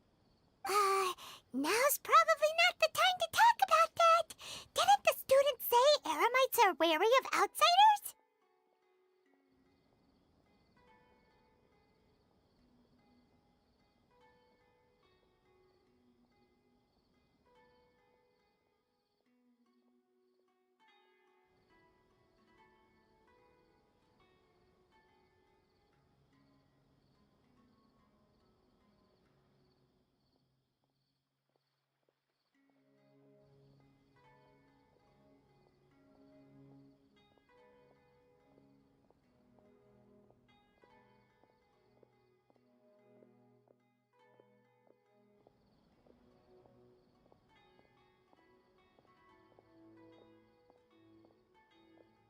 A student? Huh. What's a student from Sumeru City doing in Port Ormos?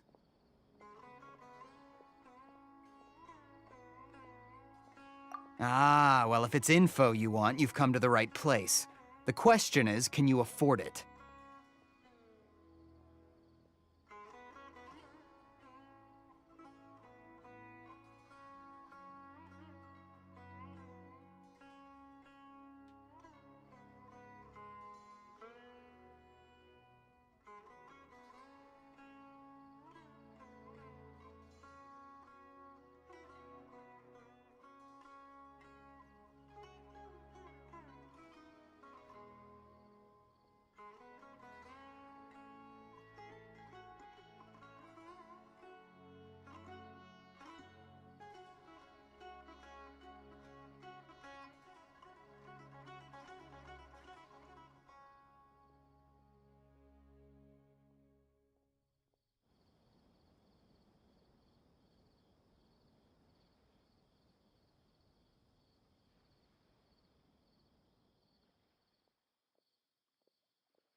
Huh?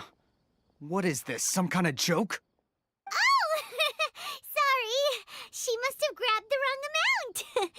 Hey, what do you think you're doing? Oh, Paimon can't stand to see so much more go. But there's no other choice right now. Here, this is the merchant's address. Whatever you're looking for, you'll find it there. Hmm? Well, what are you waiting for?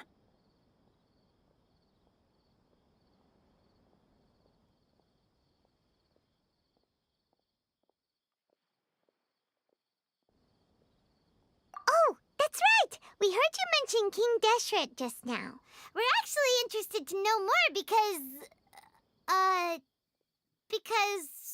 we're, archaeology students! Fine. Since you've already handed over the Mora, I guess I can throw in a little extra info. As you can see, members of Ain al-Ahmar are devout believers of King Deshret. Years ago, King Deshret founded the great desert nation that was our homeland. It was an advanced civilization, far beyond anything you'll see in present-day Sumeru. King Deshret was the rightful god of wisdom, but he was betrayed by a companion he trusted. She even stripped him of his title, God of Wisdom. So, you mean the traitor was...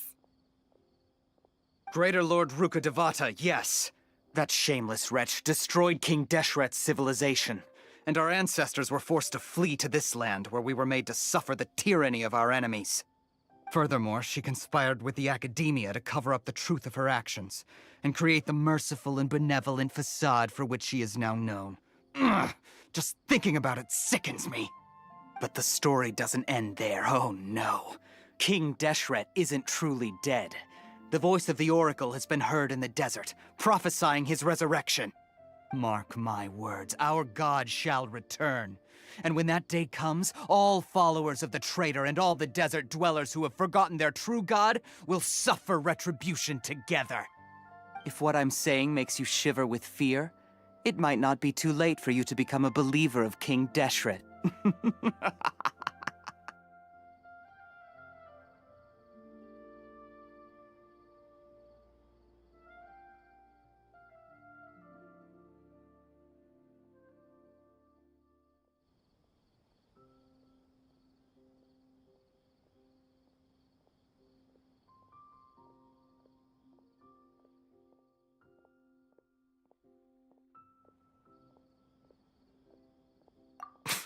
I don't have anything to say to you Academia people about that. I think this conversation has reached its end. Not just yet. This man is a fraud. Huh? You again? Deranged Academia lunatic. Yes, it's me again. I already warned you that if you weren't willing to sit and discuss things with me, I'd take measures to make things uncomfortable for you. Listen to me. That address he gave you is fake. Or at least, you won't find a merchant waiting for you there.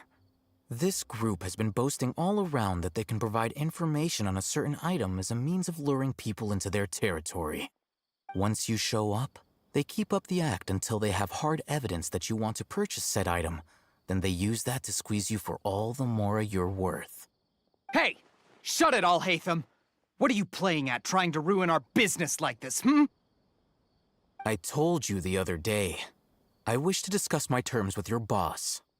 Ha! The boss made it perfectly clear that he won't negotiate with you. Yes, and in no uncertain terms. But that was then. It does not preclude him from changing his mind in the future.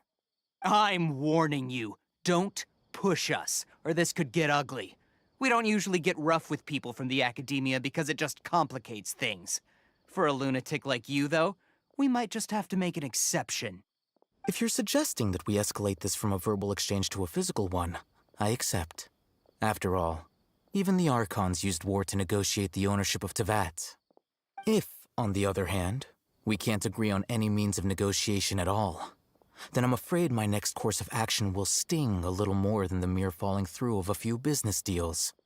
I will jeopardize the Eremite's reputation, which I know you value above all else. I am quite confident that if I began to take such action, your boss would willingly approach me himself.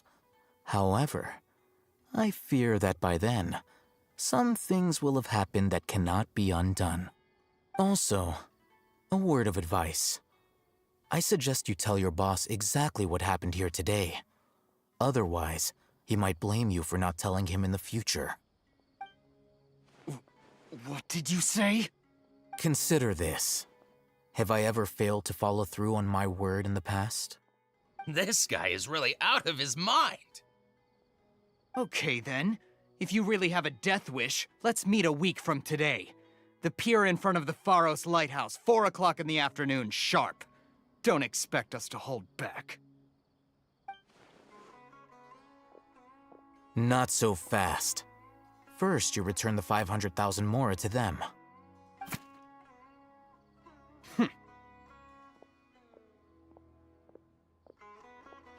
Please, I beg you, don't provoke them. We can't afford any trouble with this crowd. They haven't even paid for their food yet. Ah, Mr. Iman. There appears to be fewer staff in the restaurant recently. This wouldn't happen to be because they're all busy spreading the word to the students, would it? Well... Someone who chooses to do business with a group like that really can't afford to get so flustered the instant someone confronts them about it. Consider the meal compensation for our silence. I'd say you're getting an excellent deal. Whoa, did you see that? He not only got us our Mora back, but sent the Emirites running too! Plus, he seems to know a lot about what's going on around here. Let's catch up with him and ask some questions. He went that way! After him!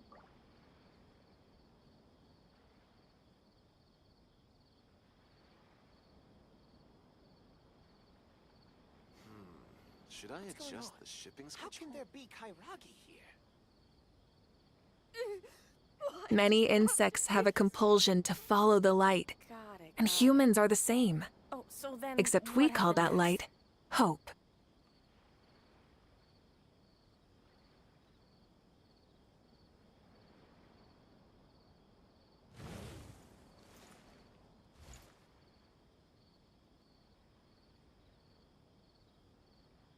What's going on?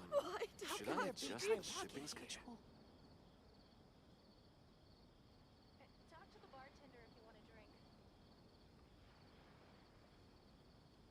Welcome. Got it. Oh, so then what happened next?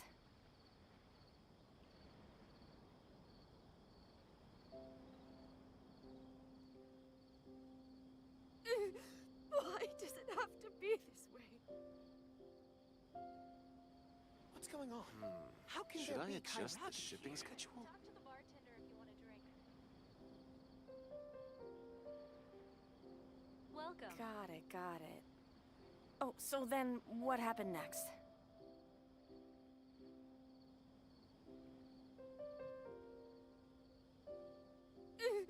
Why does it have to be this way?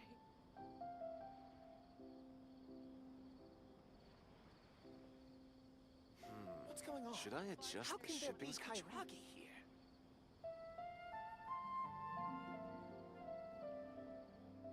Welcome.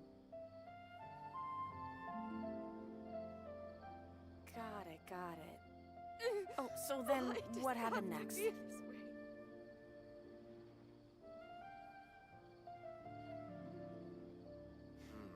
Should I adjust the shipping schedule? How can there be Kairagi here?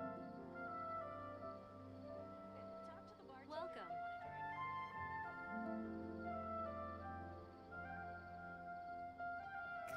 Got it. Oh, so Why then does it what have happened to be next? this way?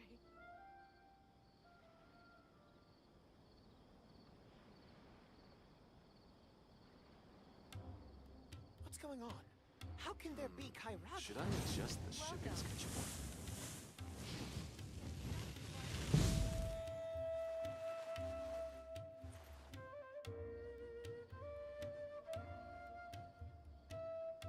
Got it. Why does it have Oh, to so be then this way? what happened next? What's going on? How can there be Kairagi here? Should I adjust the shipping schedule? Welcome.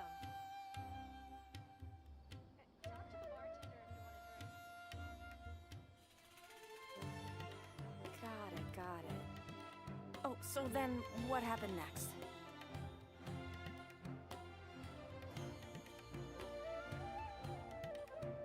What's going on? How can there be Kairagi here? Should I adjust the shipping schedule?